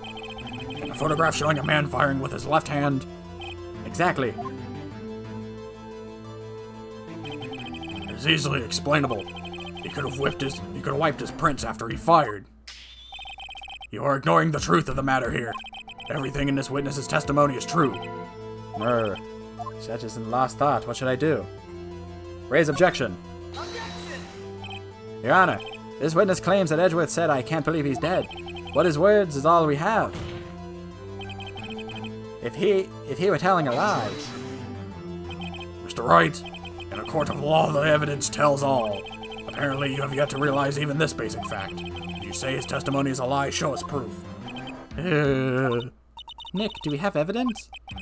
It's no good. There's nothing I can do. Are you sure? To be honest, I don't know what to do anymore. Please. Can you hear me, sis? Please. We need your help. Nick needs you. Tisk, tisk, tisk. 3 minutes was perhaps too high of an expectation. However, 15 minutes isn't bad. This must be a new record.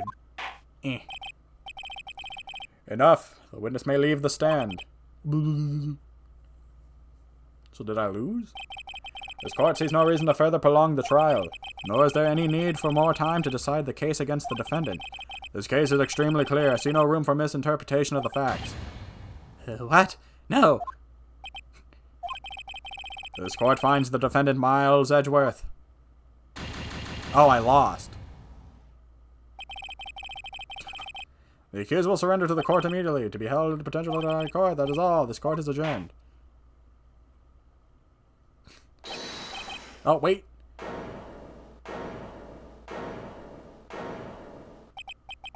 Who was that just now? Me. Huh? What? Larry! Larry? What are you doing here? Listen, you gotta listen to me. I was there in the park the night of the murder. I wasn't sure about it until just yesterday. But today I remembered it. Remembered what? A gunshot. I heard it too. Order. What is the meaning of this? The verdict has been decided. I call for adjournment. One moment, Mr. Von Karma. So you say you heard a gunshot? Yeah, I did. A gunshot that night. I was sitting here in the audience listening to the testimony, and I realized something he said was different from what I remembered. Anyhow, I can't just sit here and let you call Edgy a murderer. It's just not right. I'll testify. Let me testify.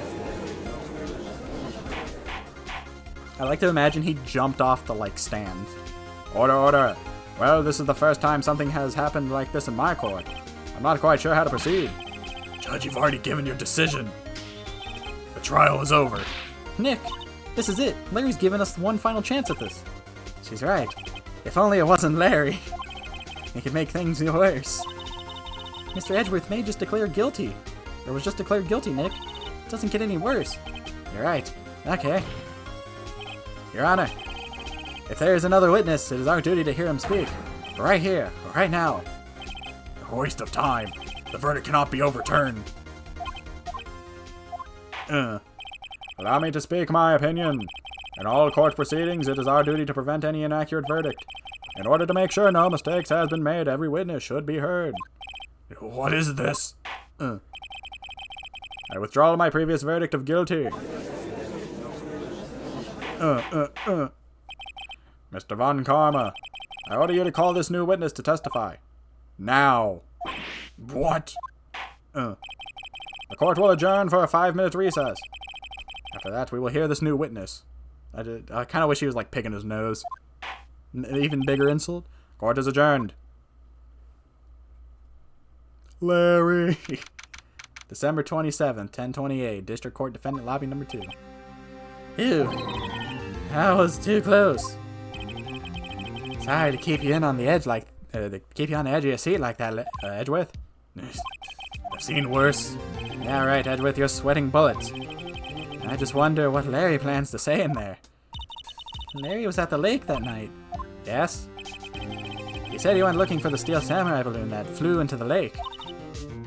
Oh, right. And he found the balloon in the air tank that night. Yeah? Hey, Edgeworth. You say something right? Yeah, a lot of things. You seem out of it. What's wrong? It's nothing. Oh, Mr. Edgeworth, there's something I've been meaning to ask you. What's that? Why are your fingerprints on the murder weapon? Oh. Doo-doo-doo-doo-doo-doo-doo.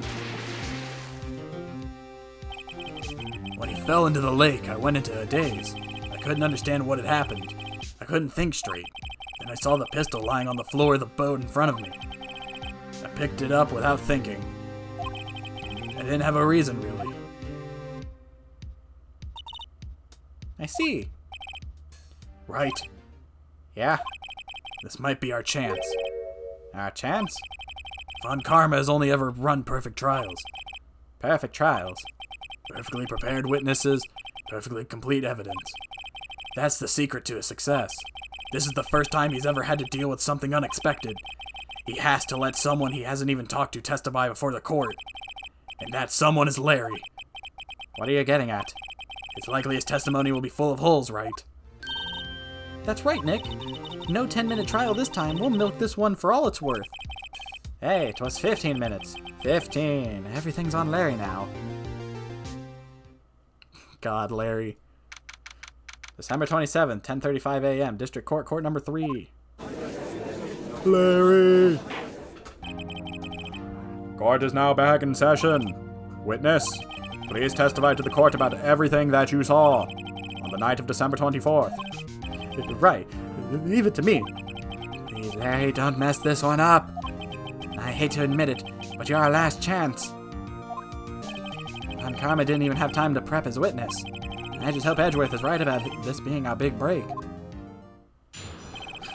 Larry, stop looking at me like that. The night of the murder. That night, I was out in a boat on the lake. I was looking for something and I found it. So I quietly slipped the boat back at the rental shop dock.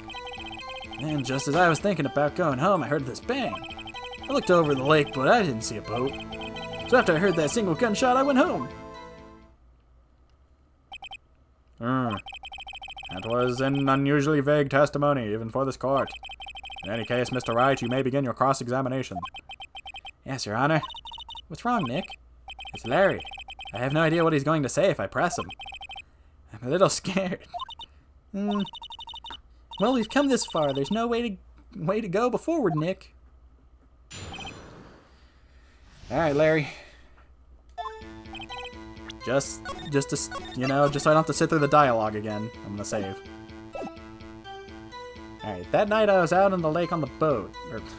I was in a boat on the lake. I was looking for something and I found it. Looking for something? Yeah.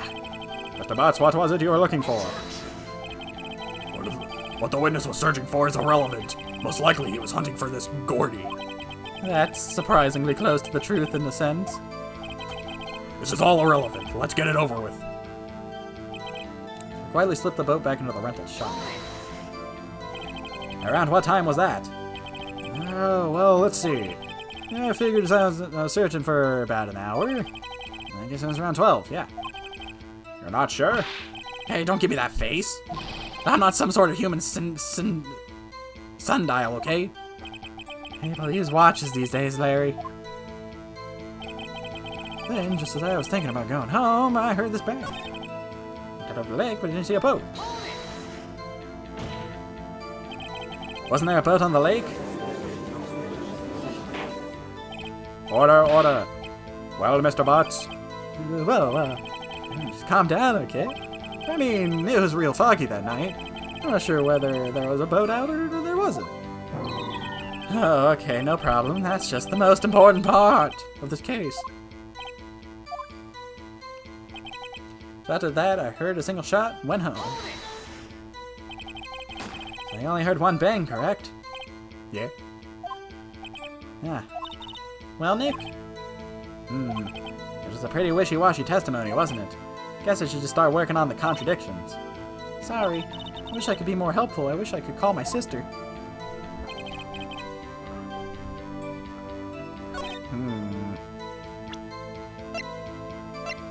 Do I have evidence that, like...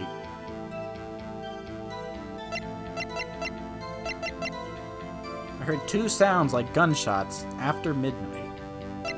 Well, I could use that, I guess.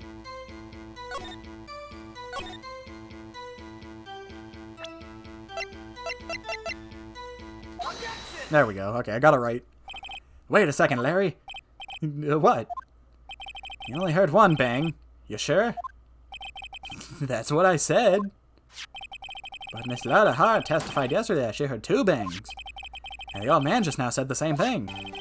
They both heard 2 gunshots that night. Were you even listening? Were you paying attention at all to what they said? Yo, Nick, please.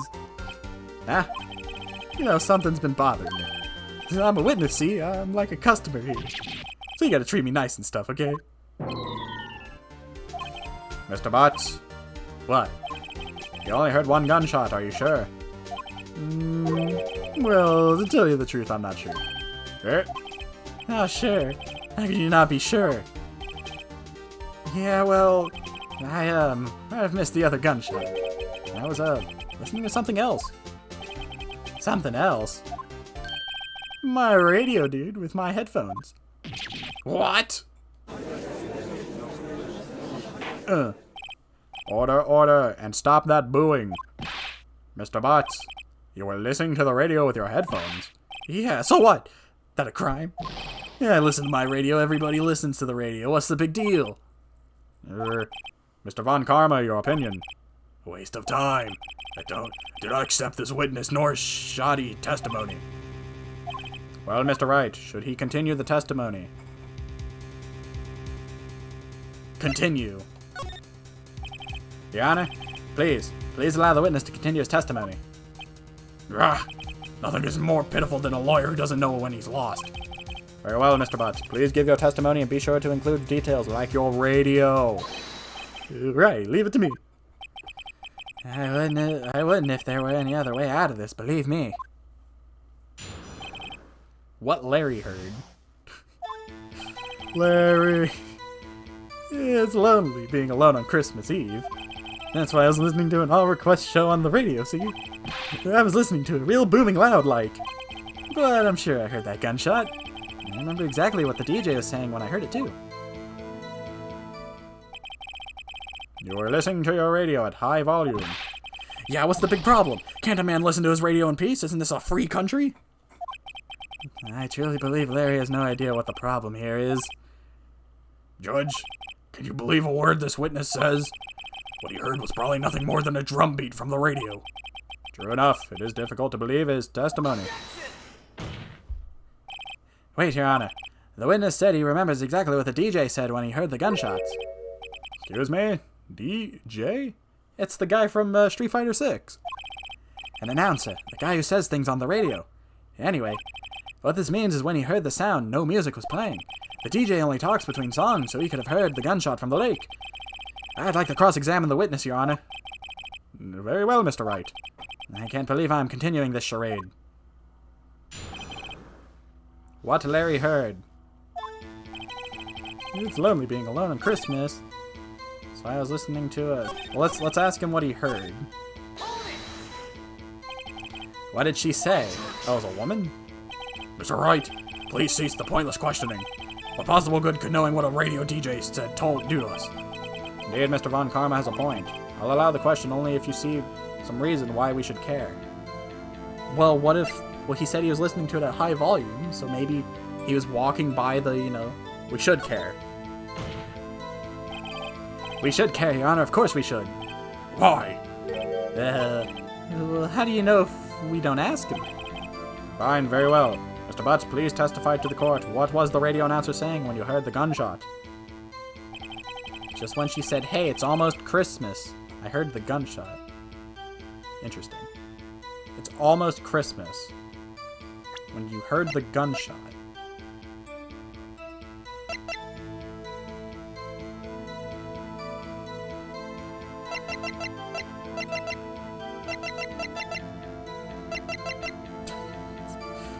Why is this here? Okay, I remember exactly what the DJ was saying when I heard it too. Just when she said, hey, it's almost Christmas, I heard the gunshot.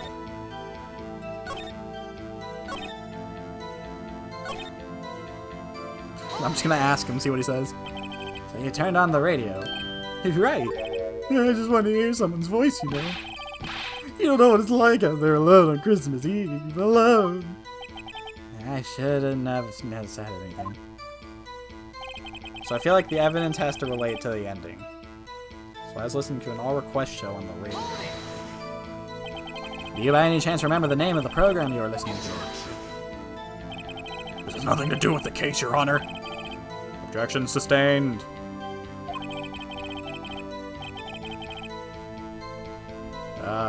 The witness was listening to the radio. That is all we need to know. Tell us, Mr. Butts, how loud was your radio set to that night? Well, like... Never mind. I overthink things and I want to say it, but I feel crazy when I say it. I was listening to it real booming like. Real booming like. Loud? Yeah, And you had headphones on. Yep. I wouldn't think you could hear anything going on outside at all. But I'm sure I heard that gunshot. I might as well just ask him about everything. Can you prove that? No, of course you can't. No, I can't prove it. I remember that moment real clear. I mean, while I was talking about it, it came back real clear to me, I remember exactly what the DJ was saying when I heard it, too. Just when she said, hey, it's almost Christmas, I heard the gunshot. But this picture was... He says almost Christmas, which implies it wasn't Christmas yet. Taken automatically at 12:15. Okay, I was overthinking. Larry, are you absolutely sure you're saying is correct? What's with the face? You look scary, dude. If you're trying to scare me, you better know I don't scare that easy. Is something the matter, Mr. Wright? Your Honor, did you hear what the witness just said? The DJ said, hey, it's almost Christmas, when he heard the gunshot. Indeed, and almost Christmas means it wasn't Christmas. Do you realize what this means? When he heard the gunshot, it was still Christmas Eve. That would seem to be the case, yes. But he should have heard the gunshot after midnight. This photograph is irrefutable proof of this fact.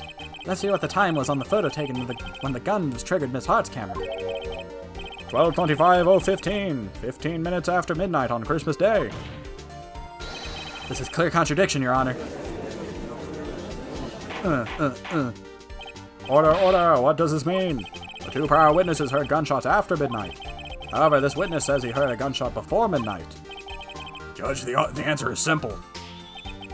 The current witness is plainly mistaken. Just look at him, suspicious. What? Well, Mr. Wright, what do you think about Mr. Butts' claim he heard the gunshot before midnight? Larry's right. Larry's not mistaken, Your Honor. He heard that gunshot before midnight. Intriguing. I'm assuming you have evidence for this wild claim. Show me evidence there was a gunshot before midnight. This is my evidence. The murder weapon? Something about this pistol is bothering me, Your Honor. Both of the witnesses who testified yesterday heard 2 gunshots. However, the murder weapon was fired 3 times. When, then, was the last shot fired? Only now have I realized the truth. That third shot was the shot Larry heard just before midnight. Order, order. I guess that would make sense out of the yesterday's testimonies. Boy, you waste our time again with your empty statements. Yes, the pistol was fired 3 times. But what do you have proof that it was fired before midnight? Do you have proof that the witness didn't just think he heard something? Indeed. Well, Mr. Wright, there's no turning back now. Do you have evidence that proves there was a gunshot before midnight? Do you have evidence that proves Mr. Botts wasn't just hearing things?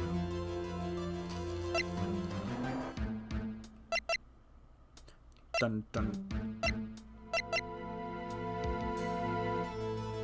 2 gunshots after midnight.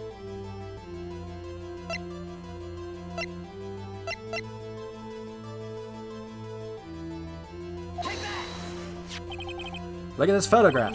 This was taken by your witness yesterday, Miss Loda Hart, with her automatic camera. The timestamp on the photo reads December 24th, 11:50 p.m.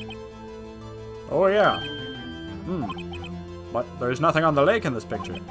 Your Honor, the real issue here is not why nothing is shown in this photograph. It is why this photograph exists at all. What do you mean? Your Honor, this photograph was taken by an automatic camera. The camera was set to go off in response to loud noises. Ah. Correct. There was a loud noise on the lake at 11:50 p.m. That is why this photograph was taken. In other words, there was a gunshot at the time that Larry claims. Order, order. That would make sense of the evidence we've seen so far. However, this leaves me wondering exactly what did happen that night on the lake. Exactly. If this is true, there were 2 sets of gunshots separated by 25 minutes. One at 11:50, another at 15 minutes after midnight. Why, I ask you, why? I'd better think of something quick. Wait a second. Gunshots separated by 25 minutes. Oh! What's wrong, Nick? I have it. I have it. Huh? Remember the case of the Steel Samurai? Yeah, of course I remember. The murderer in this case had the same idea as the murderer in that case. What do you mean? Maya, yes? If we don't figure this out now, we'll never overturn Edgeworth's guilty verdict. I've got a hunch and I'm going to run with it. Right, I mean, is that safe? Safe? We've already gotten a guilty verdict. We have nothing to lose. You just watch and let me know if anything happened or anything sounds fishy, okay? Right, Nick. Your Honor. Yes, Mr. Wright? The testimony just now has cleared up this entire case. What do you mean, Mr. Wright? So you finally realize the truth. There can be no other murderer than Miles Edgeworth himself. Wrong, Von Karma. A man was shot that night, but it wasn't Edgeworth who did the shooting. Listen, rookie, take a deep breath and consider the facts. At the time of the murder, 1 boat was on that lake. This was shown by the witness's photograph. The defendant Edgeworth and the victim Robert Hammond were on that boat.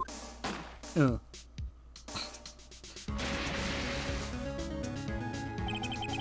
was a gunshot fired on that boat and Robert Hammond fell into the lake. The distance of the shooting was 1 meter. It couldn't have been suicide. Well, the guilty party has to be the other man in the boat. I admit it is hard to imagine any other possibility. Yes, but this assumes that the victim was shot at 15 minutes after midnight. What do you mean by that, Mr. Wright? We have photographic evidence. We have photographic evidence at the time of the shooting. Timestamp of the photo was 0:15. But Larry heard a gunshot 25 minutes before that. Robert Hammond was killed then, 25 minutes before the shot of the lake. That's the only way that Edgeworth could have been innocent. That's the only way Edgeworth could be innocent. Mr. Wright, are you quite mad?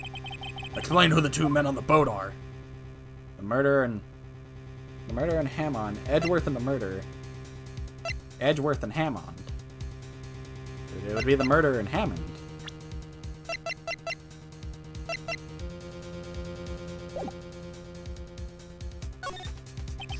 It was the murderer and Robert Hammond. What are you saying? That contradicts what you just told the court.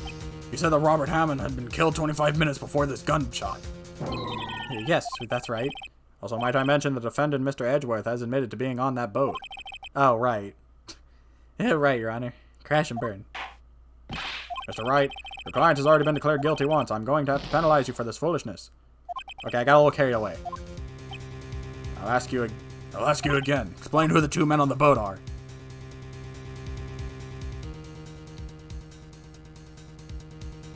Edgeworth and the murderer. Of course, it was the Edgeworth and the murderer.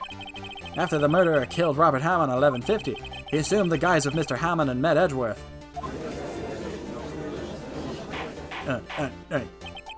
What? Are you serious? Yes, Edgeworth won't tell us why he went to the lake that night. However, I have a hunch. That night, Robert Hammond called Edgeworth to the lake. Now, Edgeworth didn't know Robert Hammond's face that well. That's why he didn't suspect anything when the murderer took Robert Hammond's place. I'm not sure what to make of all of this. Ludicrous.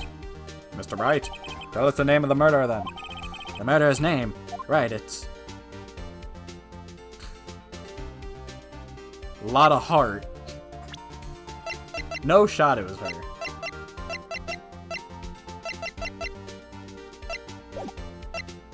I don't know.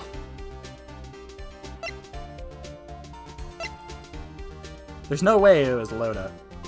The murderer's name. Well, guess I'll gamble. It's probably wrong. The murderer is none other than Miss Loda Hart. Investigative photographer? Yes. You're saying that a young lady dressed up like Robert Hammond and fooled Mr. Edgeworth? Yes, well, she did look sort of manly. I am ashamed I actually listened to this utter nonsense. Listen, you came to this conclusion based on a piece of evidence? That is this photograph taken at 11:50. If you didn't have this photograph, you never would have made this claim. Correct.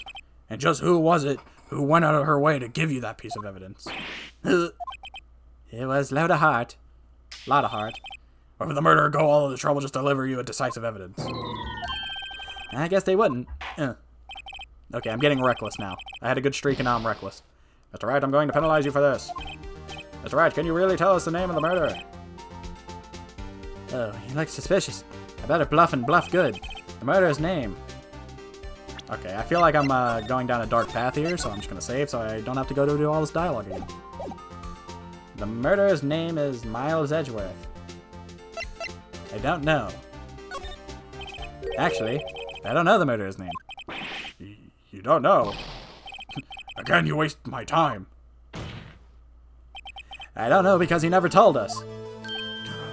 My god, I forgot about the old guy already. The murderer is the caretaker of the boat shop, that old man. At 11:50, he was the one who killed Robert Hammond. He was finishing the job. He finished off Edgeworth's dad and he went to go finish the job. The caretaker of the boat shop? Where did he do this? There weren't any boats on the lake then.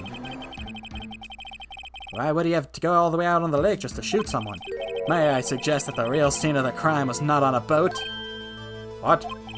Well, then where did the murder take place? Show the judge where the murder took place. What? This could have taken place anywhere, probably the boathouse. Here, of course, the boat shop where he lives. That way he can meet with the victim without anyone seeing. Do you have any proof that the boat shop was the scene of the crime? Recall Larry's testimony, if you will.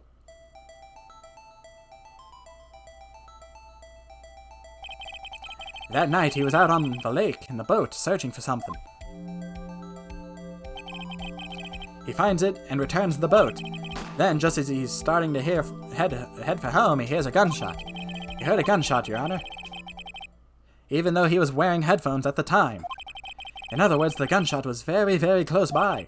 And where would that be if he had just returned a boat? The boat shop. Mr. Wright, what happened that night on Gourd Lake? Please tell the court from the beginning. Yes, Your Honor. Nick, are you sure about this? Not really. But I think if I start at the very beginning, and I take it slow, I might just be able to figure this out. That night, the caretaker of the boat shop called Robert Hammond to his shop.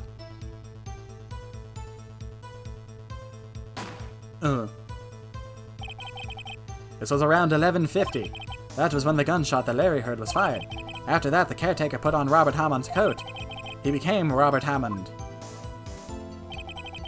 Then he got in the boat with Edgeworth and went out into the middle of the lake. Well, then who fired the pistol on the boat, Mr. Wright? Boat shop caretaker. Of course, it was the murderer who shot the pistol. He shot twice. Both missed Edgeworth on purpose. Wait a minute. Yes? Why would he shoot twice if he didn't mean to hit anyone? Details. Know this, Mr. Wright. The moment you run out of the explanations is the moment you lose. Tell us why the murderer had to fire twice. To create a witness because the first shot missed. It'd be to create a witness. Right? I believe he shot twice to create a witness, Your Honor. Create a witness? The murderer lifts his pistol and fires one shot, then ensures that anyone who heard the shot would look at the lake. Indeed, Miss Hart did exactly that after hearing the first gunshot. Next, the murderer waits a bit and he fires again. Then...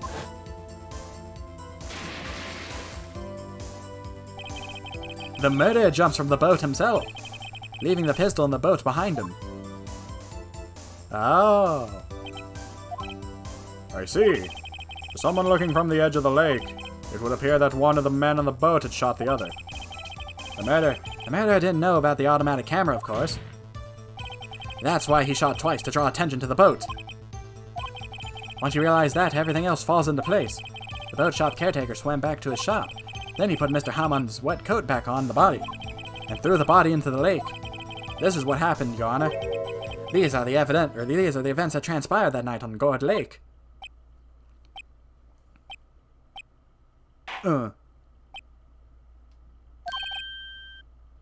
Bailiff, bring out the witness from before. The boat shop caretaker, quickly. A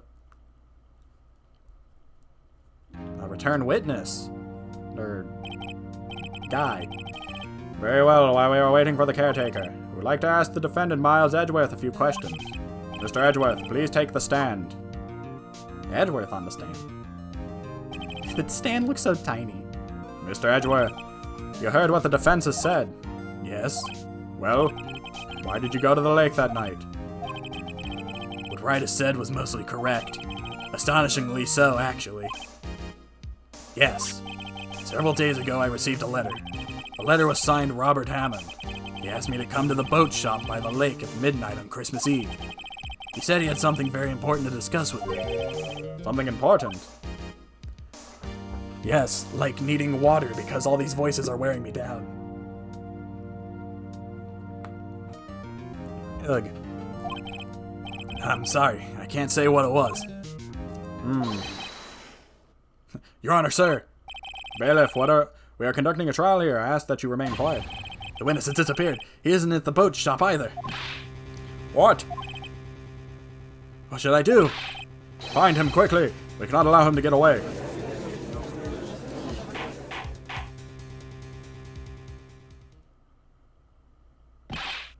Mr. Von Karma, your witness has disappeared. A search warrant has already been issued. It goes without saying that I cannot declare a verdict under these circumstances. I will extend the trial until tomorrow, the final day allowed. I request the police department to utilize all its forces to find that witness. Am I understood? One more thing. Just who is that boat shop caretaker? I think his identity has become very important to this trial. I want him, and I want to know who he is. Very well, court is adjourned.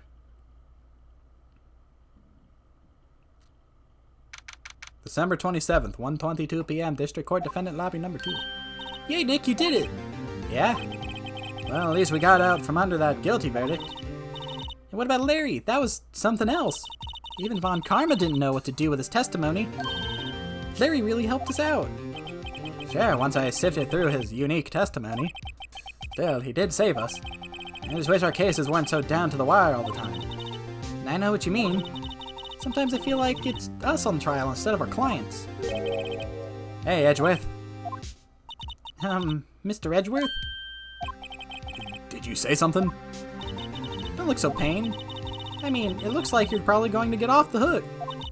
You could try to smile just a little. Relax.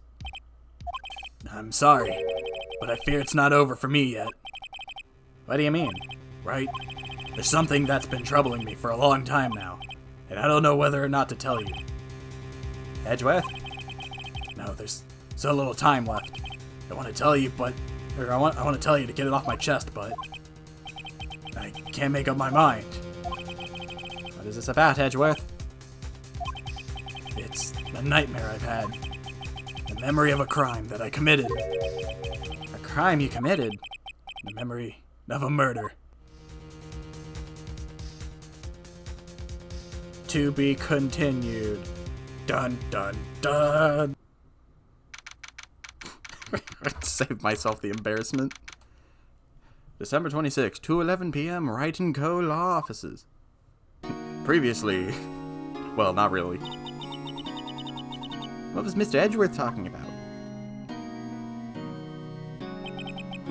The memory of a crime that I committed. A memory of murder. Do you really think Mr. Edgeworth killed? Well, look at him. He probably just walked into somebody and poked him with his hair. You don't have room to talk. I don't believe it. Not Edgeworth. Some painful memory has been troubling him recently. But he'd never take someone's life. Never. My voice is not ready for this. Nick! What? Larry! Yo, how's everyone doing? What do you think of my performance today? I had him swooning in the aisles, and I'm Swooning me? Oh, yes. I do remember feeling faint. right on. Tell me the truth. It was like love at first sight, right? Right, Nick. Ah, me? Well, maybe my heart skipped a beat or two. Hey, yo, that's kind of weird. Think you can do better than that. Come on, I saved Edgeworth in there, dude. Edgy. You guys should be bowing before me, yeah? Bow before your hero. Why are you here? I wasn't ready for you today. Larry, you really helped out in the trial today. You did. If you weren't there, Larry, I'm sure Mr. Edgeworth would have been found guilty. But seriously, Nick, that boat shop caretaker guy is pretty suspicious. But Edgy ain't the one. Edgy ain't off the hook yet. Way to spoil the mood, Larry. Yeah, I'm just a guy sitting in the audience, you know? But from where I'm sitting, Edgy seemed pretty edgy. I mean, can you really know he's telling the truth about that night? Nick? I don't know. But what I do know is, I'm gonna believe in you two till the end. Us two? Edgeworth and who else? You mean me, right? Nah, he means me, right, Nick? Yeah. You, Larry. My best friend. Not me. But why you, Larry? Eh? Yeah, actually, yeah, why me, Nick? Enough with the silent treatment. Nick, why do you trust Mr. Edgeworth so much? I mean, he's changed recently, true, but when we first met him, he was kind of a jerk, don't you think? You didn't know him back then. Back when he wanted to become a defense attorney. Wait, was that when you two were classmates? Yes, in grade school. They saved me. Miles and Larry. They saved me and I'll never forget it. That's why I became a defense attorney, you know? What? Hey, Larry, what's he talking about? Sorry, I kind of forgot. Okay, Nick, out with it. I'm going to hear the story today, and that's final. Okay. It's kind of a long story, so hang in there. It was the very end of 3rd grade. Oh god, don't remind me of 3rd grade. I was on trial. A class trial. A class trial? I say don't remind me of 3rd grade, but 3rd grade was fine. You remember Larry, spring, end of 3rd grade. A kid in our class got his lunch money stolen. Lunch money? Our school was really small. Every month, kids would bring in an envelope with money for lunch for home. I see. Anyway, this kid's envelope disappeared with $38 still inside. Oh yeah, he was rich. Oh yeah, now I remember you mentioned it. I do remember that. And I can see why you'd forget, though. You were out of school that day. And anyway, the envelope had been stolen during PE class. I was coming down with a cold, so I'd skipped PE that day. I was the only one not in class. So they thought you did it. Yep. The kids in class said I should be put on trial. Trial? So the next day we held a classroom trial with me as the defendant. Dude, that'd be so cool. I didn't do it. Guilty, he did it. Guilty, it was you. Thief, give the money back. You're such a meanie. No one play with him. Just admit you did it. You can't hide the truth. Tell us the truth. We're not gonna play with you anymore. Yeah, and you saw, you smell. You shouldn't be allowed at the relay race. Give me back my 50 cents I loaned you. Hey, did you rob me from the bank? Now, Phoenix, you should know you shouldn't steal people's money. It's not right. In the end, even the teacher thought I did it. Go over and apologize, Phoenix. I didn't know it happened. I was so sad I couldn't stop crying. Everyone was staring at me like I'd done it. Nice shirt. I tried to apologize. I went to where the boy whose money had been stolen was sitting. That's when it happened. Oh. You shouldn't have to apologize. The only thing that belongs in this trial is evidence. Anything else has no place. You should all be ashamed, amateurs. Miles? It wasn't you who stole my money, was it? No. You shouldn't apologize. Everyone's been shouting you did it, but no one has any proof. That is why, Your Honor, this boy is innocent. But Miles, it was your money that was stolen. Yeah, you did it. He's the one. We don't need proof. We make him say sorry. Why don't y'all just shut up? Oh, it's Larry. This is always how it ends every... This is how it always ends, everybody ganging up on picking on one person. Just think how he feels. He said he didn't do it, so he didn't do it. Dude, he's got like the frontward version of Phoenix's hair. Very well. I will replace the money myself. This class is over. No way a teacher would do that. That's how it happened. After that, the three of us were the best of friends. Wow, I had no idea you guys were so chill. Yeah, I had no idea either. I mean, I forgot. Wait. Oh, maybe this. I thought he said Larry was absent. That's when I learned what it meant to be alone. Totally alone without a friend in the world. You did a good thing, Larry. Yeah, well, it was just lucky that I took the day off from school. If I'd been there, they would have thought I'd done it. So I took it kind of personally, see? When something smells, it's usually the butts. Anyways, Edgeworth and I talked after that class trial. That's when I heard his father was a defense attorney. I remember his eyes would shine when he talked about his father. I'm going to become a defense attorney, just like my father. A famous defense attorney. Man rolled up to elementary school in a suit.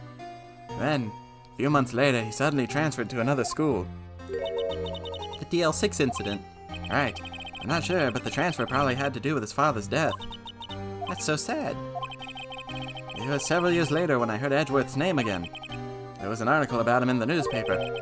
The headline was something like, "Dark Suspicions of a Demon Attorney." Fabricating evidence, manipulating testimonies, covering up facts. The article said he'd do anything to get a guilty verdict. Anything. But why? What happened, I mean? That's not the Edgy I used to know at all. That's what I thought too. I tried to get in touch with him I don't know how many times. He never replied. He left me on red. I guess he didn't want to see his old friends. I couldn't just drop it though. I wanted to meet him to learn why he had become who he became. That's when I decided. Wait, you don't mean... That's why? That's why you became a defense attorney? To meet Edgeworth? Oh, God, no. If I was a defense attorney, I knew he'd have to meet me whether he wanted to or not. In court. Edgeworth believed in me and I believed in him. He's in pain and no one's on his side. I'm the only one who knows the real Edgeworth. I'm the only one who can help him. Oh, Nick. So this is why you'd help me out for free? Yes.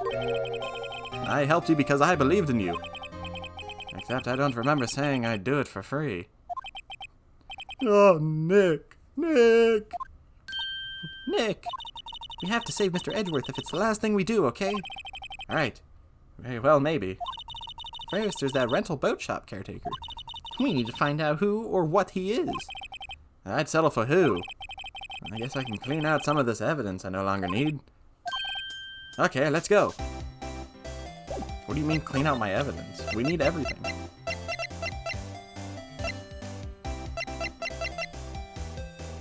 I guess not. Hey Larry, you want a whole parrot? His name's Polly. Alright, let's get out of here. What do we got? Detention center? Oh, Edgeworth. December 27th, Detention Center Visitors Room. You look as grim as always. Nah. Mr. Edgeworth, I heard the story about the class trial. Class trial? What do you mean? You don't remember? No, I don't. Your lunch money was stolen, wasn't it, in 3rd grade? Lunch money? You think I'm poor? Oh, right. Yes, I remember seeing something, or I remember something like that. Nick, I think you're the only one who really remembers. Well, it probably only really mattered to me anyway.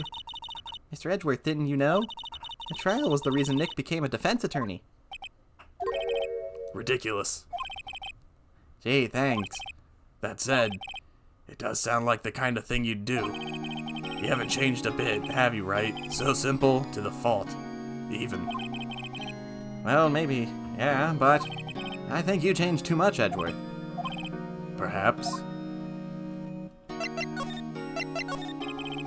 Hey, Edgeworth, why did you become a prosecutor anyways? You used to look up to your dad. You said you wanted to be a defense attorney, right? I couldn't let myself deny reality like you. What do you mean? My father was taken from me and you want me to defend criminals? I'm sorry, Wright, but I'm not the good of a person. One suspect was apprehended in your father's murder, right? Yes, the man trapped in the elevator with my father. His name was Yanni Yogi. He had to be the shooter, any way you look at it. Yet, he was found innocent. That defense attorney got him off the hook. That would be Robert Hammond. We haven't met that guy yet. Oh wait, no, he's dead. I already forgot. On that day, 15 years ago.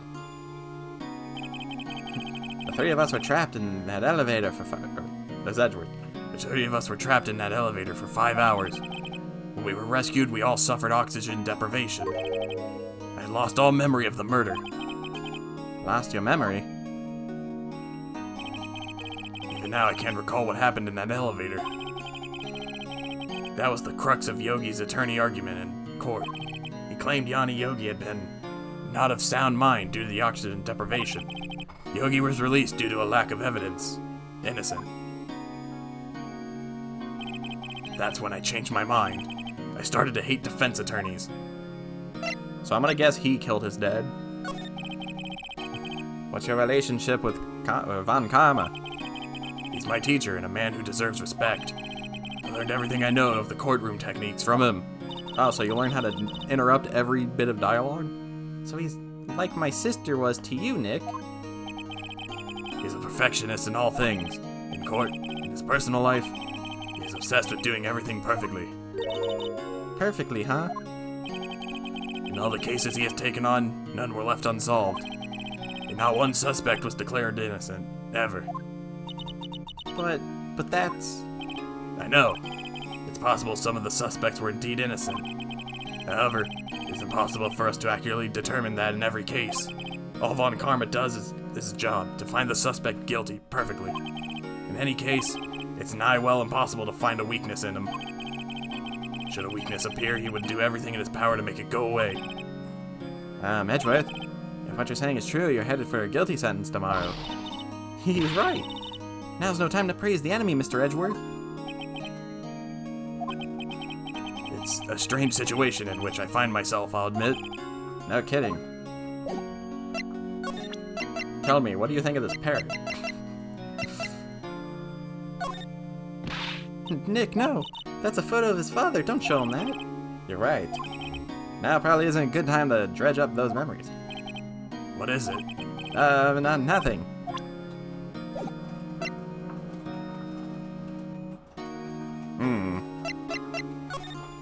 Like, she was like, yeah, don't show him the picture or anything. It could bring up memories. But he literally said he has no memories of that, like, scenario.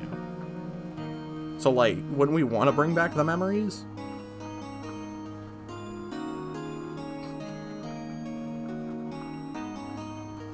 That's what I think not, Mr. Edgeworth. Okay, anyways, let's get out of here. December 27th, Police Department Criminal Affairs. Looks like Detective Gumshoes hasn't gotten back yet. Gumshoes, he won't be coming back today. Oh, really? He said there was some guy he had to arrest by himself, or by tomorrow. The boat shop caretaker. He shouted something like, catching him is if it's the last thing I do, pal. Get a light, Gumshoe.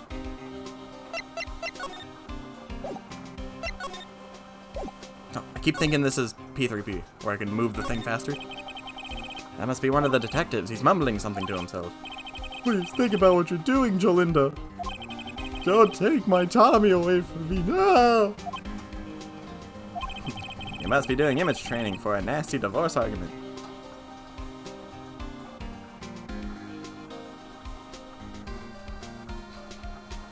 The rain is really loud. So I apologize. So there's a storm a-brewing. Anyways.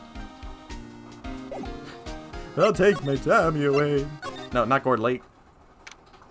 Gord Lake, December 27th. Hey, pal. Long time no see. Oh, Detective Gumshoes. Close one today, eh? I got so worked up I snapped my tie in half. Sorry about that. No prob, pal. Thanks to you, we now know who really did it. You mean the boat shop caretaker? Look, I'll make you a promise. I'll have the scoundrel in custody by trial time tomorrow. Come what may. It's my duty to you as a police officer. Now I'm off to catch the criminal. Detective Gumshoe sure is active today. Oh, one other thing. Can I have my fishing rod back? No one can go into the woods today. The woods? Where Lotto was camping. The woods are off limits to camping, and apparently the park ranger found out. He got pretty mad, so no one could go for a while.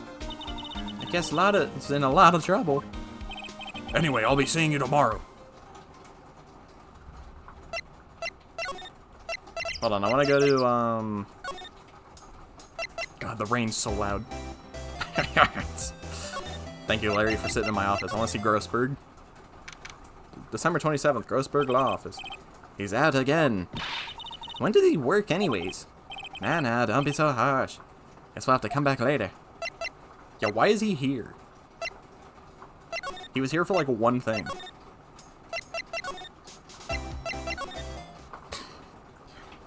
Mr. Rain, I'm gonna have to ask you to calm down. It's so loud. December 27th, Gord Lake Public Beach. The steel eyesore is missing. Eyesore? Looks like the hot dog stand is closed too. I guess Larry's too busy worrying about Mr. Edgeworth to show up for work. Well, he was in our office. Like, what do you expect him to do? He just went to court. December 27th, boat rental shop. Double caretaker got away. Yep. He gave us the slip. I never imagined he might be the real murderer. I'd know that clearing of the throat anywhere. Oh, it's Grossberg. Hello. What might you be doing here? Out for a walk, the days of my youth, like the sun to the fresh lemon you see. Mr. Grossberg. This is no time for idle reminiscing. Mr. Edgeworth's trial ends tomorrow. That is true, yes. But from what I saw of today's trial, Mr. Edgeworth should be fine, right? Well, not so sure about that. Oh, what do you mean by that? Well, I'm not sure. If you find anything out, come by my office at once. I may be able to offer you some assistance. Thanks. Bye. What do you think Mr. Grossberg was doing here anyway? Who knows? Well, we gotta go to his office now. Oh wait, we can go in the shack. Oh, he left a parrot. December 27th, caretaker shack. Nobody's home. Hello, hello, Squawk. Hey, it's Polly. I wonder where your owner's gone, Polly. Hello, hello, Squawk. I can't believe he'd run off and leave his poor parrot to fend for herself. Hello, hello, Squawk. Well, you know, the parrot's got some cookies. You know, it's plenty of eats. Maybe I should take care of Polly, Nick. You probably shouldn't just kidnap her. The police know about her anyway. I'm sure they'll do something. Well, okay. Sorry, Polly. He says I can't take you. Great, now the bird's going to hate me. That reminds me, Nick. Polly here knows the number to the safe, right? Yeah, that's right. Polly, what's the number of the safe? 1228, Squawk. Let's open it, Nick. Come on. I'm sure there isn't any money in there. Aw. But hey, he keeps it locked, right? So there must be something of value in there. I'm not so sure. Okay, Nick, let's see what's in there. I guess there might be a clue or two. The only thing in there is a letter. A letter? Ah, boring. There's no name or signature on this. It's handwritten in very precise, clear letters. Get your revenge on Miles Edgeworth. Edgeworth? Nick? Why would Mr. Edgeworth's name be on here? Gosh, I know. I'm going to read the whole thing. Get your revenge on Miles Edgeworth. It also says this is your last chance. Now's the time to get revenge on the two men who ruined your life. The rest of the letter goes on to describe the murder plot in detail. How to kill Robert Hammond and frame Edgeworth. Calling Edgeworth out to the lake, getting on the boat, firing twice. This is exactly what I figured out today in court. It's all here in perfect detail. What do you think it means, Nick? I don't know, but it looks like these are the instructions for that caretaker. When he killed Robert Hammond and called out Edgeworth, he was following instructions. But who could have written that letter? And what does it mean to get revenge on Miles Edgeworth? Look, I don't know, okay? One thing's for certain. This letter's an amazing clue. Letter from the safe added to the court record. So I wonder if you could have missed this. If you didn't, come back to, investigate. Anyways, let's check the safe again. There's nothing left in that safe. Wonder why the caretaker didn't take the letter with him. He left it in a hurry, right? I don't think he even came back here after the trial. Oh yeah, he was literally in the court. He couldn't have got back here. Because I feel like there would be police around here and they would be like, hey, you're supposed to be in trial today. It's like, no. Okay, we gotta go to Grosseberg. Grossberg.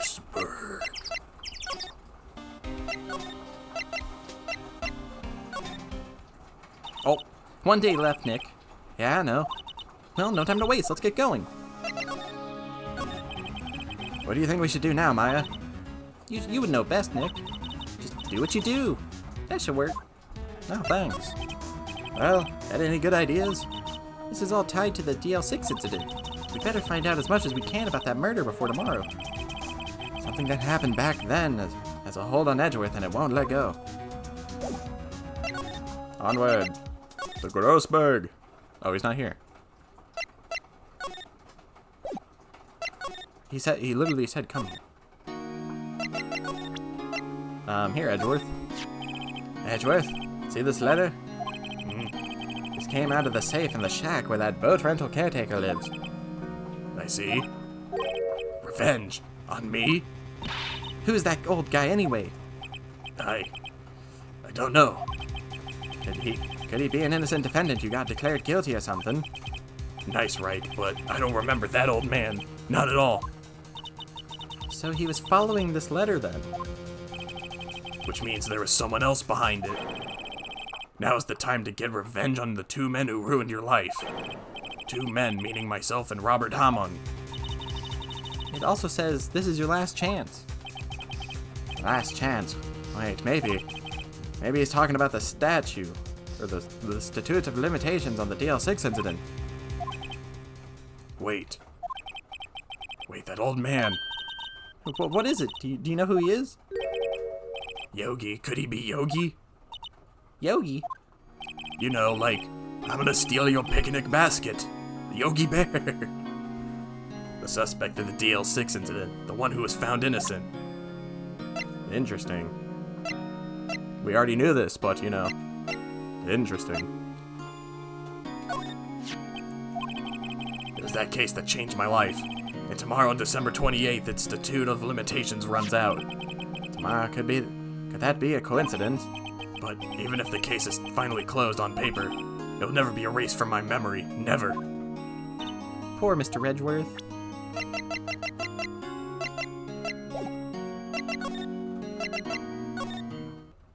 No. Nope, not the detention center. I want this. No. Alright, we've hit our first wall for the day.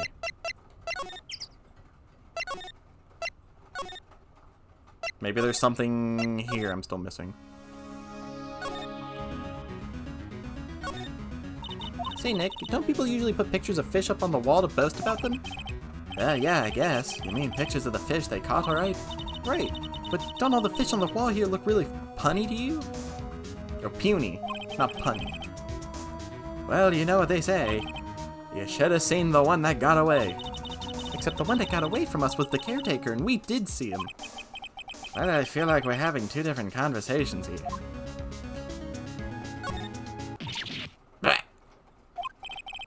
What's wrong?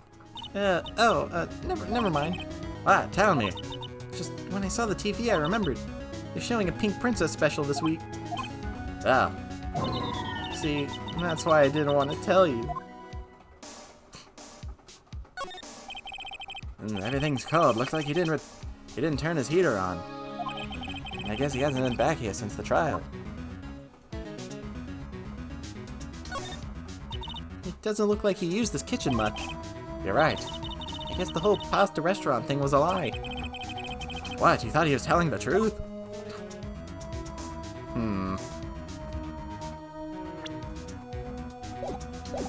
There's nothing in here for me. What did Grossberg say? There's some boats floating at the dock. The murder took place in the boat from the dock. Apparently the police took away the actual boat. Dude, there's space for one more boat. That rental shop doesn't look like anyone is around. Caretaker must have run for the hills, huh? Yeah, looks like it. He didn't seem like a bad person. No. There's a forest here beyond these bushes. Nick, the forest. There's someone in there. You're right. There's a few policemen in there. He must be looking for the caretaker. Good luck. Alright, nothing here. Am I missing something?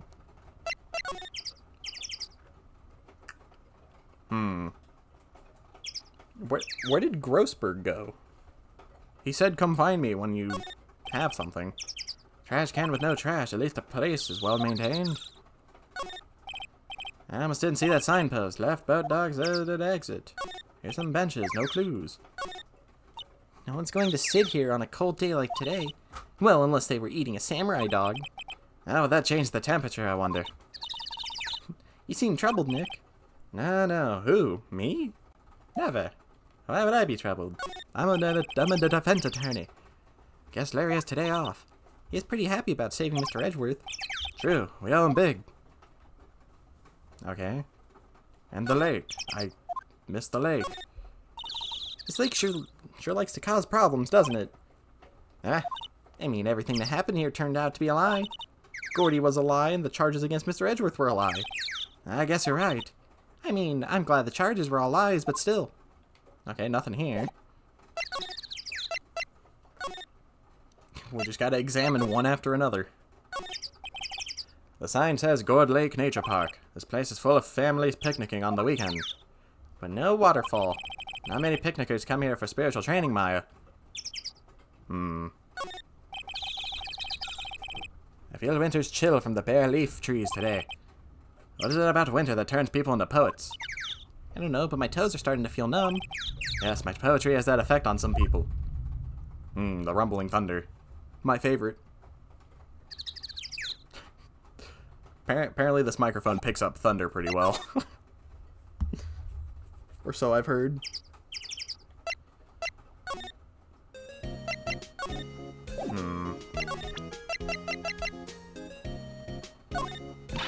Stop showing me that stuff and let's get cracking. We only have today to get to the bottom of this. Okay, but where do I go?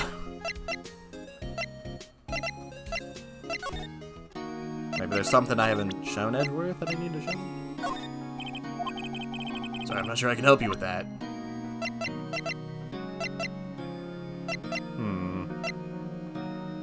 Still have Gumshoe's metal detector. Sorry, I'm not sure I can help you with that.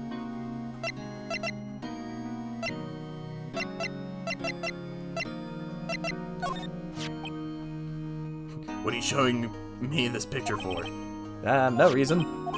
You know, I was impressed by your deduction in the trial today. Granted, you were at the end of your rope, but still. Nick, he noticed.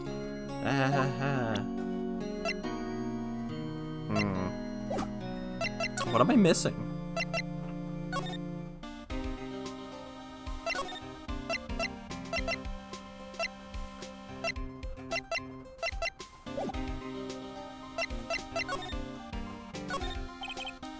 This must be the chief of the detective here. He's glued to his computer screen. What? That's impossible. The world ended yesterday. He must be reading predictions for the future of someone's homepage. Howdy ho there, guy. I'm... Okay, clearly I wasn't as stuck as I thought I was. Wow, Edgeworth, you're looking depressed. Oh god, the voices. It's been a bit. Yanni Yogi was a court bailiff at the time. We just happened to be in that elevator together 15 years ago.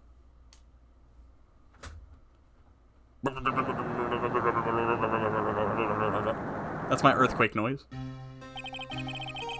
The quake was incredibly strong. Before I knew it, everything was dark.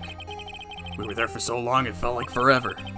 The air thinned and the darkness closed in on us in that little box. We became unsettled. I can't take it anymore. I need to take off my clothes. Help, I can't breathe. Quiet, I said quiet. You're not making this any easier. I want to get out. Help, get us out. Don't shout, you'll just use up more oxygen. Oh yeah, I guess he would be sucking it up. That's all I remember. When I came to, I was in a hospital bed staring up at the ceiling. Papa, where'd all the oxygen go? In court, Yanni Yogi's mental condition was called into question. They claimed the oxygen deprivation and stress had caused temporary insanity. At the end, the claim passed the court and Yogi was found innocent. Huh. But isn't that strange? His letter tells him to get revenge on Edgeworth. Why would he want to take revenge on you? Well, it's probably because of my hair. He never liked it. Right. Yeah? There's something that's been troubling me these last few days. I didn't know whether or not I should tell you. You mean the nightmares?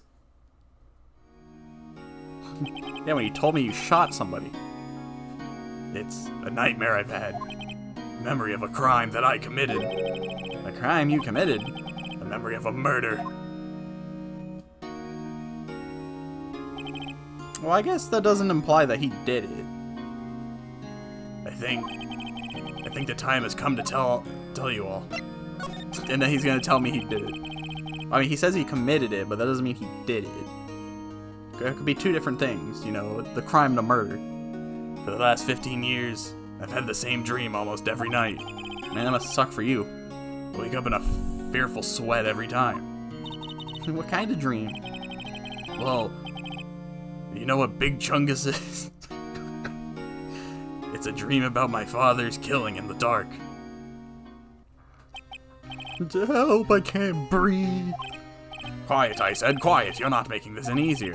I want to get out. Help us get out. Well, child, you'll just use up more oxygen. You just repeated this again. I can't breathe. You're using up my... Oh, wait. You're using up my air. What? Stop breathing my air. I'll stop you. Ah, what are you? Stop breathing my air. Your father. He's attacking father. Died. Then I see the pistol lying up by my feet. Oh. I don't know if it was evidence from that day in court or the bailiffs. In the days I picked up the pistol. Get away from my dad. Get away from my father. Beep. Okay, so he threw the gun, and I guess on impact the gun fired. And with that scream I wake. It's a bone-chilling scream. A scream that has run in my ears for the past 15 years. But that's just a dream, right? Right? That thought is the only thing that has kept me sane for the last 15 years. But what if I'm wrong? What if it's real? They say that sometimes people shut out memories in self-defense. Maybe it was I who killed my father. What? If you think about it that way, this letter makes sense. Get your revenge on Miles Edgeworth? Think about it.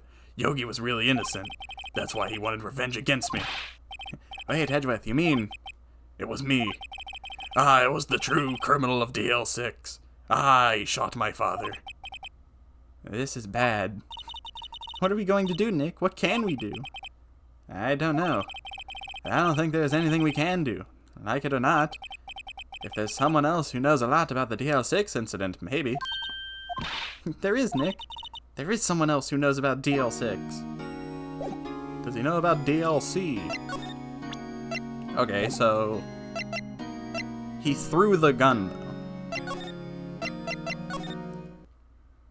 I do remember Grossberg saying something about DL6. December 26th, Grossberg Law Offices.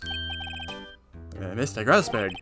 Oh, hello there. What's wrong? You look troubled. No kidding, I can't believe you're not. Just calm down and tell me what happened. It's Mr. Edgeworth. He killed somebody. He's a murderer. I see. So Edgeworth dreamt that he shot his own father. It's only a dream. Only a dream. That I can't say for certain. I wonder. What? If that's the case, then why do you two look so troubled? It's because we can't prove it. Well, also consider this. Yogi quite certainly holds a deep grudge against Miles Edgeworth. So deep he'd want to frame him for murder. This leads me to surmise that Mr. Edgeworth's dream was not a dream, it was real. As you imagined, I feel like his voice keeps changing. Miles Edgeworth threw the pistol to save his father. The pistol fired and the deed was done. Yeah, but it hit the wrong target, moron. No, I don't believe it. Yogi was suspected of murder and his career as a bailiff was irrevocably wrecked. Thus he sought revenge on Miles Edgeworth. This was his last chance, of course, with the statute of limitations so close. Interesting. What do you know about Edgeworth's father? He was a defense attorney without peer. It sounds trite, but it's true. Well, he may have had one peer now that I think about it. Your mentor, Mia Fey. My sister. Gregory Edgeworth was very disapproving of Mr. Von Kaum's techniques. That's no surprise. The guy doesn't know how to shut up for 5 seconds. Von Kaum is an extreme man. Forged testimonies and evidence are nothing to him. The result is perfect win record in... Don't tell me he's hypnotizing Edgeworth. To beat him, Gregory Edgeworth tried to call attention to his methods. And?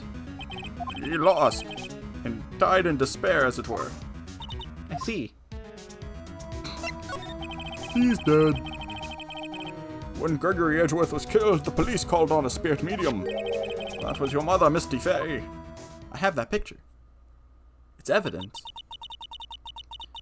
I am Gregory Edgeworth. I have been killed. I am dead. Rip Bozo. The one who shot me was the bailiff, Yanni Yogi. Yet Yogi was found innocent. That's when my mother left us. Everyone called her a fraud. That's right, everyone thought she was you see. Or she was, you see, not you. Yet, now that I think about it, it seems the one who lied was Gregory Edgeworth's goat. Oh my god. Don't tell me we get to call the ghost onto the stand. Gregory Edgeworth must have known who shot him. I don't believe it. How would he know? It was dark. So you're saying he falsified his testimony? That Edgeworth's dad lied to protect his son? It's only a possibility, mind you. But a possibility, nonetheless. We couldn't get the Loch Ness Monster on the stand. But maybe we can get a ghost. Oh, so this is the letter.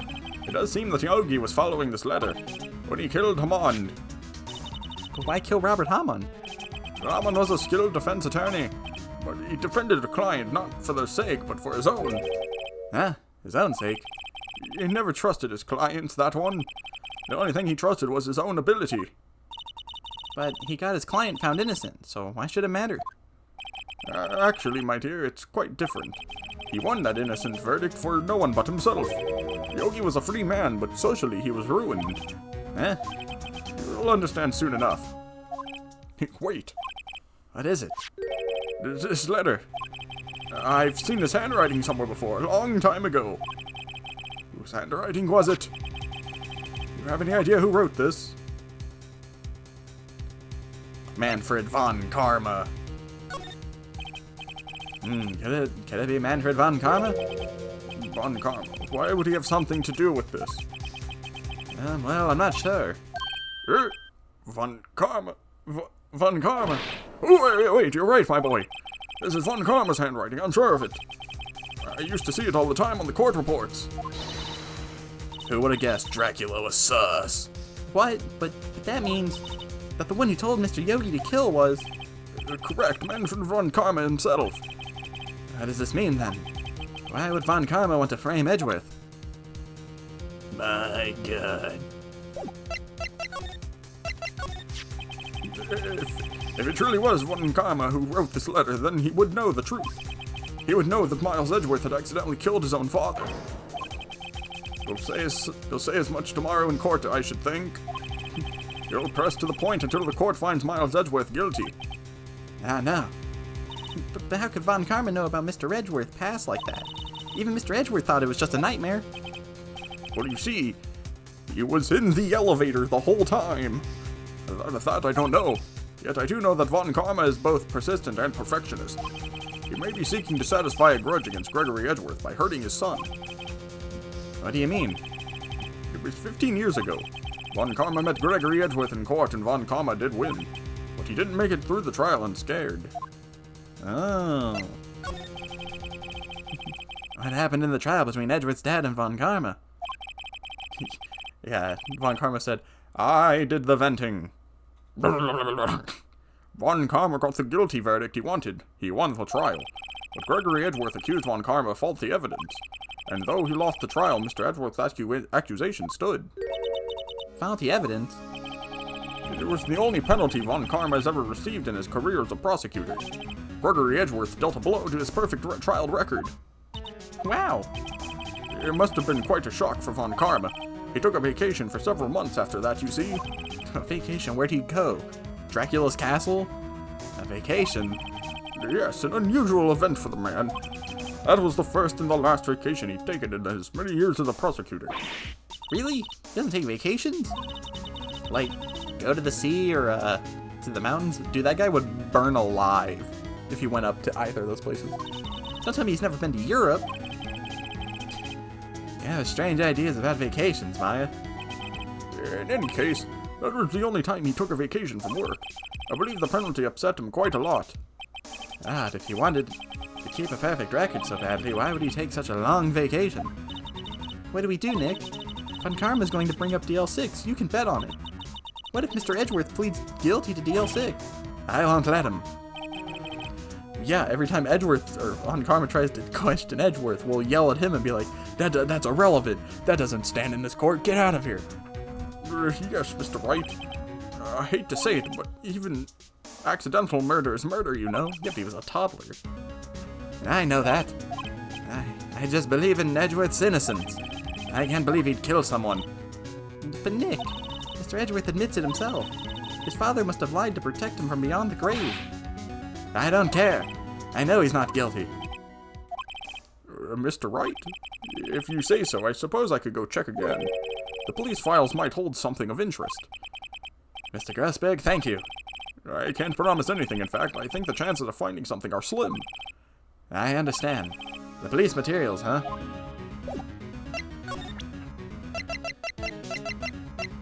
I have this. This incident took place 15 years ago today, so tomorrow will be the last completion of not one, but 2 trials. All thanks to the Statute of Limitations. However, I'm afraid the DL6 incident is done will never be erased. Okay. I think we're done here. Wright and Co? No. Oh, Larry's gone. I remember him being here. December 26th, Police Department Criminal Affairs. There's hardly anyone here. Everyone must be out looking for the old guy, Yogi. Ah, it's you. I don't think Gumshoes will be coming back today. He's staying out late looking for someone. Sounds like Detective Gumshoe is pounding the pavement for real. We were wondering if we could check out the records room again. Well, now, I can't have just anyone wandering around in there. But I guess Mr. Von Karma is there now, anyway. You can go in as long as he's there. Von Karma? Yes, he just arrived, actually. Von Karma's in the record room. Nick, let's hurry. He's falsifying evidence. Wait, hold on. That must be one of the detectives. He's mumbling something to himself. So, what are your hobbies? Well, I like to do stakeouts now and then. He must be doing image training for a first date. That is the main character right there. December 27th, Police Department Records Room. Dusty as always. We were only here just yesterday. I'm sure they just haven't had time to clean. What's wrong, Nick? Nothing. I was just noticing that he isn't here. Von Karma. He's not? He's a bat in the corner. It looks like there are files inside this glass case. The case is so dusty I can't see what's inside. Nick, it's locked. They must keep important case files in there. Well, this one's open. He booked it. Huh? One of the drawers here is open. Someone must have been looking in it recently. The label says unsolved cases evidence. Unsolved cases. Nick, the file for DL6 is completely empty. What? What are you doing in here? I don't remember the voice I gave him. Yeah. Von Karma. You. Do you know my name? What? Huh? Have we met? What are you saying? We see each other every day, don't we? We're Miles Edgeworth's defense team. Defense team? I beg your pardon, you see, I rarely remember defense attorneys. They're like bugs to me, needless things to be crushed. I can see how this guy was Edgeworth's mentor. God, look at that face. Let's talk to him. Mr. Edgeworth, is your student alright? Or, Edgeworth is your student, right? I read that completely wrong. A romanticist who still can't shed that veneer of an amateurism. Just like his father always sucking Wright. Mr. Von Karma. You had an axe to grind with Mr. Gregory Edgeworth, didn't you? Me? A grudge against a mere defense attorney? Why? Because he dealt a blow to your otherwise perfect trial record. So you did. But what I don't get is, why did you take his son under your wing afterwards? The son of your most bitter rival. That, my dear attorney, is none of your business. Tomorrow will be the last day of this trial. It's been a while since I've had a defense attorney last this long. Still, you will lose in the end. Miles Edgeworth will admit his own guilt. His guilt of 15 years ago, you mean? You're quite the researcher. If you've done your homework so well, then certainly you must understand. You know that Miles Edgeworth will tell the court tomorrow. We were right. God. So Von Karma is going to bring up DL6 in the court. Alright, Von Karma, what do you think about this gun picture? What do you think of this parrot? Mr. Von Karma, have a look at this. This was you, wasn't it? You instructed Yanni Yogi to commit murder. Yachty Yogi? How many years has it been since I've heard him called by that name? He's a fool. I told him to burn it after he read it. So you admit it. You wrote Mr. Yogi this letter. Yes, my dear defense attorney. Thank you for taking the trouble to bring it to me. You've saved me a lot of needless hassle. What? Nick, what is that thing? Oh, that's a taser. I thought it was a gun. A stun gun. For self-defense, usually. Indeed. 600 volts will course through your body like a dog touching an electric fence. 600,000. No, don't worry. People don't die from it usually. Now give me the letter. No. No. Oh. Whoa, what are you? Nick, run. Maya. Out of my way. Ah. You know, we probably shouldn't have shown him the letter. Also, if we screamed loud enough, wouldn't the police, come in? Yeah, he got us. The letter's gone, of course, and he took the DL6 evidence. All of it. Back to having no clues. Wait, Maya jumped first. Maya, is she okay? Oh, she's dead. Maya? Maya, open your eyes. Oh, she's conversing with the spiritual realm. Maya. I see dead people. What? The letter, did he take it? Nah, no, yeah. Are you okay? I couldn't stop him. I jumped as fast as I could, but one shot from that thing knocked me out cold. Well, I mean, to be fair, it also knocked him out. I'm useless. I'm no good as a lawyer or a medium. I can't even call my sister. Not even now when we need her the most. I wish I hadn't woken up at all. Maya, there has to be some way I can help her. I had better do something about her self-confidence first. Maya, she's holding something. What is that, a bullet? DL6 incident evidence number 7, taken from the heart of Gregory Edgeworth. Hey, remember, Von Karma was holding this when Maya jumped him. Aha, we got your evidence, buddy. Taken from Gregory Edgeworth's heart. Still bears clear ballistic markings. I'll prove it to you, Maya. You're most definitely not useless. I'll prove it to you in court tomorrow. To be continued.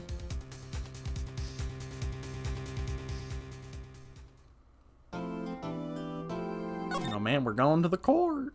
The court!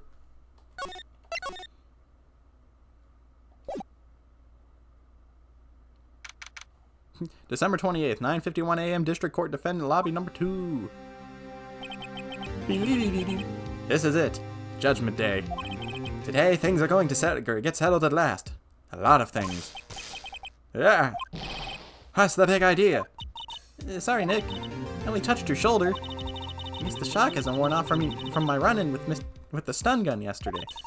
Dude, she's got electrical powers now. Anyway, today's the last day of the trial. Good luck, Nick. Yeah, thanks, Maya. I'm here too, by the way. Saw all that. Kind of funny. Edgeworth is looking glum as always. I hope Von Karma doesn't push him too hard. Ugh. What are you doing? Sorry, I'm sorry. I just thought I'd cheer you up with a pat on the back. Maya, maybe you should go outside and discharge. Right, good idea. Try not to electrocute anyone on your way out. Yeah, pal. She's just shocking everyone. What's gotten into that girl? Detective Gumshoes. Morning, Mr. Edgeworth. Good morning. How did it go, Detective? Or wait, that was Phoenix. How'd it go, Detective? Have no fear, as promised. I've captured our runaway caretaker. I brought him in. Took all night, pal. Thanks, Detective Gumshoes. You must be tired. What? Actually, after that shock I got on the way in, I feel pretty good. Also, the 700 energy drinks I've been chugging haven't really been doing my heart any justice either. But you know, we don't talk about that. I might have a heart attack in the middle of this court case, and then you see, then there'll be a whole new different trial and case, and then no one will ever remember Mr. Edgeworth's murder, and then hey, that guy just say he murdered somebody? Yogi says he's forgotten his own name, but that has to be a lie. Why would he want revenge on Edgeworth if he couldn't remember his past? He does remember, and I'm gonna prove it. Gumshoes, you take a break. Those 700 energy drinks aren't doing you too good. December 28th, 10 a.m., District Court number 3, or courthouse number 3. Court is now in session for the trial of Miles Edgeworth. The defense is ready, Your Honor. The prosecution is ready. Right. Very well. We have reached the final day of our proceedings in this trial. I ask that the prosecution submit decisive evidence. Understood. Come on, don't be awed into silence by every little thing he says. Very well, Mr. Von Karma, your opening statement. Right. Thanks to Detective Gumshoe's efforts, the boat rental shop caretaker has been arrested. In yesterday's trial, the defense asserted that the caretaker was the murderer. However, the caretaker has yet to confirm this. I would like to ask the defense to cross-examine him as much as necessary. Very well. Please bring the witness into the courtroom. You mean Sleepy Joe over here managed to escape the police for hours? Ladies and gentlemen of the court, I believe you all remember our witness. He lives in the boat rental shop on the lake from where he witnessed the incident. In addition, he has currently lost memory of his name and identity. Witness, why did you run away yesterday? The witness was not running away, as he will now testify. I see. Very well. Please begin your testimony. Oh. Why I left court? Well, you see, I had to take a massive leak. Now, I'm really sorry about just leaving yesterday, like I did. But I wasn't running away or nothing.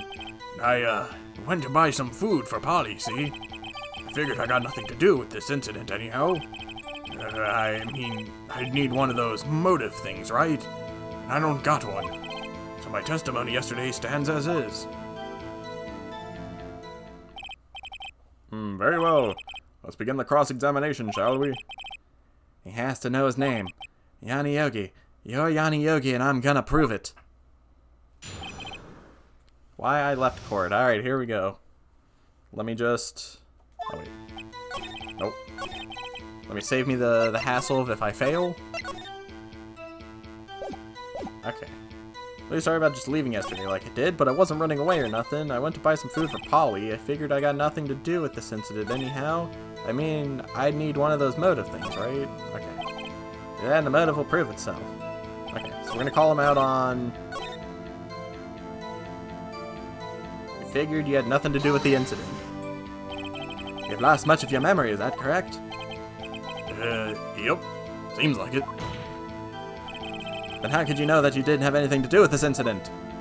Or maybe you're lying about not having your memory. You know exactly who you are. The witness has testified quite clearly that he has no memory of who he is. If you claim he's lying, then show the court proof. How am I supposed to prove what's going on in that old codger's head? That's impossible. We got a parrot. Glad you've come to your senses, Mr. Wright. Very well, witness, please continue.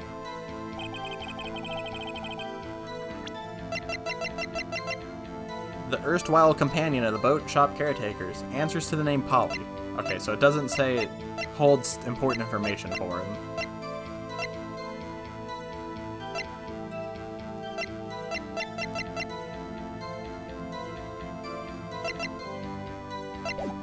I mean, I need one of those motives. Let's see what he's got to say. How can you say you had no motive? I say you do. You had a grudge against Edgeworth and the victim, Robert Hammond. That's why you took revenge on them, right? Oh god, here we go. Please don't make me repeat myself, Mr. Wright. This witness has no memory of anything beyond several years ago. He can't hold a grudge, it's impossible. And I have to prove he's lying about his memory. Otherwise, it's going to be the same thing over and over until the trial ends. Might I say something, Mr. Wright? Yes, Your Honor? You've been saying the same thing now, over and over. You've been calling the witness's memory of the past or lack thereof into question. But does this really have anything to do with the current case? Of course, Your Honor. The witness has said he has nothing to do with this case and no motive. Both of these statements are lies. Order, order. Mr. Wright, there is a serious problem with your claim. Or are you saying you know who this witness is? Of course, Your Honor. Oh, now this is interesting. I would like to know myself, so who is he? Don't play dumb, Von Karma. Mr. Wright, please tell us the witness's name. Yanni Yogi. His name is Yanni Yogi, a former court bailiff. Yogi? That name seems familiar. Oh! Yanni Yogi, from the DL6 incident. Figures the judge would have heard it.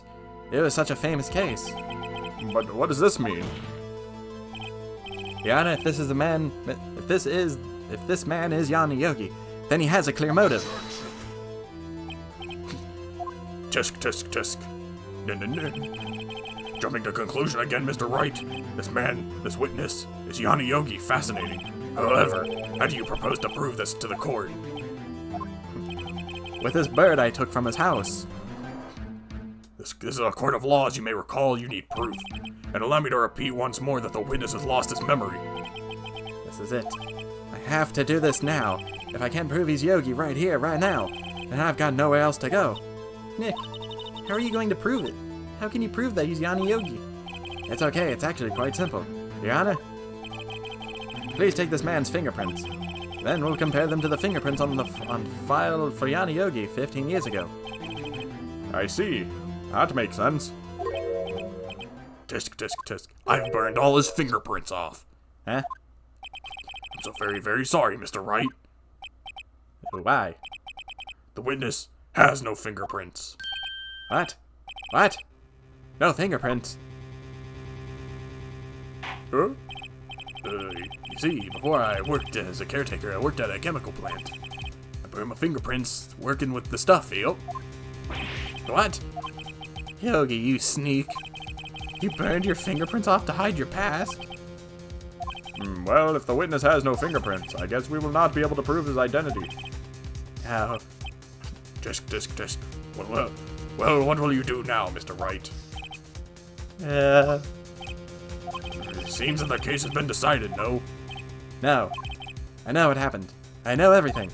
I just can't prove it. But no, I can't let it end like this. I can't lose. There has to be another way. The parrot.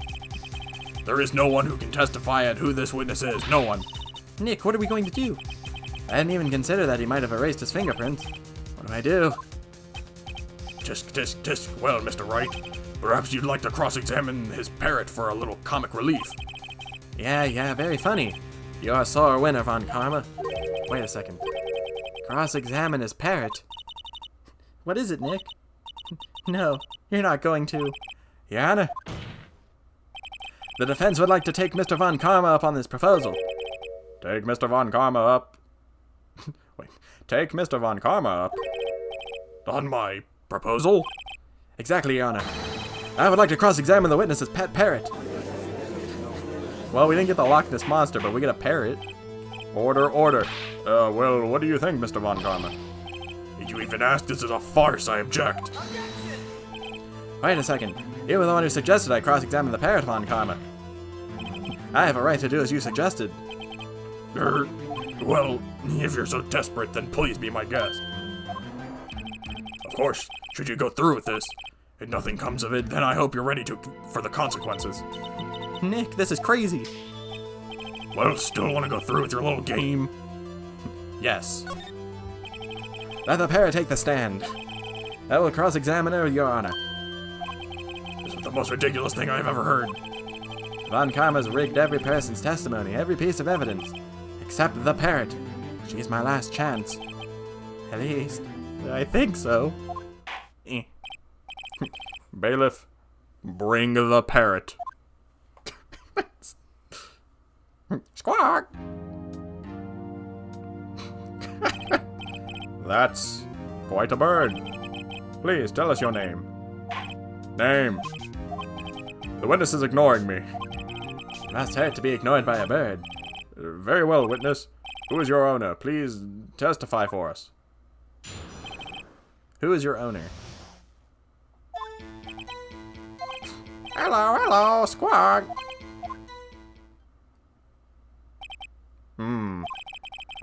Certainly the most concise testimony we've had so far.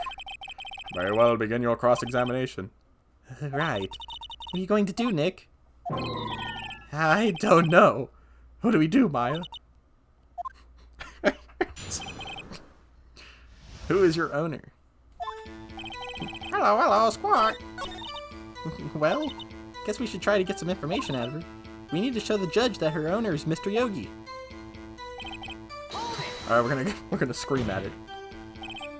Witness, you can't just say hello and expect us to get anywhere. I want you to testify. Maya, you talk to her. Right, what do I say? What's the safe note? Have you forgotten something? As I recall, 2 days ago... Polly, we've forgotten something. Or have we forgotten something? Squawk. Don't forget DL6. Squawk. If I can get Polly to say that here, that'll prove that the caretaker had something to do with DL6. Polly, have we forgotten something? Hello. Squawk. Brother, this guy stinks. That's not what you're supposed to say. Forgot something. We forgot. Hello, Squawk. Uh-oh, it's not working, Nick. She won't say it. This is ridiculous. Why won't she say it? Something the matter, Mr. Wright? Wait. Don't tell me Von Karma expected this. He couldn't have retrained the parrot, could he? Did he train her not to respond when we asked if we'd forgotten anything?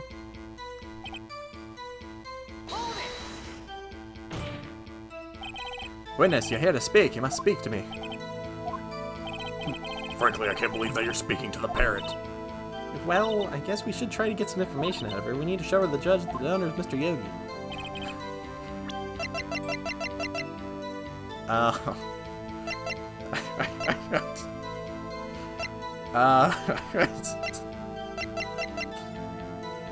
What do you think of this gun?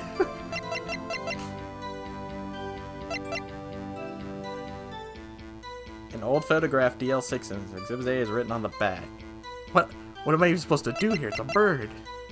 Makes a noise when a metallic object, or when metallic objects are near. A useful detective tool. File on DL6 incident. Oh, I can't imagine I could show the parrot a piece of paper and be like, yeah, what do you think about this, idiot? And he's just like, I do not know what you're talking about, Squawk.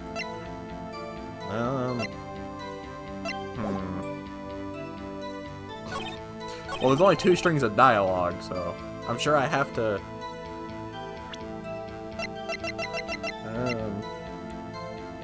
I kind of want to throw the parrot at the parrot. Just to see what would happen. Yeah, I guess I should save, so I don't have to sit through all that dialogue if I fail again.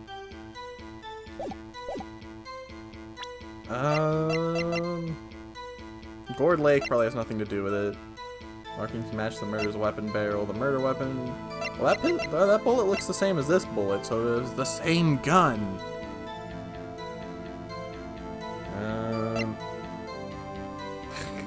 I can't imagine shoving paper in this bird's face. Answers to the name Polly.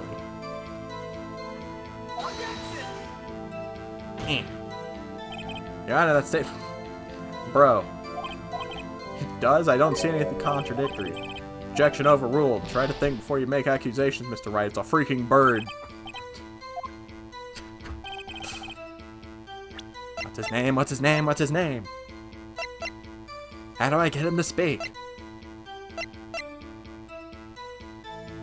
So that's the thing. The bird knows about the DL6 incident.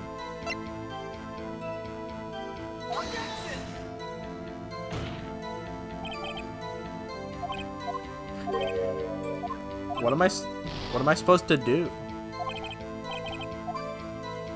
There's no contradictory here. He just goes hello, hello. Can't just say. So I have to present some kind of evidence. Oh wait, no, I think I just keep asking it stuff.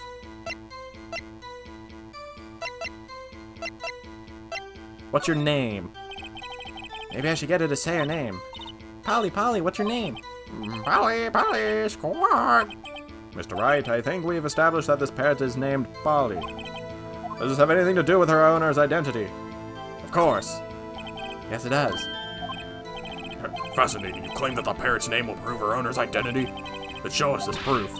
Nick, don't you think you're taking the bluffing a little too far? Listen, we're not here to answer the question of who is the caretaker. We're here to prove that he is Yanni Yogi. All we have to do is tie the name Polly to Yogi. Your Honor, the proof that the parrot's name reveals the caretaker's identity is...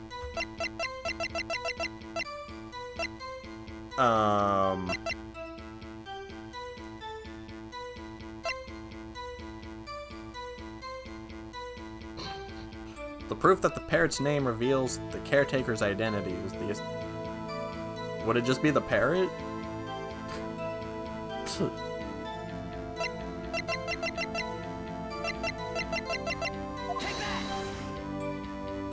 Mr. Wright, I had hoped you would have learned this by now. Making random guesses here is a waste of time in court. It is all. Witness, continue your testimony. Wait, that's not what I wanted.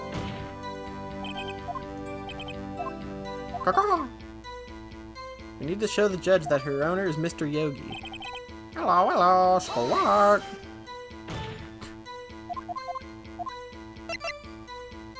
What's the safe number? Maybe I'll get her to say the number on that safe. Huh? The safe? Why? Let's just try to get her to say something, okay? Polly, what was the number of the safe in the shack? 1228, 1228. My, what a reckless parrot. Well, Mr. Wright, you aren't claiming that this number has something to do with the caretaker. Actually, it does. Actually, it does. That's why I had her say it. Ah, ridiculous. How could the number under the safe tell us who the caretaker is? Show us your proof. What could possibly link this number to the caretaker's true identity? I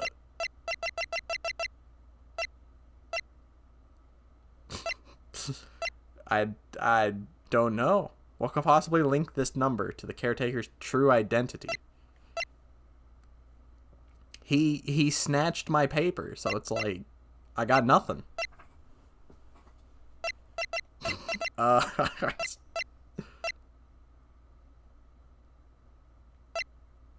The music went away, so this is clearly the right track.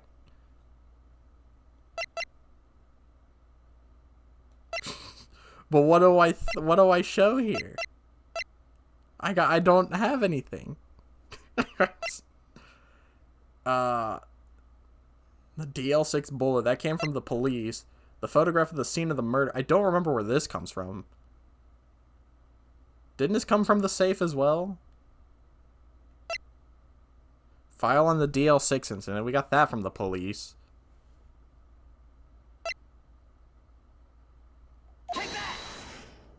Nope, that's wrong. Admittedly, I didn't think you had anything to show us, and now I see I am right. How could a safe number reveal someone's identity? I think that was the wrong thing to show them. I hope you're happy now, Mr. Wright. The witness may continue a testimony. I guess we should try to get some information out of her. We need the judge that their name is Mr. Yogi. Hello. Hold on. At least they're not penalizing me for this. That's the thing, I don't have anything that, like... I don't have anything that ties these things together anymore.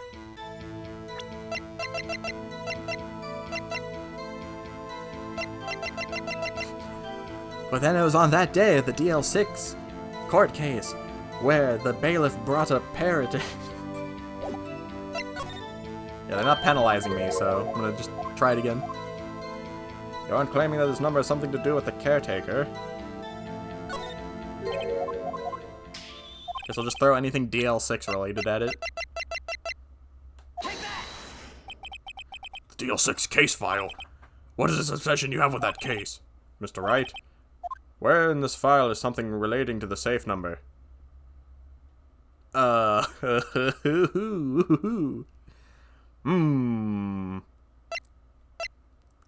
gonna assume suspect data.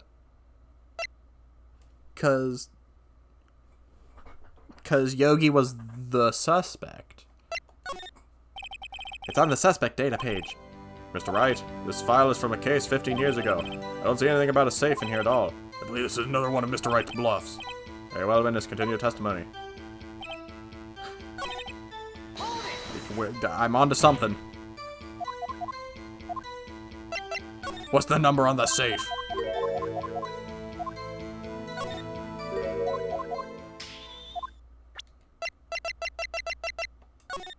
Oh, wait. I can read this?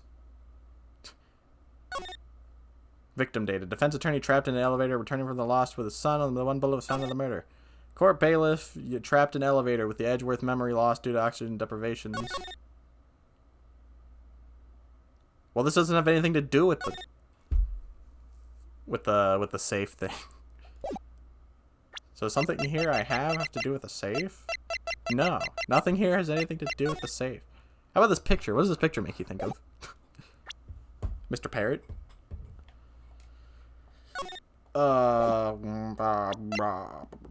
That's the thing, they like responded to this. It'd feel kind of weird if they like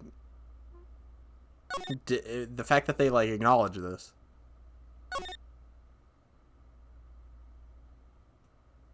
Polly Jenkins committed suicide. What? Wait, maybe if I throw this at Polly saying their name. After his arrest, fiancé Polly Jenkins committed suicide. Hold on, we need to go back.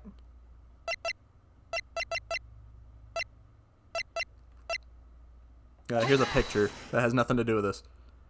Blah, blah, blah, blah, blah, blah, blah. I keep forgetting I can read certain things.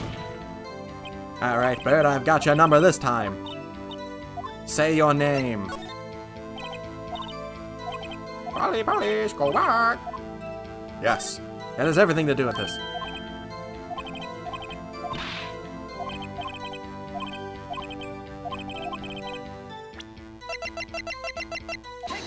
Take that! The 06 case file. That's quite a large file you have there. Which page is this proof on, then? Show us or stop wasting our time. Very well, Mr. Wright. Please show us the page. Where in this file is the information connected to the parrot's name? Let me just double check. It's the suspect data. Yeah, Polly Jenkins committed suicide.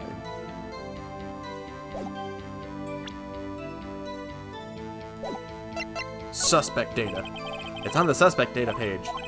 This page is all the information about Yanni Yogi. Right after he was arrested, his fiancée committed suicide, see? Indeed, it does say that, yes. What was his fiancée's name?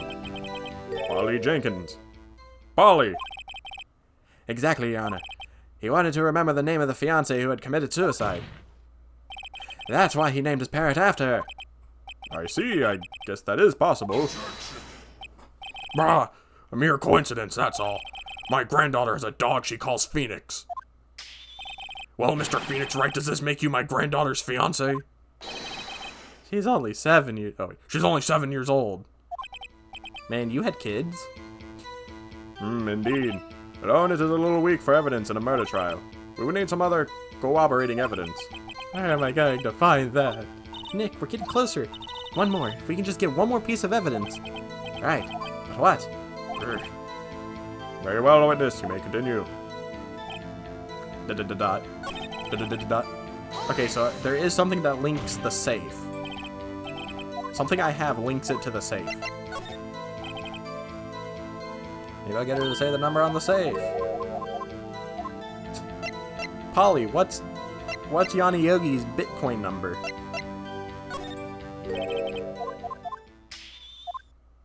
What could possibly link the number to the caretaker's true identity?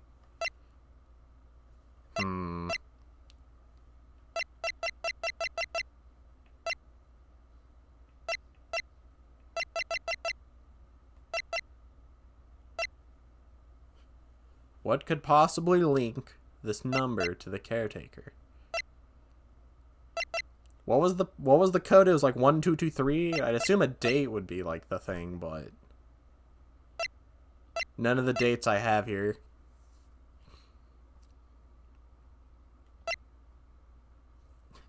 See, that's me overthinking. Well, that's the thing. They react to the case file for this, but there's nothing in here that exactly goes to 1223 or whatever. And nothing in here directly talks about a safe. but they react to it. Court bailiff trapped in an elevator with memory loss due to oxygen deprivation after his arrest. Fiancée Polly Jenkins committed suicide. What's his name? What's his name? What could possibly link this number to the caretaker's true identity? It wasn't the photo.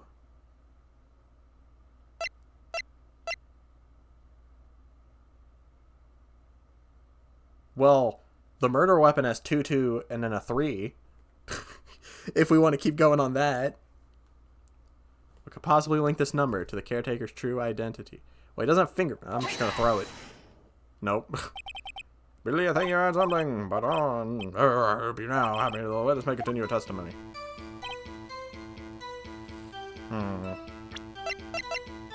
It's good I got off there, because there's no music.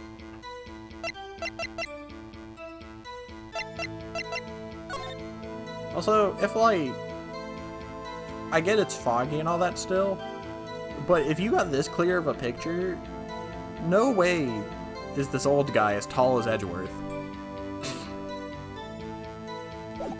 Just throwing that out there. Exhibit A is written on the back.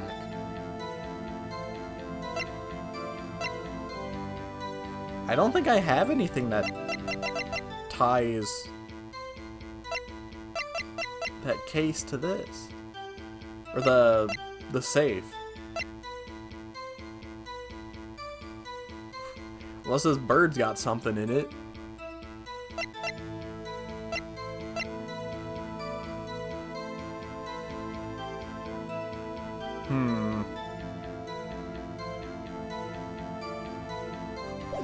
See, the fact that you can say something to the ... makes me suspicious as well. It's like, clearly there might be something here, you know? Hello, hello, I'm a bird. Screw you. Caw-caw.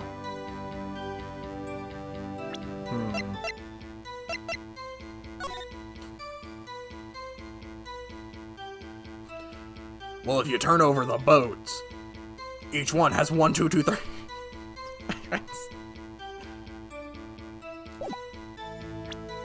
Hey, I don't think I have anything that really ties them together.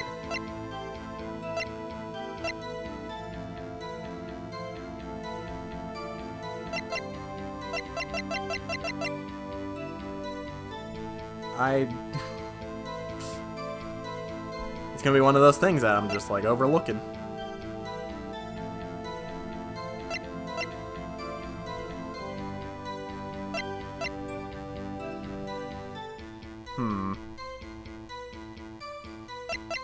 I just...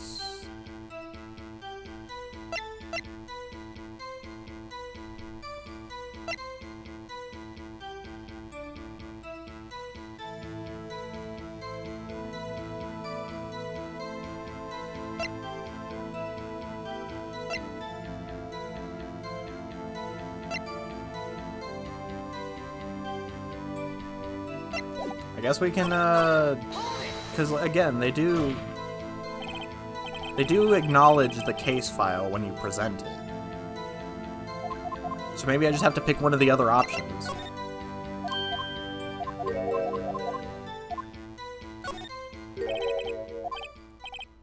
Because I don't see why they would acknowledge it if that's not the route you're supposed to take. What could it possibly mean? DLC.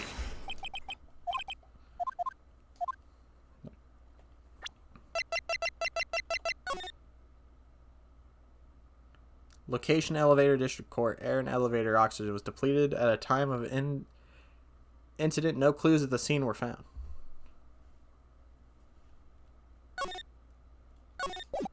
I don't know. I guess we'll just throw one out. Case summary. It's on the case summary page.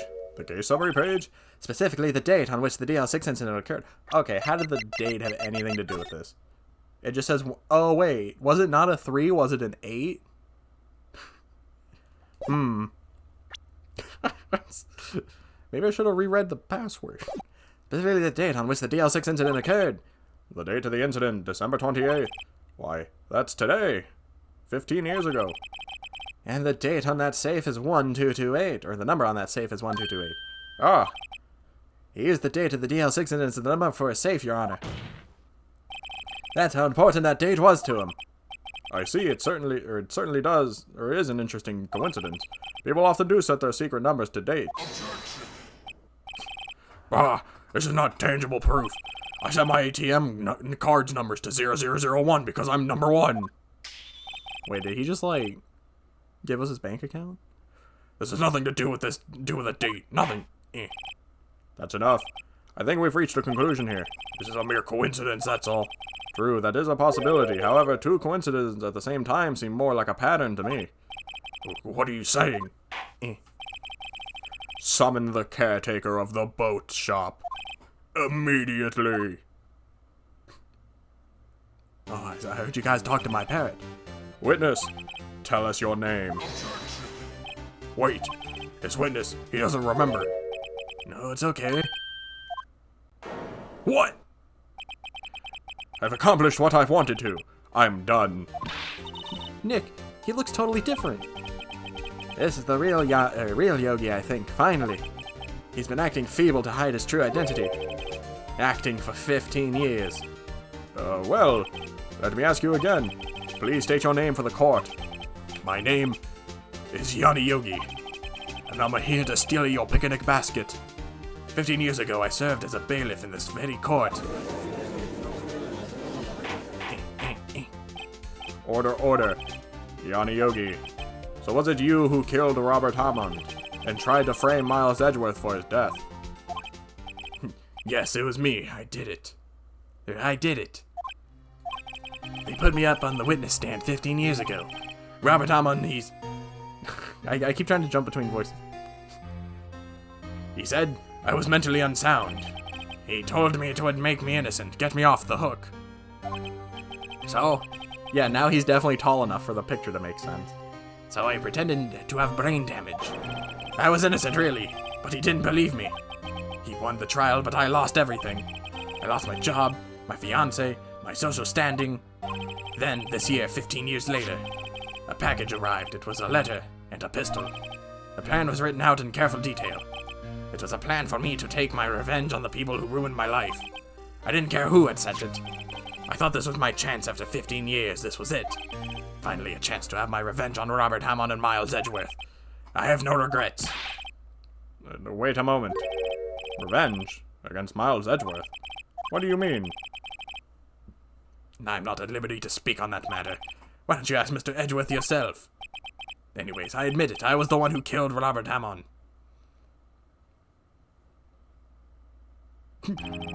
Well, this was an interesting turn of events. Von Karma, where's Mr. Yogi?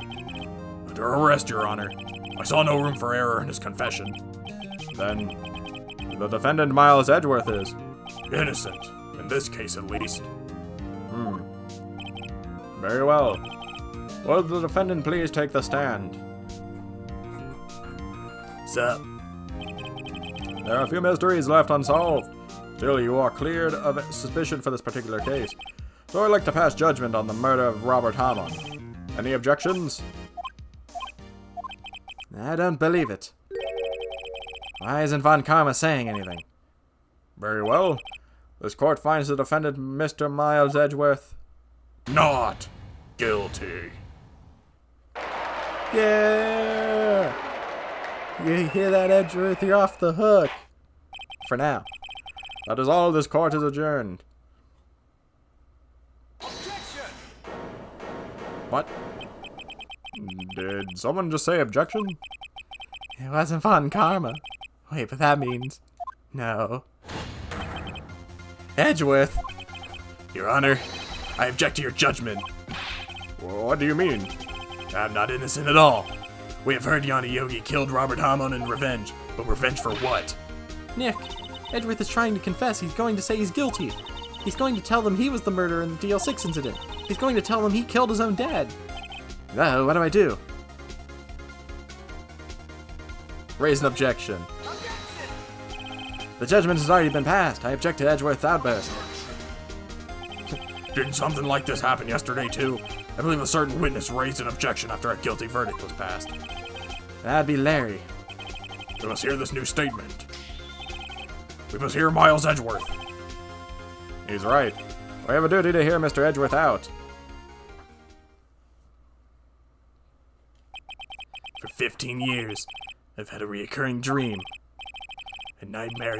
It's only a nightmare, that's what I told myself. But now I know it wasn't a dream. Yanni Yogi wasn't the killer. You mean in the incident where your father died? From the distance of the shot, it wasn't suicide either. Everything was as clear as day. The murderer, the criminal in the DL6 incident, it was me. Your Honor, I confess my guilt. I am guilty for DL6, the statute of limitations of which ends today. The culprit is me. Well, if you look at the time, it just seems the case, or the limitation has passed. Order, order. This is certainly unexpected. The defendant declared innocent and confessing to a different crime. A crime for which the statute of limitations runs out today. I'm not really sure how I should deal with this. Bah, it's obvious. We should hold a trial, right here, right now. We tried this man for crime on 15 years ago. I think I would like to take a 5-minute recess. During this time, I will consider the appropriate course of action to take. Court is adjourned. God dang it, Edgeworth, you were off the hook. You were a kid, it was an accident. You were delusional. You should have just shut your mouth. December 28th, 2:24 p.m. District Court, Defendant Lobby number 2. I'm sorry, Wright. I've just wasted all of your effort. Mr. Edgeworth, I just don't believe it, sir. I mean, you kill your dad? I didn't want to believe in myself, detective, but it's the truth. I deserve to be punished. Murder is murder, no matter what the circumstances. This is crazy. Just crazy. I don't know, Maury would like to talk different. Nick, what are you doing? Huh? Oh. I was just reading through the court record once more. I'm getting my case ready. Your case? For what? Huh? Isn't it obvious? I'm going to prove Miles Edgeworth is innocent. What are you talking about, pal? He just admitted it. He confessed that he did it in court. I'm sorry, Edgeworth, but I don't believe your nightmare. What? It's just a dream, it's not real. The truth is right here in this court record. In any case, tighten your belts, the real fight is just beginning. I'll prove you're innocent, trust me. You're right. It's the freaking oxygen deprivation, probably. It probably left some, like, memory in his head that he thinks is a dream. December 28th, 2:30 p.m., District Court, Court number 3. Now then, I would like to resume our trial. Judge, Miles Edgeworth has admitted his own guilt. He has confessed his crimes. Let us begin by hearing his testimony. Then, though pointless, let the defense do their cross-examination. This is due to limitations on the DL6 incident runs out today. Though it's unconventional for me, I'd like to run this one by the books. I see. Does the defense have any objections? No, Your Honor. I think this is perfect. Van Karma, you knew this was going to happen from the very beginning, didn't you? Very well. Will Miles Edgeworth take the stand? Will the witness state his name and profession? Miles Edgeworth, I am prosecuting attorney. Mr. Edgeworth, 15 years ago you mistakenly killed your father, Gregory Edgeworth. Is this correct? It is correct. Then testify about this matter to the court. When Edgeworth was telling me about his dream yesterday, I noticed something. One detail didn't quite fit. That will be the key, but only if I can get it to work. Please, please. The DL6 incident. That day I had gone to the courtroom to observe one of my father's trials. As we went to leave, an earthquake struck, trapping us in the elevator. My father and Mr. Yogi lost their composure and began to argue. Just then, something heavy fell at my feet. I picked it up and threw it at Mr. Yogi. I wanted them to stop fighting. A moment later, there was a single gunshot, then a scream. It was a terrible scream. I remember it to this day. That's all. And until now, you thought this memory was a dream. We were stuck in that elevator for 5 hours. The oxygen in the elevator ran out and I lost my memory of the events. Bah, same claim as Mr. Yogi has made. Very well. Mr. Wright, your cross-examination, please. Yes, Your Honor. Well, here's the thing, right? If they let Yogi go through oxygen deprivation, couldn't he technically get off by the same thing? Like, logically. Like, I know he's still gonna, like, claim guilty, but... Alright, so that day I'd gone to the courtroom to observe one of my father's trials. So we went to leave, an earthquake struck, trapping us in the elevator. My father and Mr. Yogi lost their composure and began arguing. Just then, something heavy fell at my feet. What was it? The pistol. I assume it was the bailiff Yanni Yogi's. The safety must have come off when it fell from his holster. And you picked it up? What happened next? I picked it up and... Picked it up and threw it at Mr. Yogi. I wanted them to stop fighting. Did you know it was a pistol when you threw it? I think I knew. I knew it was dangerous, but the air was getting so thick I panicked. So you're saying that you threw the pistol at Mr. Yogi? I was in a daze. A moment later, there was a single gunshot, then a scream. So, I'm assuming I have to tie something to oxygen deprivation. Wait.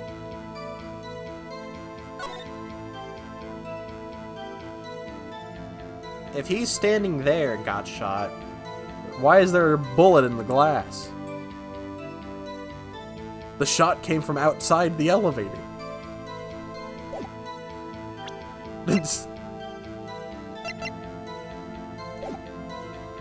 moment later, there was a single gunshot, then a scream. It was a terrible scream, I remember it to this day. What did the scream sound like? Tell me what it smelled like. To this day. Yes, I can practically hear it now. I doubt I will ever forget that scream as long as I live. There it is. One part of that testimony clearly contradicts the evidence. But I don't know what it means. I better find out and quick. Okay, so something here clearly contradicts. Air elevator was oxygen depleted at the time of the incident. No clues at the scene of the crime. Defense attorney trapped in an elevator, returning from the lost trial with son Miles Edgeworth, age 9. One bullet was found in heart. The murder weapon was fired twice. Oh, right there.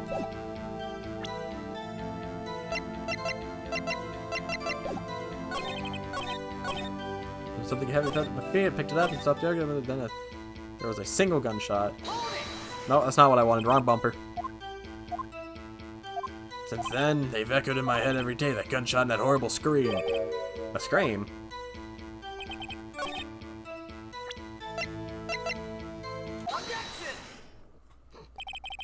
Are you sure you only heard one gunshot? Yes, I'm sure of that. I heard the gunshot and the scream. Then everything faded. I was unconscious until the rescuers came. I see. No, Your Honor, unfortunately you don't. Look at this file one more time.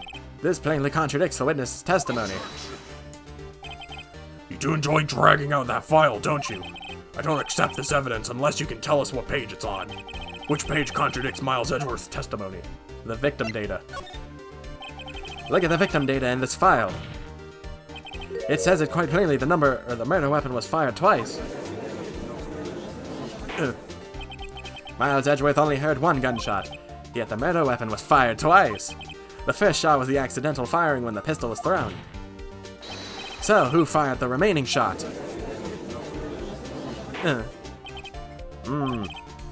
Was there perhaps another shooter who fired the second shot? Your Honor, as I'm sure you're aware, this incident occurred 15 years ago. The evidence is dated. The pistol did fire twice, however, we do know that when the second shot was fired, it might have been fired the day before the incident. There's no proof that the second shot had anything to do with this incident. What? I see. You do have a point, Mr. Wright. The murder weapon was fired twice, as we've heard. One of those shots was fired by the defendant, a boy at the time. Do you have any proof that the other shot was been fired or had something to do with this case? Yes. The window. Your Honor, I think I will be able to show you proof. What? Impossible. Now, Mr. Von Karma, save your surprise for after you've seen the evidence. Very well, Mr. Wright, show us your proof. You have evidence that the second firing of the pistol is related to this incident. It's the picture. Because there's a... Look at this photograph. This is a photograph of the scene of the crime 15 years ago. I can see that the victim lying there is Gregory Edgeworth. This proves the murder weapon was fired twice at the time of the incident. This photo proves it. So let me get this straight. This photo proves 2 shots were fired. Where? Your Honor, please get a clue. Show the judge where the contradiction in the photo lies. Right here. That should be obvious. The contradiction is here. I see a bullet hole in the door. Your Honor, Gregory Edgeworth was killed by a shot from the pistol, yet there is also a bullet hole in the elevator door. We also know that the murder weapon was fired twice. Thus, someone other than Edgeworth fired that second shot.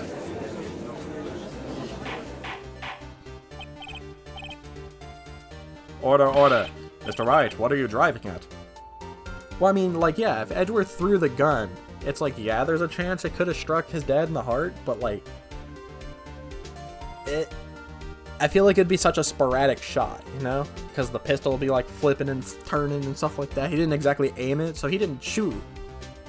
I guess it depends where the bullet came through. It's simple, Your Honor. At the time of the incident, 2 shots were fired. One went into Gregory Edgeworth's heart. The other hit the elevator door. Remember that the defendant lost consciousness after the shot he'd fired rang out. In conclusion, we must agree that the second shot was fired by someone else. Mr. Edgeworth, but who could that someone else be? The murderer, of course. I knew I should have stepped in before your wild fantasies got out of hand. Mr. Wright, look once more at the DL6 incident case file. Look closely. Try the case summary page. The case summary? That's on page 1. Look what's written there.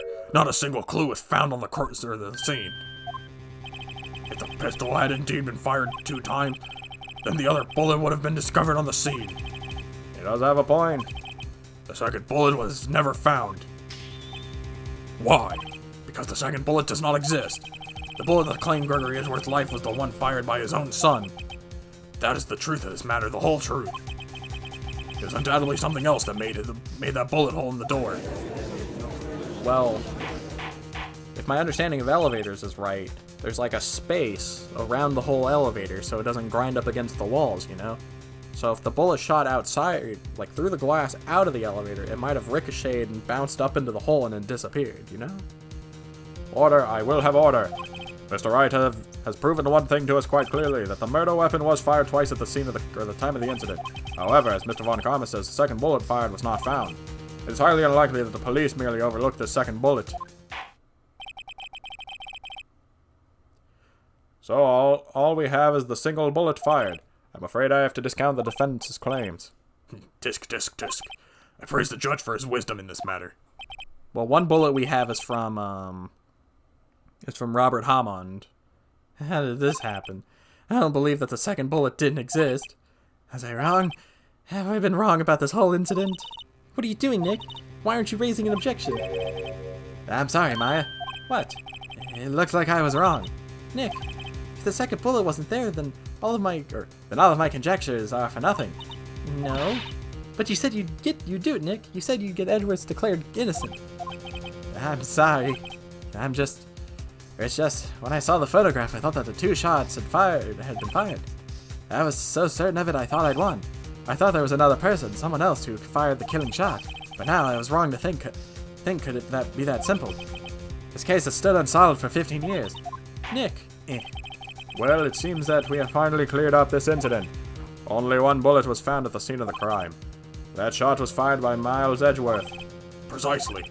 I would like to ask one thing of Miles Edgeworth before passing my verdict. Have you been paying attention to the trial so far? Yes, Your Honor. Do you have any objections? No. No, I do not. So you killed your father, though that was not your intention. Yes, I did it. oh no, he's accepted the guilt. Very well. The statute of limitations on the murder of Gregory Edgeworth runs out today. Therefore, I must pronounce a verdict on the defendant today. Right here. Right now. Indeed. Does anyone have any objections? I've been here before. It's just like my first day in court. There's so many things I know I should be saying, but my mind's gone blank. I can't find the words. Mr. Wright? I have an objection. Your Honor. Your Honor, I object. Tisk, tisk, tisk. Mr. Wright, on what grounds do you object? Hmm? Nick. I don't know. This case is perfect. No. It must exist. The second bullet. What? What? What did you just say? Nothing. The second bullet must exist. But where? Someone took it. It seems waiting is not going to produce us any answers from Mr. Wright. Wait, Your Honor. The second bullet. It existed. What? But we've just heard proof that it did not exist. I realize, Your Honor. I'm really grasping here. It just... Someone took it. From the scene of the crime. That's what happened. But who? The murderer. The murderer? But tell us just who is this murderer? I'm still thinking about that one. So the criminal took the second bullet, but why? Huh? First of all, how would they have found it? It's not easy to find a stray bullet, Mr. Wright. Was there some pressing need for the murderer to search for that bullet? The murderer had to find it. Of course, there was a need. That's why they took it. What possible reason could they have had? Well, the reason the murderer took the bullet away from the scene with him is... The murderer was cautious the bullet would be proof. I feel like either of these could work.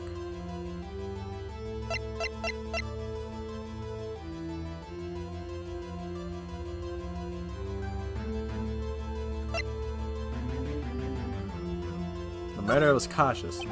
Well, the murderer was a very cautious sort, you see. That's why the murderer had to search for that bullet. If that was the case, then they should have taken the bullet from inside Gregory as well. Huh? Why would they only take one of the two shots fired? Oh, right. Mr. Wright, have you really thought this through? I'm going to have to penalize you. Okay, I'm going to have to save so I don't have to sit through all this again.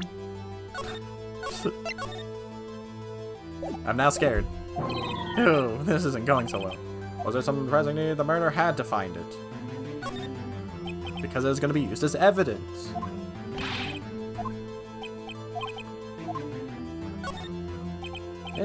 Maybe they thought that the bullet would be used as proof. Proof? It was a special bullet, so they took it with them. If that was the case, then they should have taken the bullet from inside Gregory as well. Huh? Why would they take only one? Oh, right, Mr. Wright. Going to have to... So neither of those meant anything? This is going so well. Was there some pressing need for the murderer to search for that bullet? The murderer didn't need it. Why would the murderer have spent the time to look for the stray bullet? I haven't gotten a clue. What's wrong, Mr. Wright? The murderer had no reason to take that bullet. You don't want to admit it, but it's true. Had to take it? Had to take it, the murderer. What does that mean? You're thinking too normal. Think crazy. Don't think why the bullet was taken. Think why the bullet had to be taken. Mr. Wright? Yes, Your Honor. I have no idea what I'm doing. Wait, am I getting... Do I have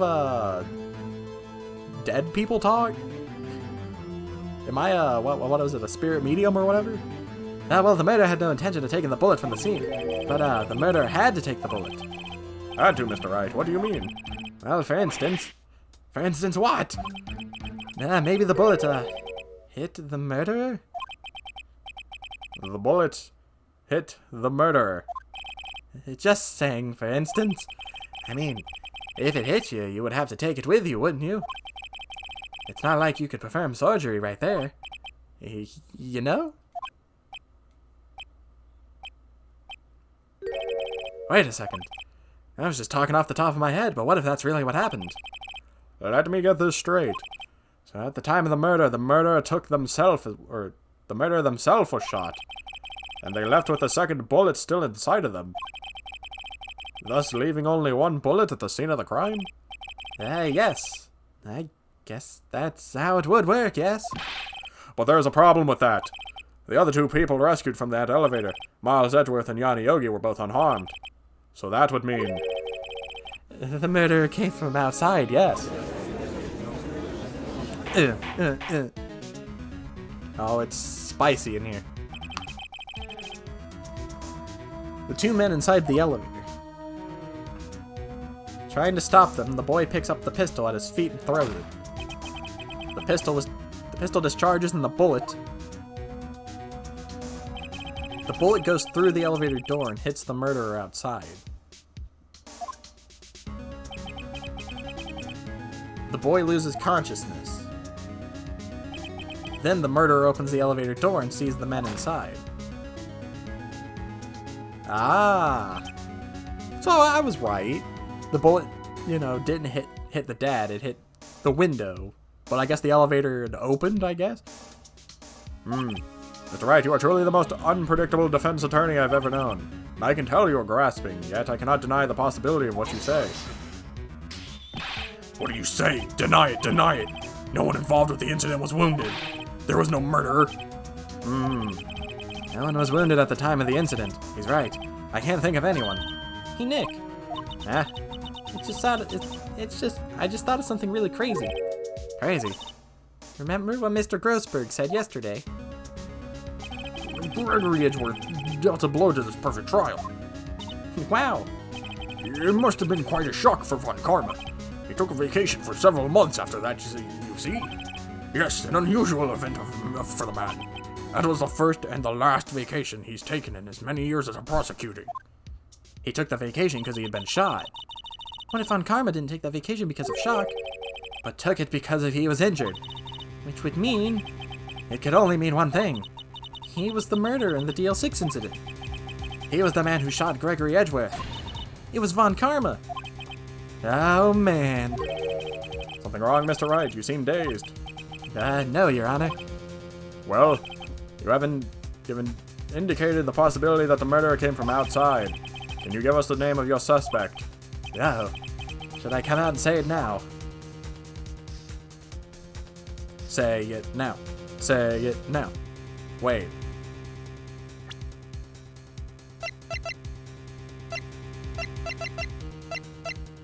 Now, before I get penalized here, something happened. If I say it now, they're gonna call me crazy. But if I save it for later, what moment is there going to be for them to be like, yeah, and then he took a 7-month vacation? I'm saying it now. Your Honor, there is a suspect. One lone suspect. Well, this is certainly interesting news. Very well, Mr. Wright. Who is your suspect? My hands are shaking. The what? Von Karma. Von Karma? You mean the Von Karma, the prosecutor? The one standing right over there? Bah! You don't object? Yes. I see no need. Why honor this ridiculous outburst with my objection? Because you took a vacation for several months starting the day after the incident.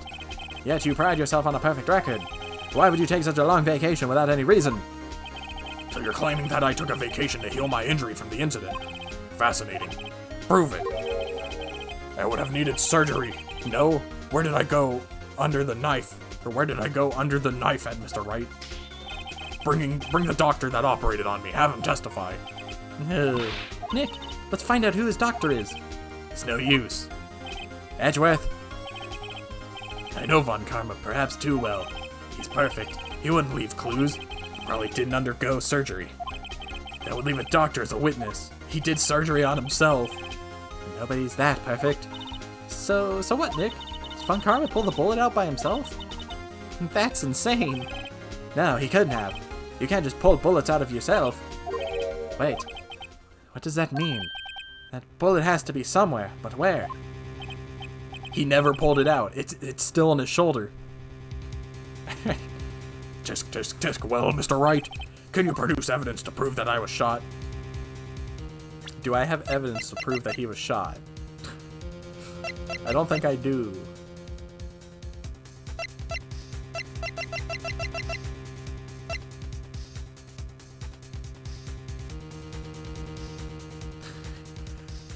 Yeah, if you could take off your coat and show us your shoulder. It's impossible to prove. Show evidence. Yeah, strip.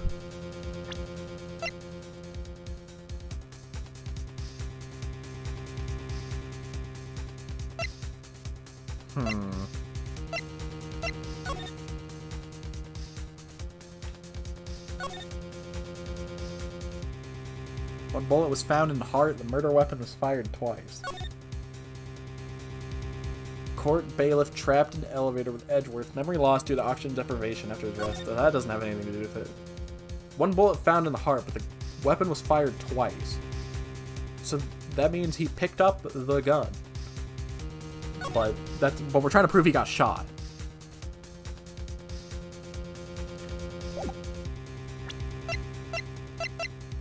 Makes a noise when metallic objects are near. A useful detection device.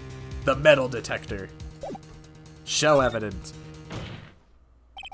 Alright, Von Karma, I'll prove it. And I'll even use evidence. I know how you like it so much. What? The evidence that proves Von Karma was shot. The metal detector. Von Karma is perfect. He wouldn't risk surgery, leaving unevident trial. So then I ask, where's that bullet now? I think it unlikely that Von Karma performed surgery on himself. You don't mean... I do. There is the possibility that the bullet is still inside Von Karma. Thank you, Mr. Gumshoes. Is that even possible for all these years? Well, there's one way to find out. We could use this metal detector that I just happen to have in my back pocket. Well, Von Karma, I'm gonna run this over you and see what we find. He's holding his shoulder. He's freaking out. I refuse. You refuse? But refusing this means... you acknowledge that the bullet is still inside you. Order, order. Order, order, order, order, order, order. Your Honor, the defense requested that we be allowed to use the metal detector. Judge, I call for a suspension of this trial. This is an invasion of privacy. The statute of limitations runs out on this case today. It was you who said we had to end it right here, right now. Enough. I permit the use of the metal detector. Mr. Von Karma, you'll submit yourself to testing. Nick, what does this mean?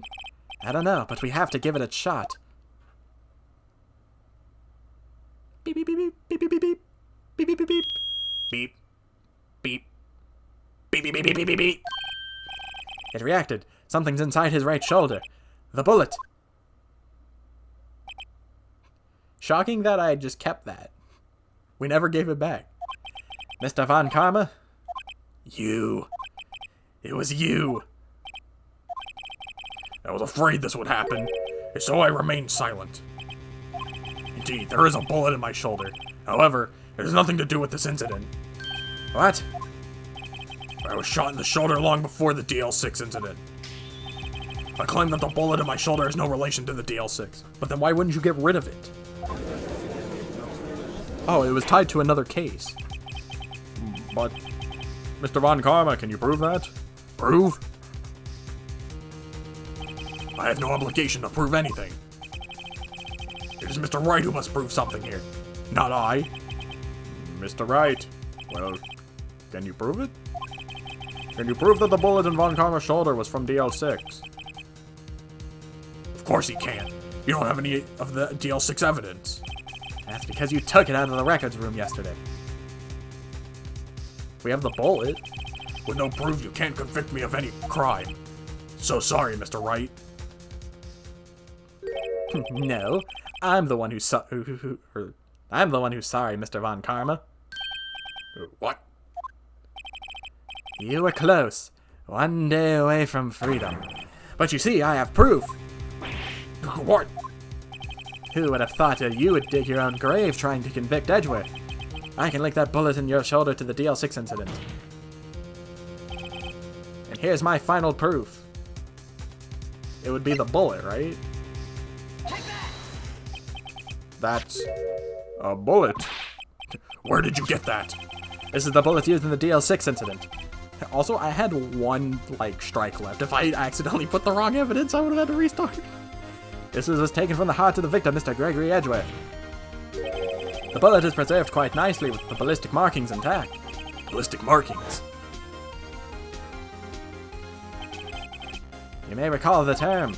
It came up in the first trial 2 days ago. Ballistic markings are the fingerprints of a weapon. All bullets fired from a gun are marked with that weapon's unique pattern. By examining the markings, you can tell which weapon fired the bullet. It's quite accurate. We have 2 bullets in our possession. One, the bullet removed from Gregory Edgeworth's heart. The other, Mr. Von Karma, is the bullet buried in your shoulder. We can analyze both bullets, then if the markings match. We would know that both bullets had been fired from the same gun. The very same pistol, in the other words, the murder weapon that killed Gregory Edgeworth. Now you're forced to get a surgery, you idiot.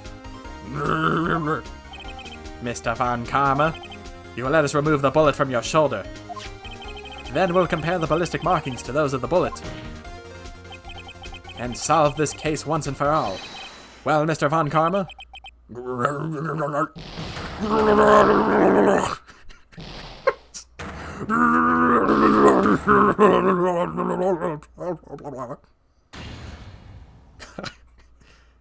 That scream. I've heard that scream before. Oh god, I'm lightheaded. I've heard that scream before. Wait, I know. I need water.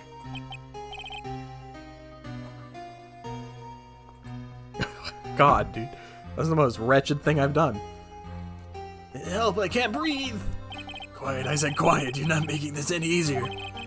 Stop breathing my air.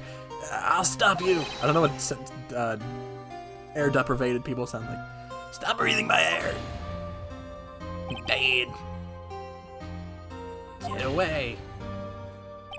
Get away from my father. Beep.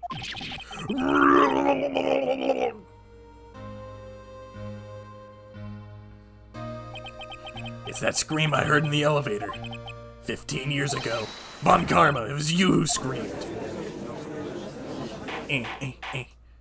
Oh god, dude. I shouldn't have went so hard on that scream. Mr. Von Karma? Edgeworth, only you can dare defy me. So it was you. Oh god. You and your father are my curse. Your father shamed me with a penalty on my record, and you left a scar on my shoulder that would never fade. How dare you? 15 years earlier. Chief Prosecutor, I am sorry. But Karma, it's not like you had to make this kind of error. I would never have thought that Edgeworth would be the one to catch you. I was careless. I'm sorry, but you will have to be penalized. I've covered you for your past, but not this time. Edgeworth. It was a shock like none I had ever known. Me, penalized. It took hours for me to regain my composure. Suddenly, I found myself in the darkness. I was in the court records room. I must have wandered in there without thinking where I was going. The room was pitch black. The lights must have gone out. I went into the hall, felt my way to the elevator. I pressed the button, but nothing happened. Then, there was a noise. I was in pain. A horrible burning pain in my shoulder. Just then the lights came back on. The elevator door opened before my eyes.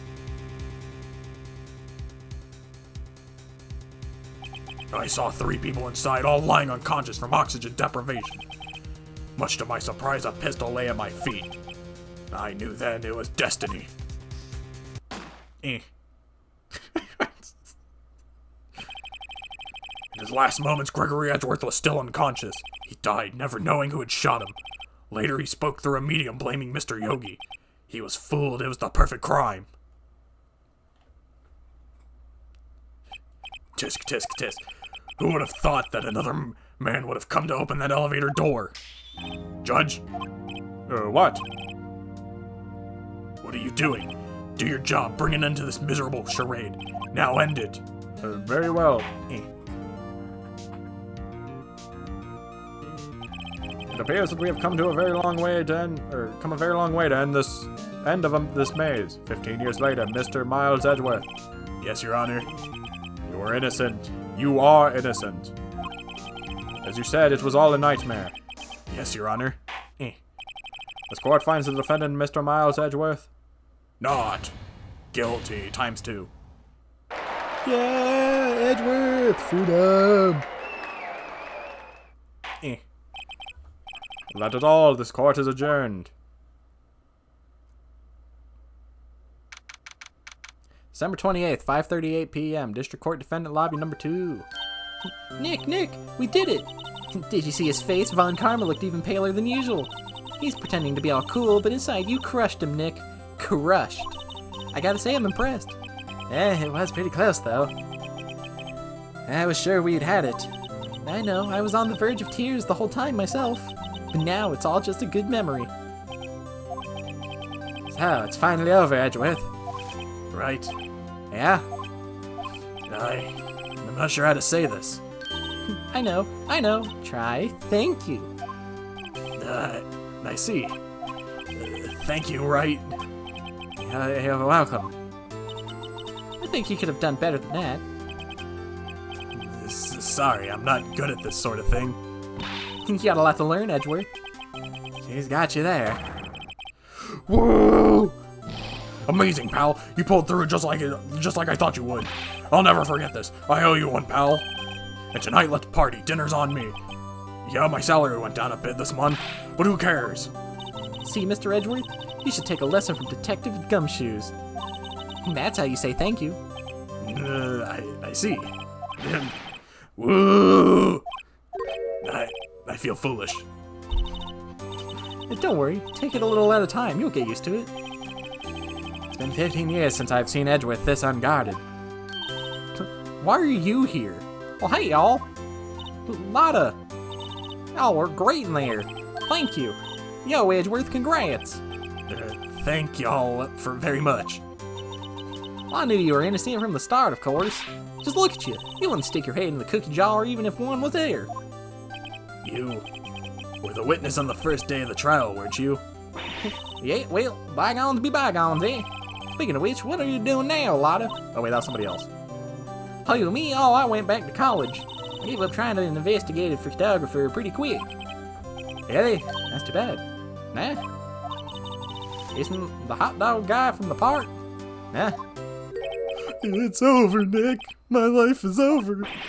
Why is the sad face, Larry? What happened now? Yeah, Nick, I'm not long for this world. Yeah, you look sick. It's Keontae. She's going to live in Paris. Paris, Nick. She's leaving me behind. Should have seen that coming. Yo, Edgy, there you are. Yes, here I am. Congrats, Edgy. Here, a little gift from me in celebration. Celebration? That's unusual for you. Harry Butts, you come along tonight too. My treat, pal. Oh, thanks. Looking forward to it.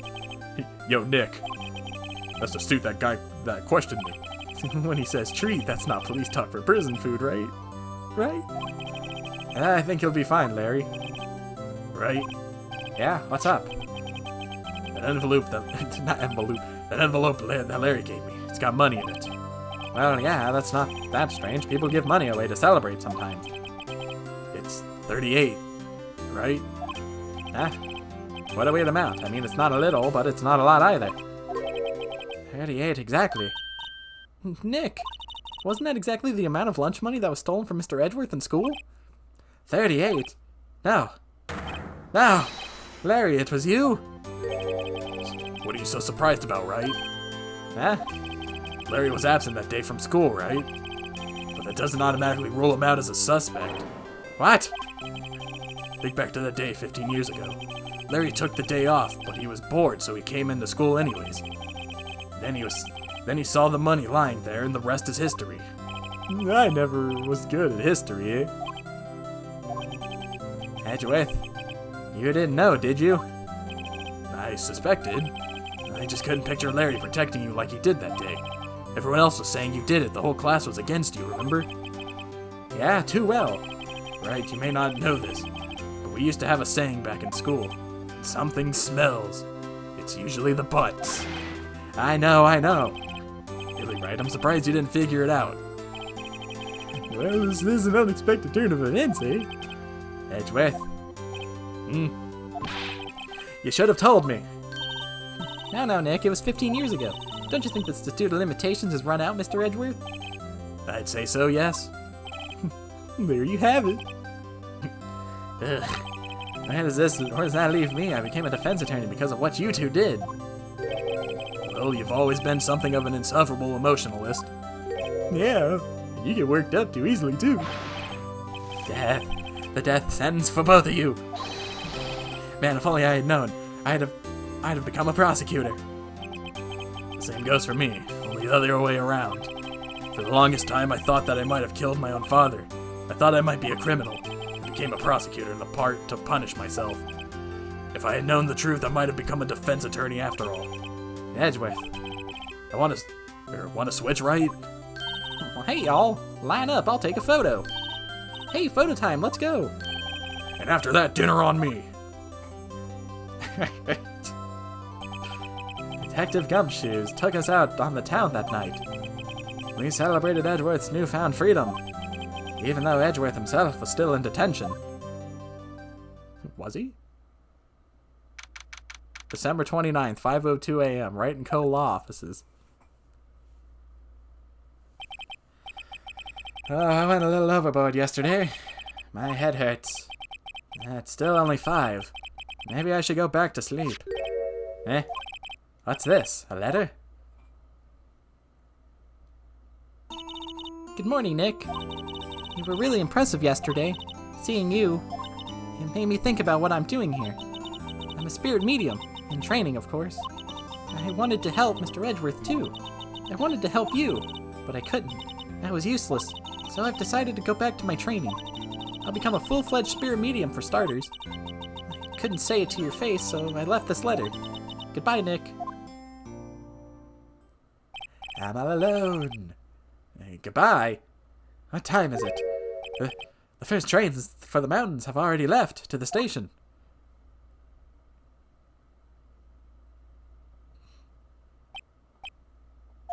I guess I'm too late. Hey! Nick? Maya. So, you're leaving. Yeah. It's hard being a spirit medium who can't talk to spirits. And I think you'll do fine without me, Nick. Be good, okay?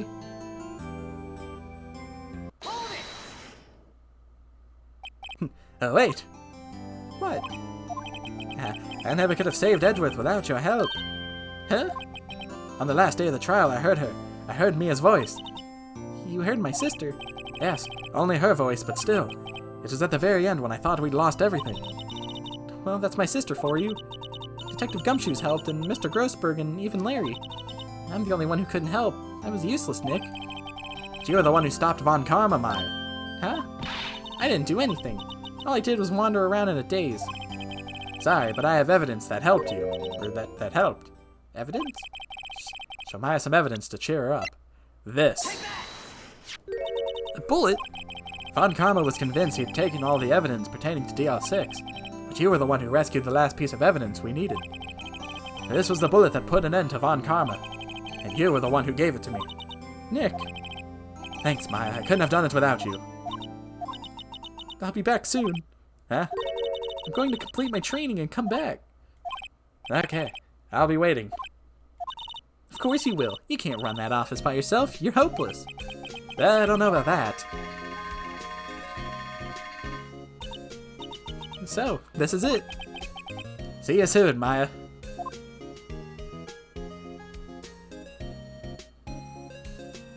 Goodbye. Thanks, Nick.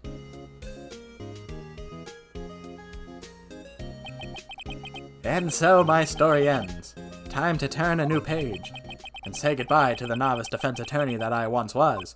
Now a new story begins, with the same old crazy cast of characters. Don't you think you've graduated yet, amateur? Mr. Wright, perhaps you'd like to rethink that claim. Yes, Your Honor. I've got a bad feeling about this.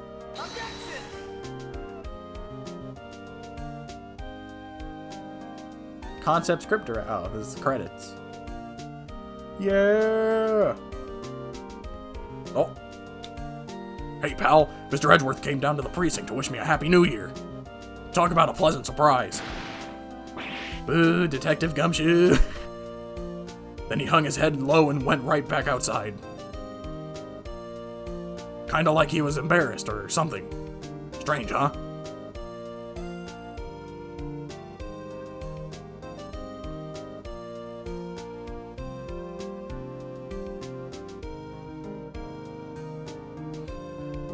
Huh? Nick? Nah, I haven't seen him lately. Who, me? I've been working at the cheese shop.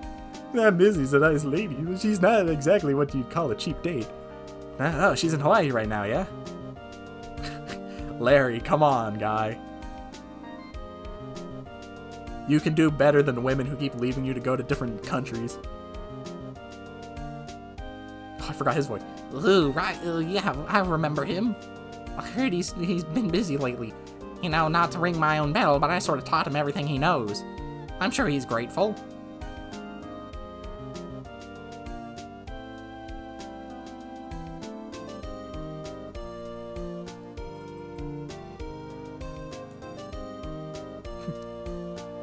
Phoenix Wright, Ah, the defense attorney whom I wrote that affidavit for, yes. Oh, you should know I've taken over management of the Gatewater Hotel recently. Should you be in the area, please stop by.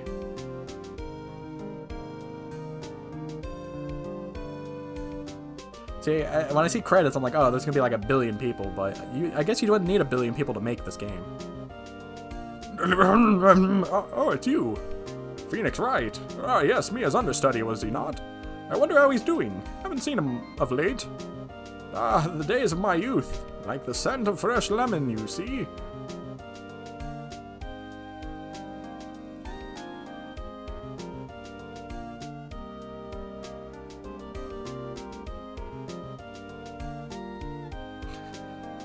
Phoenix Wright? Is he an actor? Well, I'm not buying it. You can't be a star with a name like Phoenix. Did you know that they're finally all on the DVD? They put the box set now that you know the DVD is on everything these days. How am I supposed to keep it up?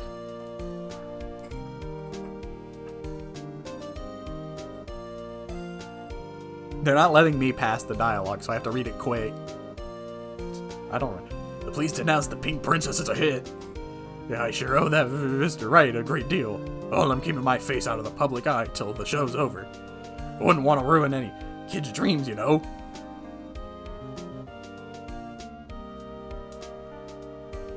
Publicity.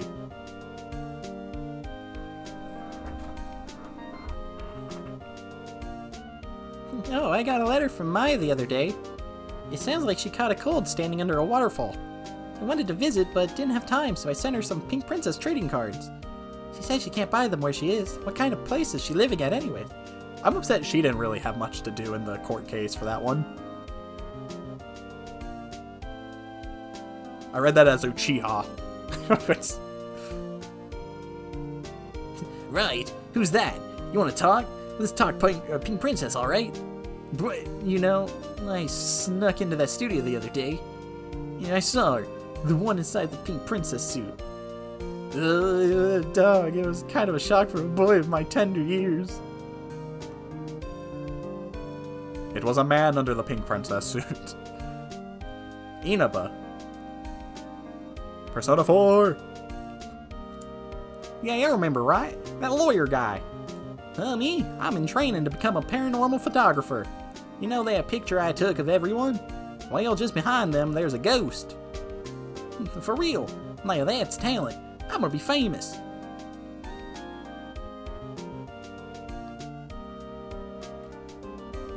Shinji! Oh, there is a ghost. If it smells, it's usually the butts.